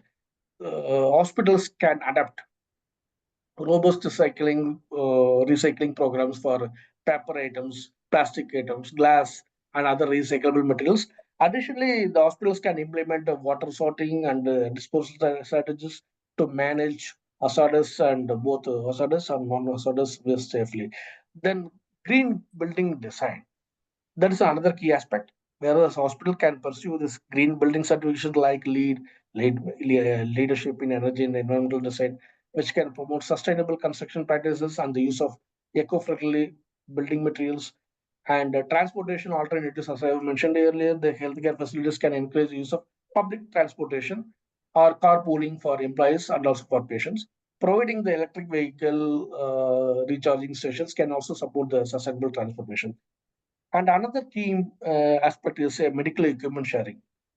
In circular economy, the sharing of medical equipment among the healthcare facilities or within a network of healthcare providers is an efficient strategy to reduce waste and optimize the resource optimization, resource utilization, rather than each facility having purchasing its own equipment and going for underutilization. This kind of sharing of medical equipment, a sharing model that allows multiple organizations to access and use the same devices effectively, thereby reducing the medical waste and also that leads to cost optimization, and the benefit can be passed on to the society. And eco-conscious procurement, as I mentioned earlier, the supply chain department plays a major role, and the sustainable procurement practices are very much essential for achieving a circular economy in healthcare. The healthcare organization can prioritize the procurement of eco-friendly products and services, choosing suppliers that demonstrate a commitment to sustainability in their operations. And the key components when it comes to eco-conscious procurement, one is the supplier selection.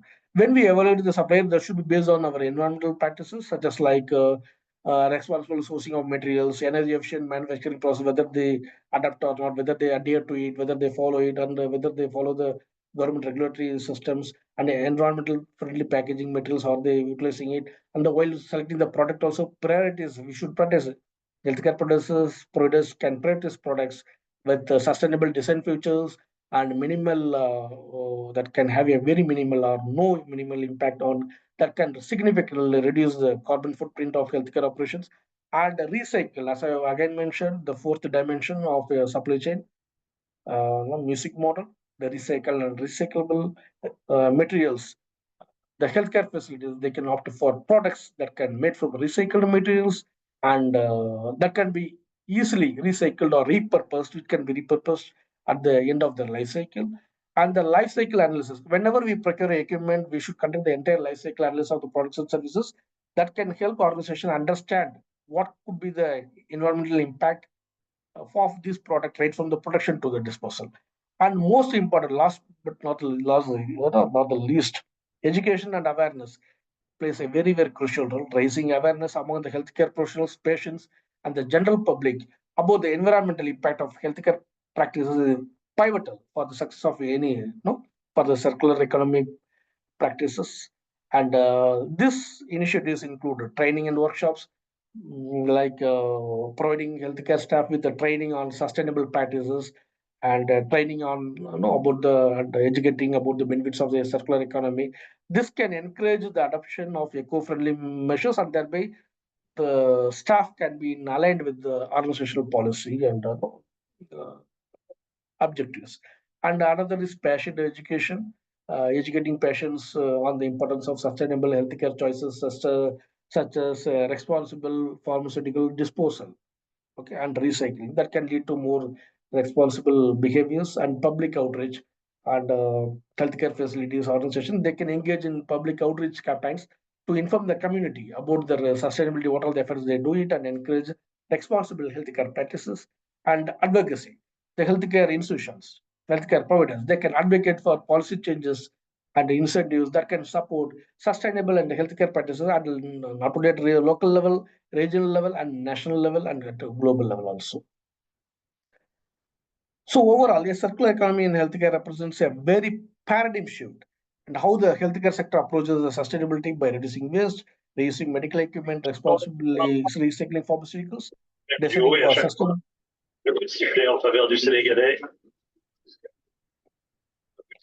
and implementing eco-conscious procurement and promoting education awareness. The concept of 9R, which I was mentioning in my initial introduction, it expands from the traditional ways reduce, reuse, and recycle (RRR), which is 3R. Now it is expanding into it is into providing expanded into a more comprehensive framework for promoting sustainable and responsible resource management. So the 9Rs includes the refuse. First of all, whenever we receive any item, whether that's really required or not, whether that's necessary or sustainable, that has to be looked into it. If it is not so, we should be positioned to refuse it. And only if it is really required and that whether it's going to add value and that is a sustainable option, then the product procurement should be considered. That is the first job, refuse. The next is reduce. Reducing the consumption is we plays a very important role that because that entails a minimizing the use of resources, energy, and materials. And the third R is the reuse. Like reuse is a fundamental principle is of the circular economy is the reuse. It involves that extending the lifespan of the products, components, materials by using for multiple times as to maximum extent as possible without compromising its quality. This includes like the another R is the repair, whereas it is closely related to reuse, and but it focuses on fixing the products to have that have become damaged or non-functional. So repairing, that's another R. And next comes the refurbish. The refurbish, it goes beyond the repair. Here, it involves restoring the product to a like new condition. Like, for example, it's more often like including the cosmetic improvements. And then the next R is the remanufacture. It is a more advanced form of refurbishing. It involves disassembling and rebuilding a product to meet or exceed its original performance specification. And another R is a repurpose. Repurpose in the sense it is like what it means is it is finding a new ways or applications for the items that might otherwise be discarded.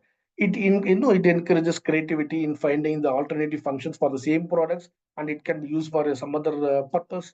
And another R is a recycle. So it is we are all aware about the recycling, and it's a well-known and essential aspect of the circular economy because it involves reprocessing the waste materials to extract raw materials for the production of the new products. This is a closed loop system. It conserves resources and reduces the energy consumption. And minimizes the environmental impact. And final R is the recover. It focuses on reclaiming the energy from the waste material, especially from the material that cannot be recycled. So techniques such as like waste to energy, uh, incineration, anaerobic digestion, where these materials can be converted into a non-recyclable materials into this will convert the non-recyclable materials into a more useful energy resources. Thereby, it reduces the environmental impact of waste disposal and providing a source of renewable energy. By implementing this 9 Rs, the business, healthcare organization, individuals, they can make a significant contribution to a more sustainable and more sustainable and circular economy. These principles emphasize this 9R principle emphasizes the importance of responsible consumption, waste reduction, and the effective utilization of material.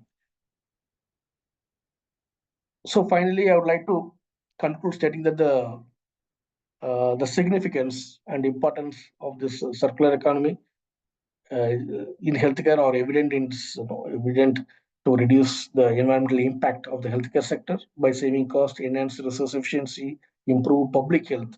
That's very important, driving the innovation and promote long-term sustainability.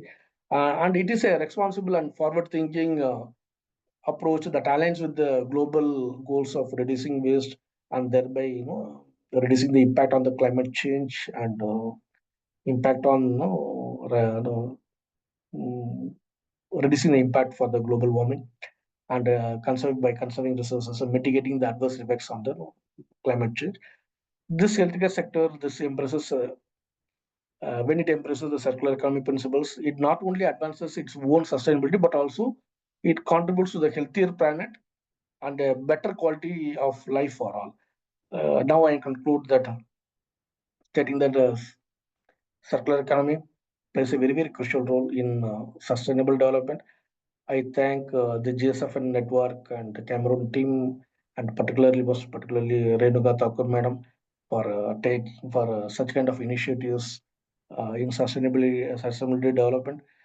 Thank you, madam, once again. Thank you, the organizers of Cameroon Summit. Once again, thank you. Yeah, just like to ask a question, Dr. Chandra. I mean, a lot of these things that you deal with in the hospitals, right? I mean, got to do with biohazards and one use only, right? And normally they are incinerated, right? I mean, the supply chain is actually very tight in case of if you don't even let for example, the hospital gowns get out of your site. You need to incinerate it because of all the biohazards and all the necessary precautions, right? How would you actually make this actually more circular in that way? Because a lot of things I know for my layman understanding is that there's a lot of, I won't call waste, necessary waste in hospitals because of a sterile environment and the need to save lives, right? How do you ensure that this is, you need to actually reduce the waste at the same time become more circular in that sense? It seems to be two different ends of the spectrum that is very difficult in terms of supply chain and of course circularity in my mind at least. Yeah. Yes, correct. By adopting eco-friendly sustainable procurement practices, one can implement, like for example, like as I was mentioning, the 4-dimensional and 5-dimensional model. The 4-dimensional focuses more on effective utilization of material, and thereby a recent study which I had presented in the international conference, wherein when the medical devices are effectively utilized, the waste can be reduced to a greater extent. As I was mentioning, the two major challenges of any healthcare provider is one is the first one is the huge waste generation. The second one is due to that the cost of medical procedure is going up. So by effectively utilizing the materials, the cost of the procedures can be drastically reduced.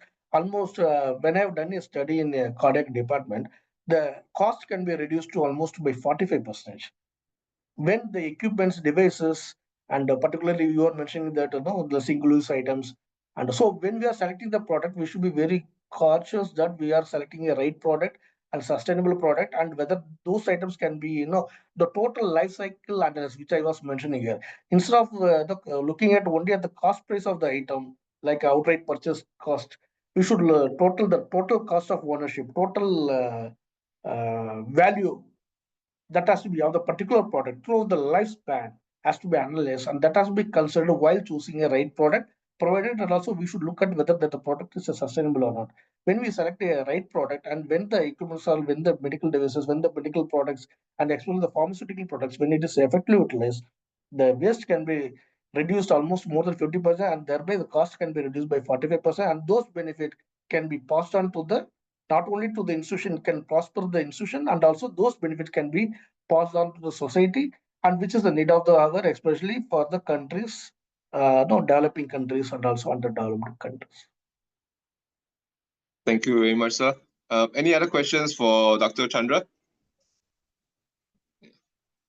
Yeah, you'll be very surprised that even in Singapore, we are also complaining that the cost of medical is very expensive. It's really, really expensive. Yeah. So it's it's nothing to do with developed or undeveloped countries. It is internationally the cost of medical is going up drastically. Yeah, you are very right to say that. If there is no other questions, can we move on to the next? Please. There is a question, or maybe. Oh, please. Maybe an appeal, not a question. Thank you, Dr. Chandra, for this eloquent presentation. Yeah, one thing I want to ask you, telemedicine. Telemedicine is something that I think we really need to develop it, especially in Africa and in countries like Cameroon, where the health sector is so centralized that you have most of the hospitals in the urban cities. Then those of us working in the plantations, you don't have access to those hospitals because 60% of the people who work in plantations, they are in the rural communities. And rural communities, they don't have good roads, they don't have hospitals. So I have been reflecting on how to, through artificial intelligence, set up a kind of telemedicine facility where we can actually assist these rural farmers to get good health facilities, because we will not be able to feed the people if at the same time we are not healthy. And sometimes even if we could afford to pay for the health, we don't have those facilities around us. So I don't know if you have a model or something that could really help in situations like this, then we'll be really, really happy to develop this so that it becomes part of our green villages. Because in our green villages, we are envisaging certain health facilities there, but we need to take it to this level of telemedicine with the support of artificial intelligence. Thank you so much. Thank you, Mr. Prince. As I mentioned, this advent of digital health and telemedicine technologies, right? That was what, which is having a huge potential to, to extend its accessibility to the remote areas, and by reducing the environmental footprint, like the adoption of health solutions and such kind of telemedicine solutions. This can mitigate this negative environmental impact, and thereby the accessibility can be improved. And as I mentioned, this not only cut down the travel related emission but also improves the healthcare accessibility, particularly for those in remote areas. The solutions such as like electronic health records also streamline healthcare operations, and reducing the need for paper records, also the documentation storage, because I'm addressing both accessibility and sustainability. This not only saves time and resources but also minimizes the use of paper, which is a eco-friendly practice. And accessibility, particularly in regions like Africa, as you mentioned, this can be improved.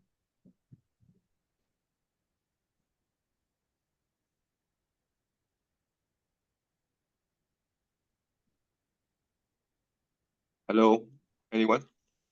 Anyone else? I think Dr. Yusufa has a presentation now. Okay, please, Dr. Yusufa, please go and share your share the screen for your presentation, and please go ahead. Thank you very much. Okay, thank you very much, Dr. Alex Home, and the co-panelists and other people who have just done their presentations. Thank you so much. We are so grateful. Can you hear me? Yes, we can hear you. Okay, okay. I think Dr. Renuka will share my presentation on the screen if she's around. If she's not, Dr. Naya, will you share the presentation, please? I'm just bringing it up. Just bear with Okay, me, okay. please. Okay, all right. Thank you so much. Dr. Alex spoke a lot about my presentation, so I will be very brief. A lot has already been said in the aspect of renewable energy. We are looking at the future of renewable energy in Africa, unlocking the continent's potential for sustainable development. So much has already been said. So I'm just going to move straight into the presentation. If you can see the screen. 1 second. Okay. Just bringing up. Okay. All right. Yeah. Hold on. Okay.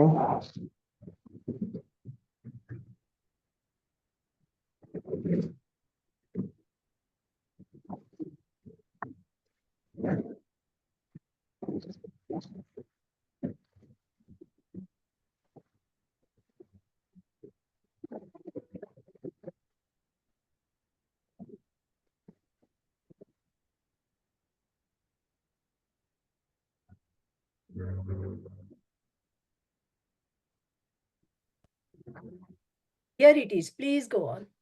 Okay.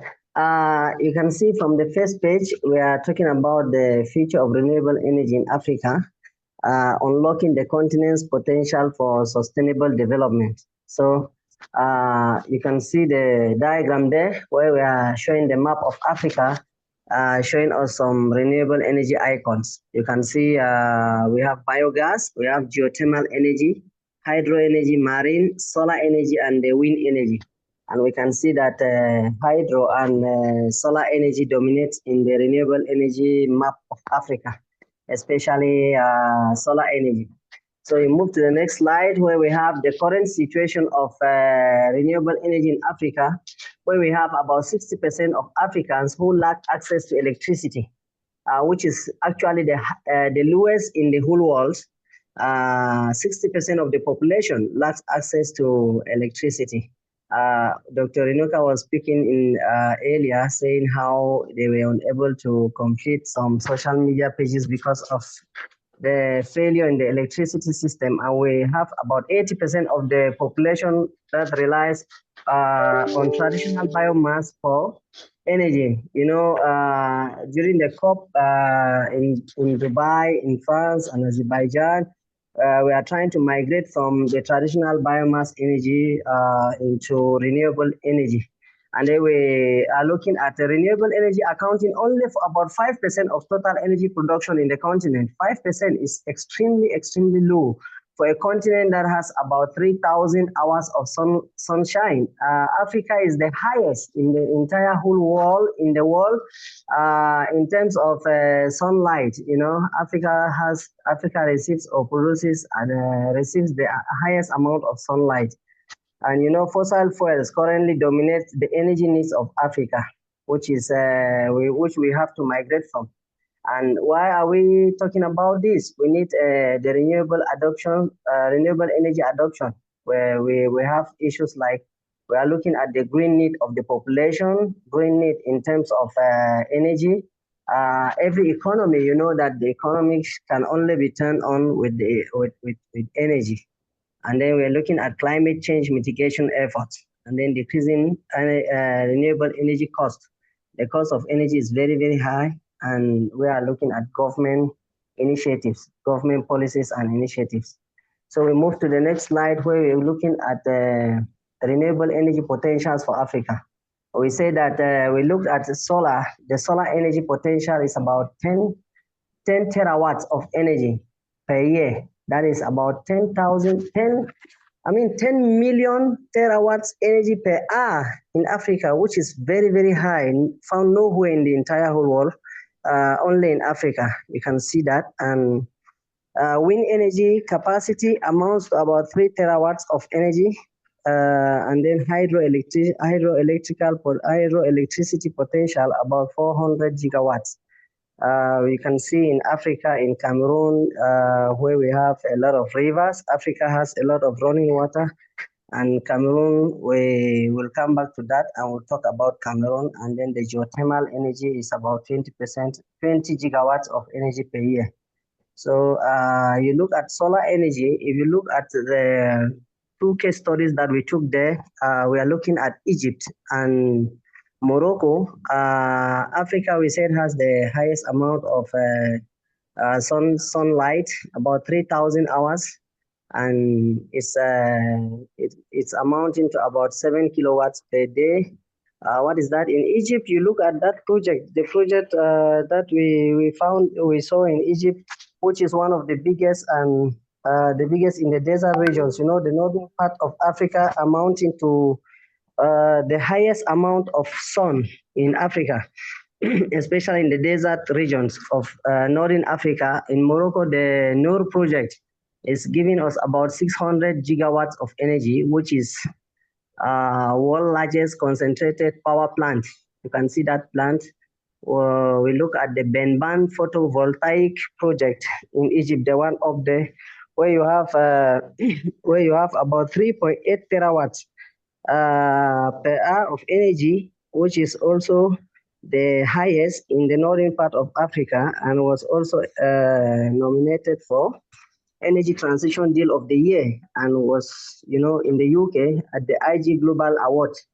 So those are 2 very giant projects in northern part of Africa. And so we move to the next slide. You look at the wind energy potentials. You look at the wind energy potentials at the coastal part of Africa, Africa wind farms, where you have the Gulf of Al Zayed. Al Zayed is also in Egypt. So that is also a massive production for wind energy. Gabal El Zayed wind farm complex with a capacity of 3,000 wind turbines, producing an energy potential of about 580 megawatts. So the South African Jeffrey farms, which produces also about 138 megawatts of energy and has a capacity of 60 turbines. You can see that. So it's really massive. Africa has a lot of energy potential. And we say that industrialization, before a country should be industrialized, they need to have a stable amount of energy, very stable amount of energy. Then we move to the next source of energy, which is the hydro. Hydro energy potential for Africa. We are looking at the Africa having the highest amount of hydro energy potential. Ethiopia Grand Renaissance Dam, which is having a capacity of 10.4 million cubic meters of production of energy, or energy production per year, which is very high. And also we are coming back to Egypt. You see, Egypt is also figuring in solar energy, wind energy, and also hydro energy. So the Aswan Dam, the Aswan Dam, where we are looking at 170 billion cubic meters of water. And the Cameroon Lompanga Hydro Electricity Dam, which is also producing a very big amount of about 30 megawatts of energy into the grid system of Cameroon. So you look at hydro for Cameroon, for example, we are saying that in all the 38 divisions that we have in Cameroon, all of them are named after a river. So when you look at that, you see that Cameroon is also having a very, very great potential when it comes to hydroelectricity in Africa. So Africa is endowed not only by the solar energy, by wind, also by hydro energy. So hydroelectricity is really something that we can tap. Cameroon is really blessed with all the 3 forms of energy. We don't only have the sun in the northern part of Cameroon, but we also have the hydro littered all over the country. So we have dams like Lompanga, we have Menvele, we have a lot of dams. So we have so many of them. some Lulu, Idea, and so on. So we go to geothermal energy. Looking at the geothermal energy of capacity of Africa, Eastern Rift Valley in Kenya, you can look at that big project. It's a giant project where Kenya is producing over 900 megawatts of energy, making Kenya the first African country and seat in the world which has significantly reduced emissions of greenhouse gases. And you know, greenhouse gases associated to environmental damage and environmental pollution and so on. So Kenya has resulted to that form of clean energy, the geothermal energy, which is so high. It produces over 900 megawatts of energy, which can power the entire eastern part of Kenya and also part of Uganda and other countries like Tanzania who border with Kenya. So this is also a very great potential for hydroelectricity. And we are looking at the off-grid and the mini-grid. I decided to bring up this issue of off-grid and mini-grid in rural communities and small communities around, because a lot is being done in this sector right now, where it's also addressing the energy gaps of local communities or little communities around the African rural areas. So it's very important that we emphasize also on this form of energy, which is also solar. So you are moving into looking at some efforts that have been done by African youth. You can look at, you see the young man from Nigeria, Mustafa Gajibo, who is also in Nigeria, who has featured in so many of the Western magazines, Africa and so on, and has won a lot of awards in his innovation that he has brought. You know, it's powerful. It's a very, very serious young man, and we see that sustainable green cities are coming up in Africa. A lot of people are talking about sustainable green cities, and we were talking about in the morning the presentation done by Queen, and Prince also mentioned that in our sustainable green cities that we are going to look in the near future in Africa, we are going to see a lot of renewable energy. So key players are renewable energy initiatives. We are looking at government, national and both regional and local governments, international organizations like the African Development Bank, the EU, USAID. They are doing a lot. We just mentioned USAID earlier, just a few minutes ago. You look at the private sector developers, initiators, inventors, and manufacturers. So civil society organizations, advocacy, community engagements, civil society like us, those of us who have been talking about renewable energy. We have talked about renewable energy and we want to do much in this sector. So you look at initiatives like Africa Renewable Energy Initiative, which is powering Africa in the rural areas. So we look at those forecasts and projections, renewable energy capacity growth about 50 gigawatts by 2025. Okay, we are already in 2025. We look at, we saw that it's going to grow from 50 gigawatts to about 150 gigawatts by 2035, and it's solar. If you look at that diagram, you will see by countries of Africa, and then you will see individual effort of countries, like you see Kenya, Ethiopia are doing so much, and Angola itself is doing much. You look at wind energy, where we expect a 20% growth in renewable energy mix by 2035. And then we are looking at global access for Africans to have renewable energy or energy in general at 70% by between now and 2035. So by 2035, we will see an increase in access to energy to all those Africans who are living in rural areas and urban areas. So action plan, we are going to strengthen policy, regulatory frameworks, increase financing for renewable energy projects in Africa. So we are going to be looking at how we can increase financing for renewable energy projects, the government regulations. And then we're going to develop capacity building and skills, enhancing grid infrastructure and stability. They will promote regional cooperation and knowledge sharing. So like what we are doing now, talking about renewable energy, we are talking much on what we are going to do in the future and which is going to constitute our action plan. So I think that is little that was left to be said. And our recommendations, we are going to look at, we encourage government, we encourage policymakers, we encourage regulatory framework makers, and we also ask people to invest more in renewable energy infrastructure. NGO, civil society, business people, we develop local technical capacity, and then we want to promote regional cooperations between nations of Africa in its dealing with renewable energy in Africa. So renewable energy is a source of energy that is clean. We know that we have to move from biofuels into renewable form of energy, which is cleaner for the environment and for the people. So thank you for your time, and this is the little that we had to say. We're looking forward to tomorrow where we will develop more on that. Thank you so much.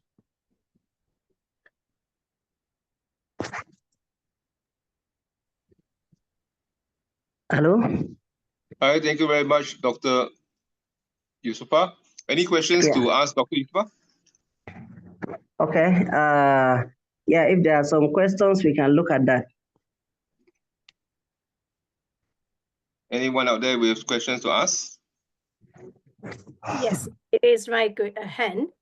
Dr. Mustafa, congratulations. Like the presentation was really, really inspiring, and facts are so prominent, like they are so actual facts that everyone should be enthusiastic here to work towards this, achieving your goals, the targets that you mentioned. So, and I think all disciplines like researchers, educators, universities, schools, everyone has to target how they can impart these skills, this education, how they can contribute to this area. And it is, and as you said, immense potential is there. So we all should work in that way. So I definitely applaud your presentation. Thank you very much for bringing that here. I don't have any question. The question lies in my comment itself, that why we are not doing it. And I think I don't want to dwell into those challenges. We all know what challenges are, but we need to just overcome them and start acting on it. Thank you. Okay, thank you so much, Dr. Renuka. Thank you for your comments. Thank you so Just much. one simple question, Dr. Yusufa. Just curious, are there local small scale renewable energy companies that is doing solar farms as well? Yes, there are local companies here like Huawei. Huawei is a company from China, and they sell electronics in Cameroon or in Africa, but they have resorted into doing some they have really gone into renewable energy now in Africa. In Cameroon, for example, where they produce renewable energy in some parts of northern Cameroon, which is not connected to the national grid system. So they go to local communities, to rural areas. They generate solar system, solar energy, and then they resell it back to communities. They do in the form of meters, where you consume and then you pay the amount of energy you have consumed per month, which is very, very successful. They have done this to many communities, and then the Cameroon government itself have put in place what do we call it? A government structure, which is called Rural Electrification Project. So it is it is not part of the national supplier for electricity. So they are doing this one on rural areas that are not connected to the national grid system. So it's also very successful. Thank you very much. I think you share the same feeling as that the off grid is the way to go, because there is no way that the main grid can actually supply to everybody. I mean that's the reality of Africa. Yeah, thank you very much. That's right. Okay, and so we are calling on civil society. We are also calling on business people. We are calling on those people who are involved into renewable sources of energy to really get into this, because it's a very, very lucrative form of business. You know, there are a lot of communities in Cameroon who they have never seen an electric pole. So I think that it's our time to really get into that, especially in the northern part of Cameroon where we have a lot of sun.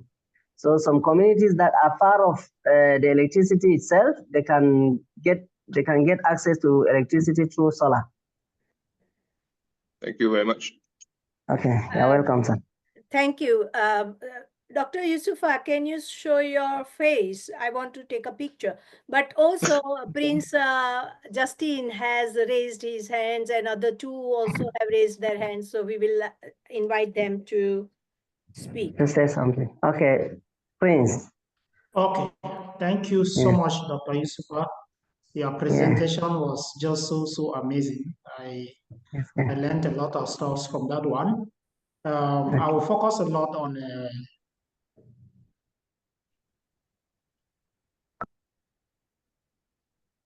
I think we should be able to answer Dr. Renuka now because she said, why are we not doing it?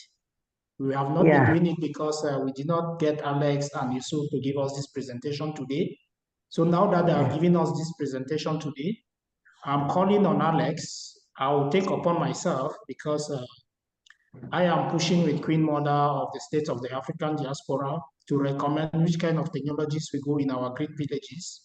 We are building 71 green villages across Africa. And I'm calling on Alex and Dr. Yusufa. We need to start with training. So let's do something so that as soon as possible, we can initiate these trainings and make them in the form of projects where we train our trainees and then we take these panels to their villages and we do exactly the off-grid system that the government is trying to encourage now. Because the realities in Cameroon is that most of the villages are disconnected on the national highway. And so even getting electricity to transport it to those villages becomes so expensive for the government. So there are welcoming initiatives that will do cheaper and independent mini-grids.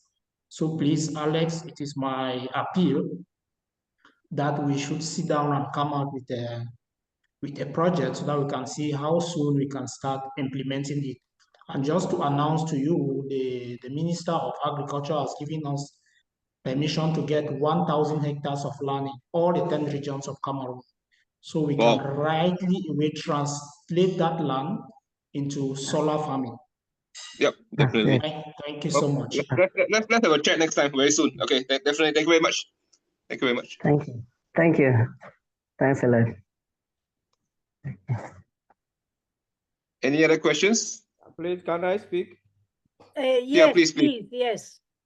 All right. Thank you very much, Dr. Musa, for your presentation.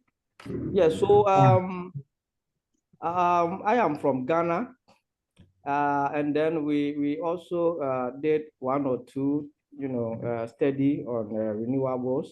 We realized that two key challenges were associated with renewable energy, and that is its intermittency, and then the financing of renewable energy. You speak to the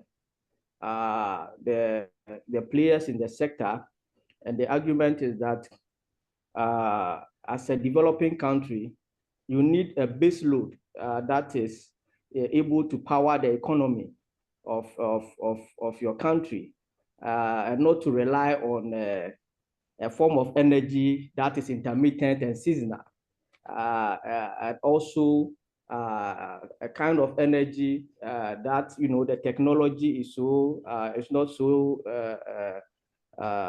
widespread. Okay, for want of better. Yeah, I want to see how these two key issues play out in Cameroon. The issue of financing, and then the debate around the issue of intermittency, renewable energy being intermittent and seasonal, as against the fossil fuels one that are more reliable and more a better place in our setting. Thank you. Okay, is it William Asante? Thank you so much for your question. In Cameroon, it is true, like in other parts of Africa, Financing for renewable energy is a very serious factor. Not everyone has access to this kind of finances. The government is doing some good work at that level, but sometimes, the issue of corruption and embezzlement is a very, very serious factor. So I can imagine in a place like southern region of Cameroon, where we have three, We have three very big projects on hydroelectricity, the biggest in the country, where we have the Lompanga project, we have the Memvele project, and we have the, Mekim? Yeah. All of them are in same region, Memvele, Mekim, and the Lompanga. But in that particular region, there is still a very, very, very, very serious lack of energy. The energy need there is extremely high, that sometimes it's from 10 a.m. to about 5 p.m. you can have electricity. And after that, it's off till next tomorrow. So it's a very serious problem. It's not only the availability of these renewable sources of energy, it's also the transportation of this energy to the local communities, to the cities, to those places where it is needed. So sometimes it's very costly. The installation of solar system is really costly. Though we have the sun, we have everything, we have the government policy, we have everything that is helping us, but the cost of installation is not easy. And we have a very serious problem with lack of technical capacity, the technical know-how.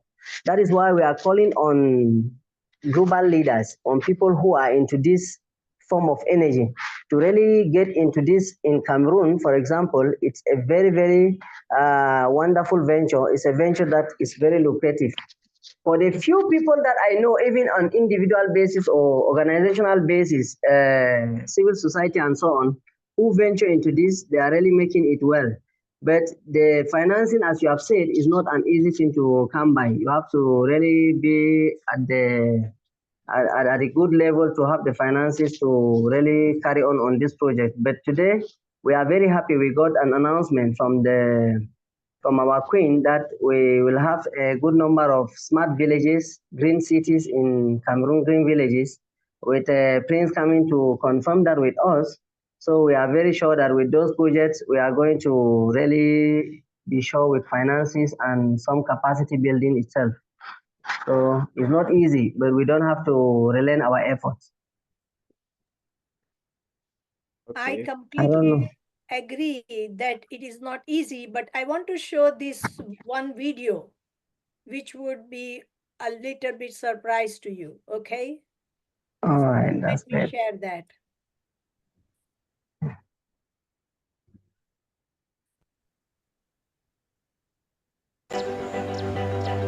Adidinay fokon'olo an-tanàna no mikarakara ny fokontaninay ty eto mba hampivoatra azy. Zay maharaty azy io. Raha ny hevian'ny jiro mpanao solaire milamina, mahasalama, mazava, zay mahavy anay hoe mazava honko, lasa nazava zay anaty honko ato.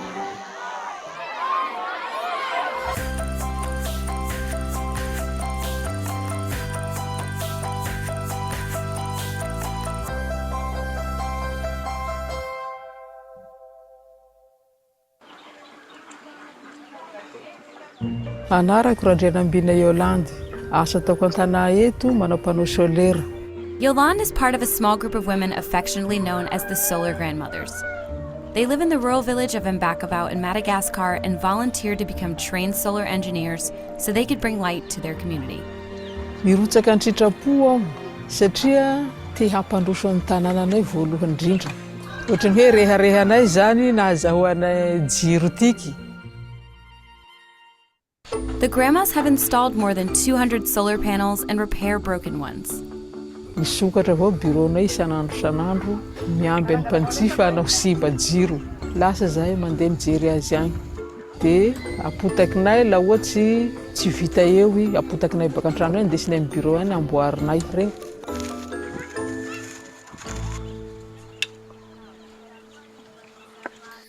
Before the solar panels, people in town were using firewood and gas lamps when the sun went down, which is bad for the environment and a fire hazard. The solar energy that the panels collect during the day gives the community a safe alternative at night. Fahitako an-tanà toy henan'izao mba miova noho ny fisian'ny jiro namboarina io. Voanalohany, zahay miasa herinany afaka vezivezy. Faharoan'izay ny anakinay mba tsy miaina amin'ny jiro fa mba mazava mba hitany variany mazoto mianatsy ireo. Fahatelon'izay ato amin'ny tsy fandriam-pahalemana koa. Raha mazava jiro mba hafahafa ny ain-tegna mba tsy matahotsy hafa avao moa raha mazava. Mazava honko na nametraranay io mazava honko fiaviany toy fahasoavan'ny azonay toy panneau solaire toy.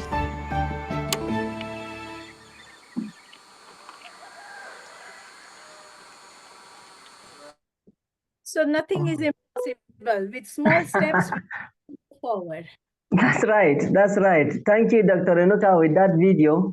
And I want to also mention the fact that we can, solar, when we talk of renewable energy, we don't look only at the solar, but though people really concentrate much on that, which is very, very good and important because of the availability of sun. We have other forms of renewable energy that are very cheaper for us. Like I saw in some communities where they use cow dung to make when they harness their gas, and part of it is used as a solar, is used as a energy. So in small communities, there are many other ways people are doing it. And today with China,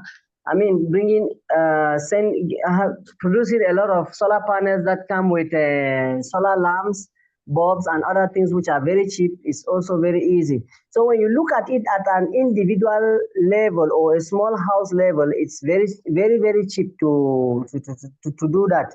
But when you look at a very large grid system, that is where you find it as very expensive. So we don't have to relent our effort, as we said. That video is very motivational. It's really good. I think we have to copy such examples. If I could add, very good point is that it's very correct that solar doesn't provide the actual base load because it's intermittent. But of course, we could actually solve that with a battery energy storage system called BESS.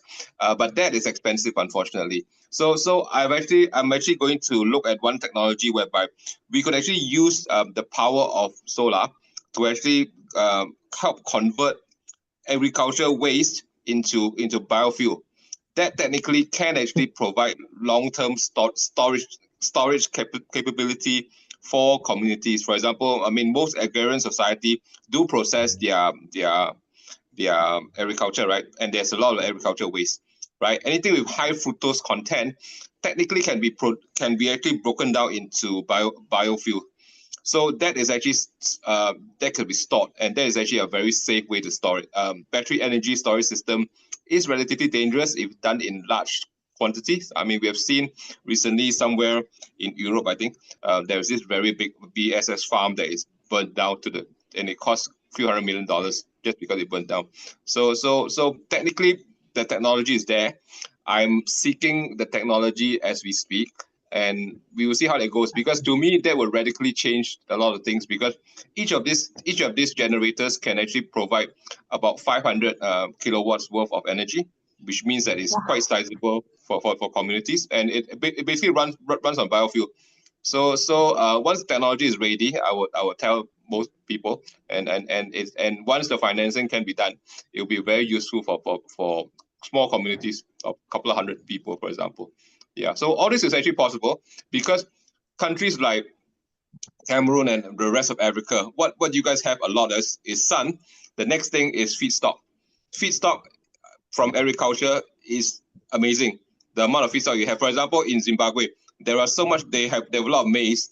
When you process maize, there's a lot. The corn cob still has it. Whatever thing, they still have. Much of the plant still remains unusable. We could really reuse the plant into turning it into biofuel. So that's the beauty of it. You would basically can in some ways turn something that you don't normally use into something valuable, which is biofuel. Yeah. That's the future you can look forward to if it all works. Yeah. That's great. We'll stay in touch with all that, and immediately that is available, I think it will be a great market for Cameroon, Nigeria, especially Nigeria, where you have a very serious problem with energy. So Okay. Yeah, I do know that there's a reason. I mean, there's of course a reason why there's a serious problem with energy as well. So with this kind of biofuel technology, I think it will solve a lot of your country's problem in a very That's cheap great. way.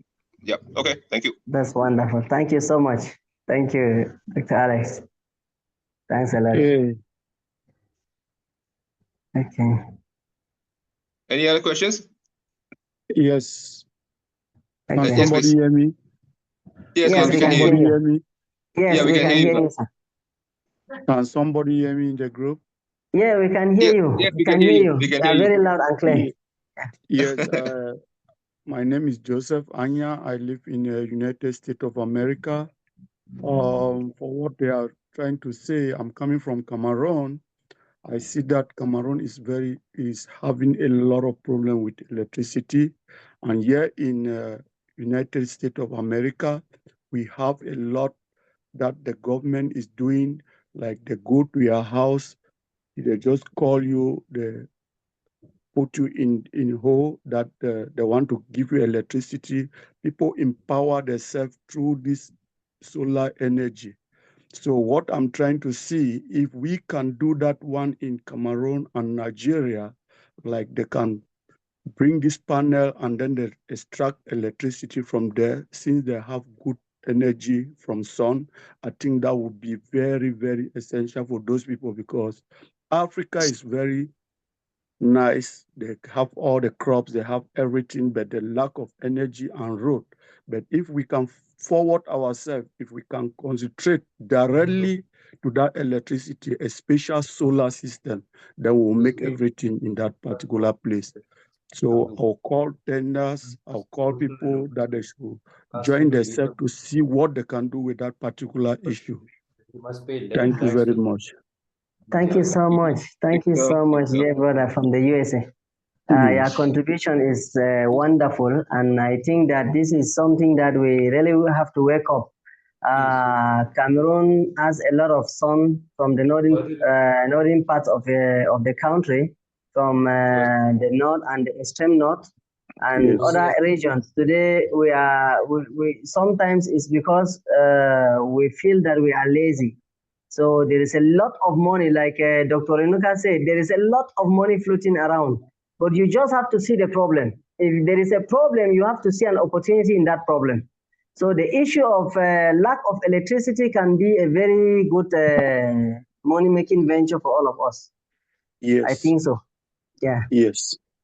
All right. Thank you so much for your wonderful contribution, and we will like you to share your contact as well with the organizers, and maybe with Dr. Renuka. We'll be inviting you to our events and so on, and from time to time we are going to discuss these problems together. We are happy you are from Cameroon and you know the realities on the ground. I know. Yeah, thank you so much. You're welcome, You're sir. welcome. Thank We are you. so grateful. Thank you, Joseph. Yes, good morning. Yeah. Yes. Hello, good morning. Yes. One second. I will just put a comment for Joseph, and then we can invite you. So, Joseph, I am so glad that you spoke today, because there is a huge need for diaspora to come to their university, back to their country, and offer the brains and intellectuality like that they have gained from going out of the country. So we would definitely like to invite you to share your, intervention. What are the possibilities of moving forward? And you can directly connect with Prince Justin here and the rest of us. Thank you very much. Yes, please, You're Justin. welcome. Yeah, thank you very much. I committed a big mistake. I was supposed to formally welcome Prince Anya Joseph. He is my father. He hails from the same kingdom like me. So I was supposed to formally welcome him into the webinar, but I'm happy he popped in. So he's a member of the house. So anytime we need him, we can always get to him. I just said I should emphasize that. Thank you so much. That's great. Thank you, Prince. Thank you. You're welcome. Thank you and welcome, Mr. Anya Joseph. Thank you. Yes. There was a Prince question. Collins. Please invite Alex. Please invite the Oh, people who raised their and the hands. next, anyone else on the list want to present? Yes, here we have Alokotukumba. Please take your floor. Take the floor. Please. Yeah, thank you very much. Please share your screen, or do you want to present your slides? Thank you. Hello.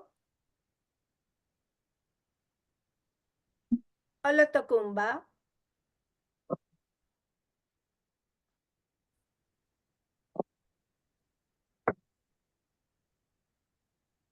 I think she has gone off the screen for a moment. Let us invite Dejga Colin. Please Your take the screen. floor. Okay. My list is a bit different from your list. Maybe your list is a newer list.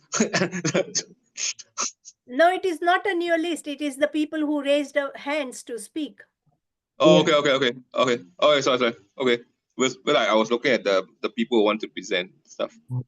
All right. Thank you, Prince Zega Collins. You are welcome. Prince Collins is representing a very huge kingdom in the Northwest region. He's from the Ka kingdom. They call it Ka. And his dad, who is the king of this kingdom, has demonstrated his interest to become a member of the royal chambers. I think after this event, I'll be visiting this kingdom to formally invite them into the kingdom. So Prince Collins, you are welcome. Please take the floor. Thank you very much, Prince Houston. Also, great thanks to the panel. Yeah, as Prince Houston already introduced me as Prince Collins, coming from the indigenous from the Rumkar. And for the few days I've been with him and with Queen Aji, I've really learned a lot from this program, and I've been studying other things and seeing.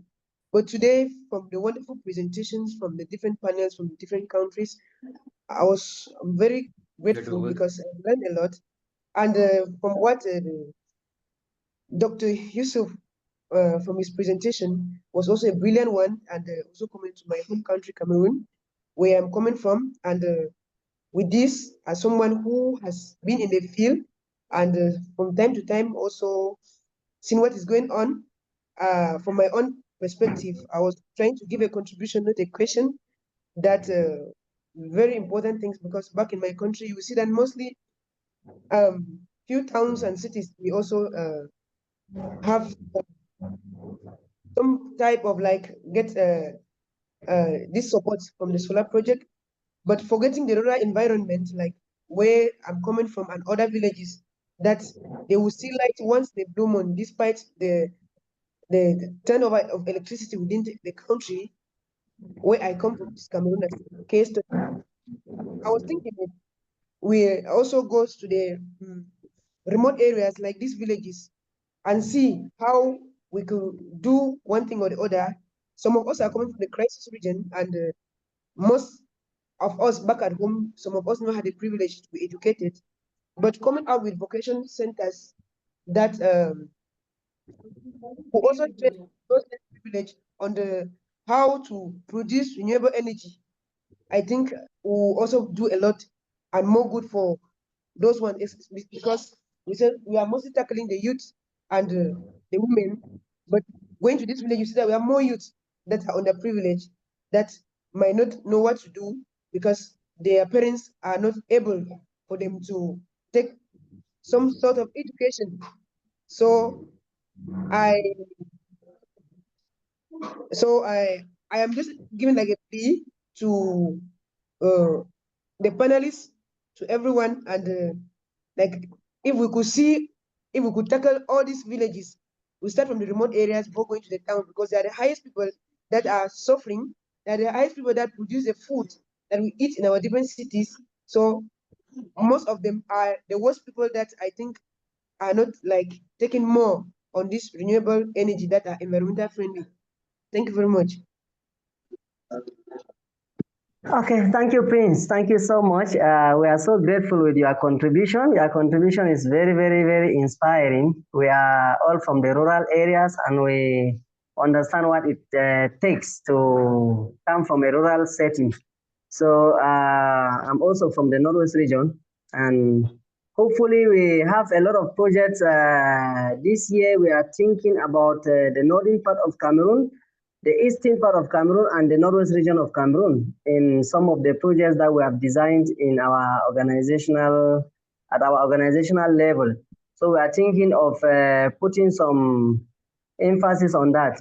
Hopefully we are going to share with you and see how we work with you and come together with some great analysis and how and where to get into this. Thank you so much. And we remember waste, our agricultural waste can also be transformed into energy. The waste from our animals in the villages, you know, a lot of cattle from the Northwest, a lot of cow dung can also be transformed into renewable form of energy. So we are thinking about that. Cow dung, we said it produces a lot of methane, which is a gas that is even more dangerous for the environment than the CO2 that we are talking about. Dr. Vinod in his presentation mentioned that, and it was really amazing. I even think we will go into that. We'll go more into that. You have seen some organizations like Plan Cameroon. Plan Cameroon is training a lot of women in the Northwest region. There is a project that is even currently going on in the Northwest where they are using cow dung for gas, for household gas. I mean, it's really, really clean gas. It's nice and it doesn't emit a lot of smell like the compressed gas. So it's a renewable form of gas and it's so interesting. In about 15 minutes, you can be able to cook your beans. And also we are going to talk more about our biochar and charcoal briquettes production. So these are things that our organization is really, really doing. And we have small projects that we are running in such communities. We are going to give you more information on that, and you will see how to come with us. And we do much around the areas that you are talking about. Thank you so much.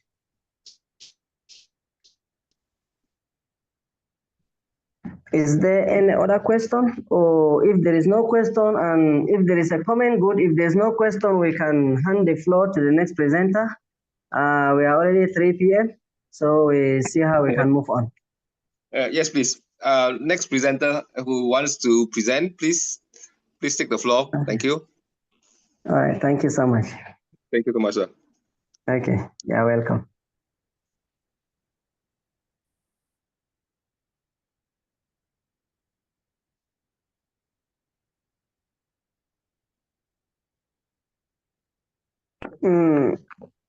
Can we check the lists? Maybe Dr. Naya, is Dr. Naya around? Dr. Renuka can check the list and see who is next on the list. Yeah, Dr. Alex Kong is the moderator our for this panel. Christian Funwi. Sorry, my pronunciation of their names is horrible. So and I'll leave it. Yeah. Okay. Yeah. So my even if I ask people won't actually know who the hell they are. So it would be best if there is, I mean, there's somebody called Christian. Well, I don't see anyone who has volunteered to speak. They are not here, so I think we can move to any other discussion if there is any, or I can present on some other issue which is like, it's not in energy, but it is in human rights and social justice and why Sure. equity. But I would like to see if someone else is still want to present anything from the group here present. Anybody else present who would like to present on energy, Mohammed please? Saqib, would you like to present anything? Yeah, thank you very much, Dr. Renuka. Indeed, it's been quite a journey learning about what is happening in the Cameroon and African sides. I haven't got much to present, but I've got some questions. I've just mentioned in the chat about the three-pronged strategy. Can you hear me? Yes, yes, we can hear you. Yeah, We can hear you, Muhammad. thank you. Thank you. So the three-pronged strategy is very important when it comes to the clean energy. Number one is the infrastructure. If there are impediments, if there are pilferages in the distribution, in the connectivity, then the effort being put in any other stage will become worthless or will become weak.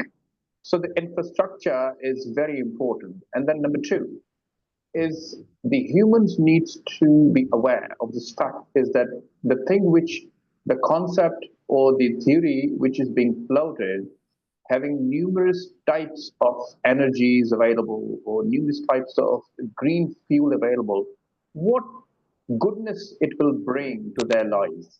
So that's the selling point. If that is being sold to a person who is remote, living in a village side, or has got less worry about what is happening in the global side, if we can sell this point, is that what virtue it will bring to their lives, I think the adaptability becomes more easier than any other sort of other tactics to implement the strategy. I hope it makes sense. Is the Definitely. awareness and the human development, I think it is of paramount importance when it comes, especially the world is changing. When we are talking about when you talk about the solar energy, there used to be the conventional solar panels. Now it's being replaced or being improvised by the solar plates. Now those solar plates you can install on your wall, on your glazing. Now this yesterday I've come to know that there has been another product coming from Korean side, which is the solar glazing, the glass which can uh, make energy for the whole house. So any of the external glazing then becomes your energy producers. So the infrastructure needs to be so robust, so adaptable, is that the investment one needs to make in the infrastructure can be modified into something more meaningful, something more up to date. So the second one was the human development, human awareness, human training. And number three is very important. The first two becomes completely worthless if the policy is not there. There needs to be the micro level policy and the macro level policy. The micro level policy goes right down to the end user. It needs to be inclusive, it needs to be diverse, it needs to be holistic. And then it comes to the macro level is that the one region needs to speak, needs to communicate, needs to adapt, uh, needs to innovate in a way with other regions, is that that whole concept becomes not only beneficial for that region, but for the whole continent and other stakeholders. We have talked about the UN SDGs. I have serious doubts that most of the world will be able to achieve the goals by 2030. They need to somehow be more realistic when they are setting up the goals. And the KPIs of all the 17 SDGs. So uh, I think it's going to be sort of a hit and miss by 2030. When I said about the US inclusion or their policy, their green policy will be shifting drastically. I emphasize so much on US these days is because I live in UK, and there are lots of changes being made. The head of the UK is talking with the head of US. So I expect a lot of changes, a lot of energy sources other than which were conventionally used. So this is all from my side, but I would highly emphasize on the 3 points I've just mentioned. which have been mentioned by other esteemed speakers. But if this three-pronged strategy is being nurtured to this right down to the end user, I am very optimistic it's going to really turn around whoever tries to adopt it. Thank you very much.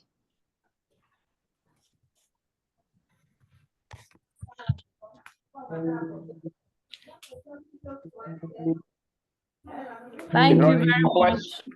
Any questions? If there are, I'll be able to sort of answer them, please. Thank you. Yeah, good. I mean, I would like to comment on it. A good observation is that I mean, to put it on street talk, people have to have skin in the game in order to appreciate what we are doing, which is exactly what you are trying to say. Even for villages that, for example, if we want to create an opportunity for people to use biofuel from the waste, agricultural waste on the land, they have to be sort of enriched by it. They have to be part of the system in order for the community to benefit, in order for people to understand that whatever renewable energy systems that we want to develop off-site, they would benefit from it, and hence there is actually adoption from the community itself.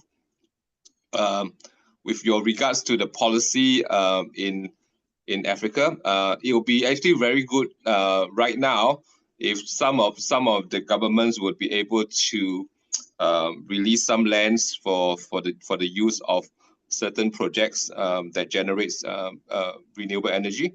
For example, there are places. I mean, as I quoted, some countries want to give us some land to create biofuel, and there are other places that want to give up some land to actually create solar farms. So this would actually help because in terms of actually creating a real power or water grid, for example, it involves a lot of investments that a lot of African nations are unable to do so at the moment.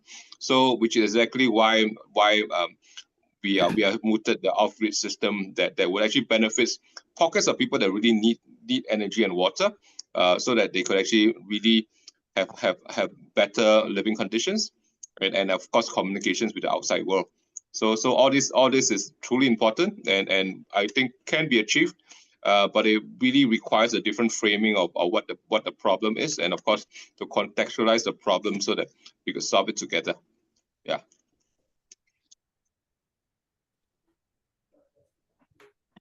Thank you very much, Alex, for... Yes, thank you. Thank you very much. And I would like to invite Dr. Nayal to now proceed with the closing remarks and tomorrow's program, please.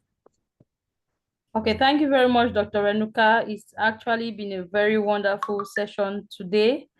And I want to thank all our participants, all our speakers, everybody, all our online audience for following up with this first day of the Cameroon Global South Summit.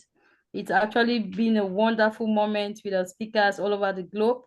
Once more, on behalf of GSFN UFA Global South Summit Chair, I want to say thank you all. And before we're going to proceed with a short video that Dr. Renuka is going to present, I just want to give a recap. Today we have had a groundbreaking presentation which started in absentia with the Prime Minister of the State of African Diaspora. He tried joining us and finally extended his greetings. And we're also honored to have the Minister of Culture and Historical Legacy from the State of the African Diaspora in one of the opening plenary sessions, and not forgetting the main host of the program, Prince Ajinga Justin Tanyi. We want to extend our gratitude to you. Everybody, Vinod, Professor Ho, everyone, we are so grateful. And we have actually had a blend of everything about carbon credit, from carbon credits to renewable energy. And we have had great experiences today. So tomorrow is going to be a great day. We want to beckon us all. We are going to start at 9 a.m. Cameroon time. You just try to make sure, look at your time zone so that we gather here together at 9 a.m. Cameroon time. And we're going to have wonderful presentations tomorrow. The session chair for tomorrow morning will be Dr. Yusufa. So Dr. Yusufa, please take note of that. We're going to have a special presentation from Vinod. He will be talking about sustainability and many other great things. We have also presentation from Rhoda, Shekina Rhoda. She was to present today, but time did not permit, so she's gonna come up tomorrow. We're going to have presentation tomorrow also from Dr. Numbo Kemfak from the University of Chang. We are going to have another special presentation from Tanga Jega from Lead Cameroon. He is going to represent Lead Cameroon in the summit. And we are going to have many other speakers. So if you are a speaker tomorrow, kindly be there so that we don't have any, we respect the program strictly. And not only that, it's going to be a special moment tomorrow. The best of this summit is yet to come. It is often said that the best of everything lies at the bottom. So kindly share the link to your network so that they join us tomorrow. We are going to have great opportunities and a surprise that will be released tomorrow at the end of the summit. So once more, ladies and gentlemen, thank you so much for participating in this first day of the Global South Summit. Dr. Renuka, over to you. Thank you so much, Dr. Naya. We are so grateful with that touch of tomorrow's event. I also want to remind you, Professor Ibrahim Manu from the University of Chang is going to be with us tomorrow. Yes, thank you. He will definitely, if he's there at the beginning, he will open the ceremony for us. Before Yes, Mr. he Vinod. was supposed to be with us today, but they are offering New Year wishes to the Prime Minister. So he said he's going to be with us tomorrow. All right, thank you so much. Thank you. Okay.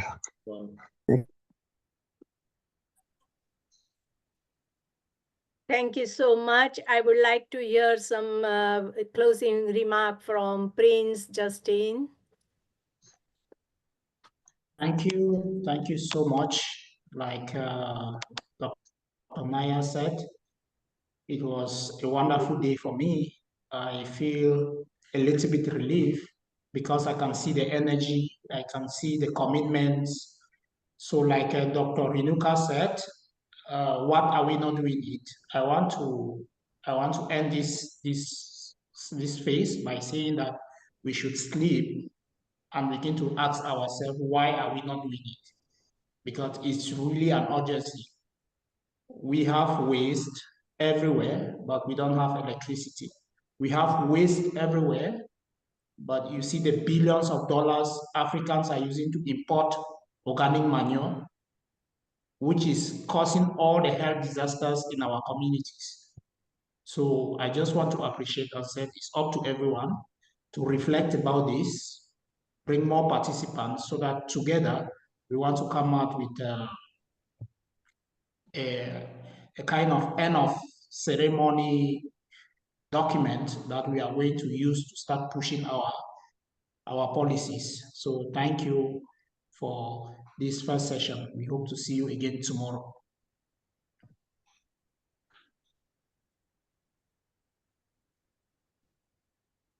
Any last comments from Alex? No, I'm glad to be here, and I'm really interested to actually. The reason why I want to volunteer my time for this is that I really want to find out the real issues about energy and sustainability in Africa, and I got some of the answers, which is quite interesting. Because to me, sustainability is about talking to people and actually finding out what is the real nuances behind all this big problems that we have. And it's always not about just providing technology. To me, technology is just a medium.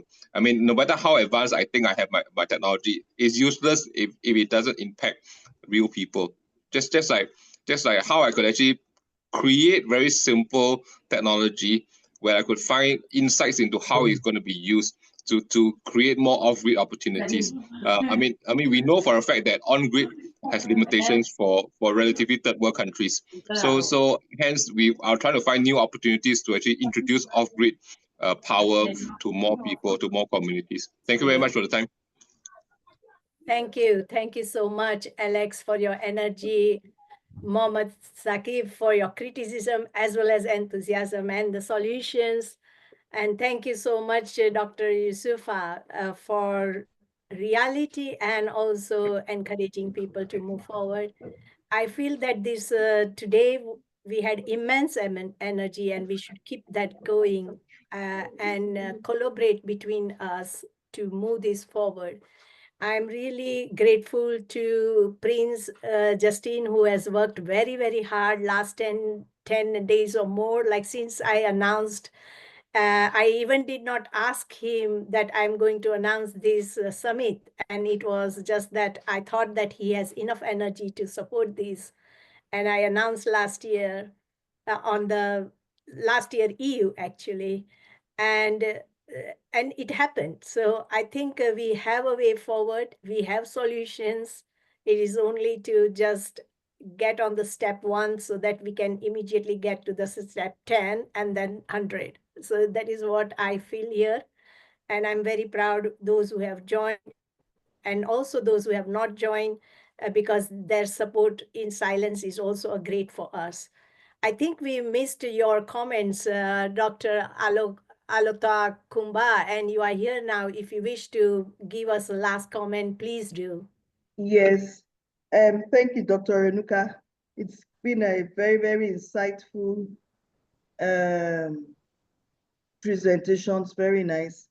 Especially the one on renewable energy by the doctor from from Cameroon. Yes, and I like the statement of Dr. Alex from Hong Kong that talked about the fact that we can use corn cob hash, corn cob, from what we get from maize as a source of renewable energy. And I have a question for Dr. I'm sorry, let me quickly look at his name. That made the second to the last presentation. I think it must be Vinod. Yes, Dr. Yusufa. Yusufa, I was that, yes. Yes, Dr. Yusufa Musa. Yes, I asked the question that what type of waste, because you know in Nigeria we have a lot of waste that we use at landfills. And I think it's high time that we do away with a lot of our landfills so that we can convert the waste to renewable energy sources for sustainability. Just like Dr. Alex said, Hong said, that the waste from cassava. We also have a lot of waste. You know, here in Nigeria, we have waste, mango waste. We have a lot of agricultural waste. We have rice husk waste. We have palm tree and palm stem waste. You know, all of these ones where we can think and look into collaboration, how we can use them as innovative materials for renewable energy. So I'm open for collaboration, and I really like to work with Dr. Alex and Dr. Yusufa Musa in seeing this being a reality in Nigeria. Thank you very much. Thank you so much. I would like to just mention here that Dr. Aluto Kumba was our lead partner for Nigeria Summit. And she has been with us from 2 years. So thank you very much for being with us. Thank you. Thank you. So Thank yeah, you, sure. We can do at university level, including students as well as on an industry level, and we'll get in touch with all these people, and sure we will move that something forward. Thank you, Dr. Renuka. Anyone who wants to comment can do that. Otherwise, then we can close the summit. Okay, I will stop the recording and the live telecast.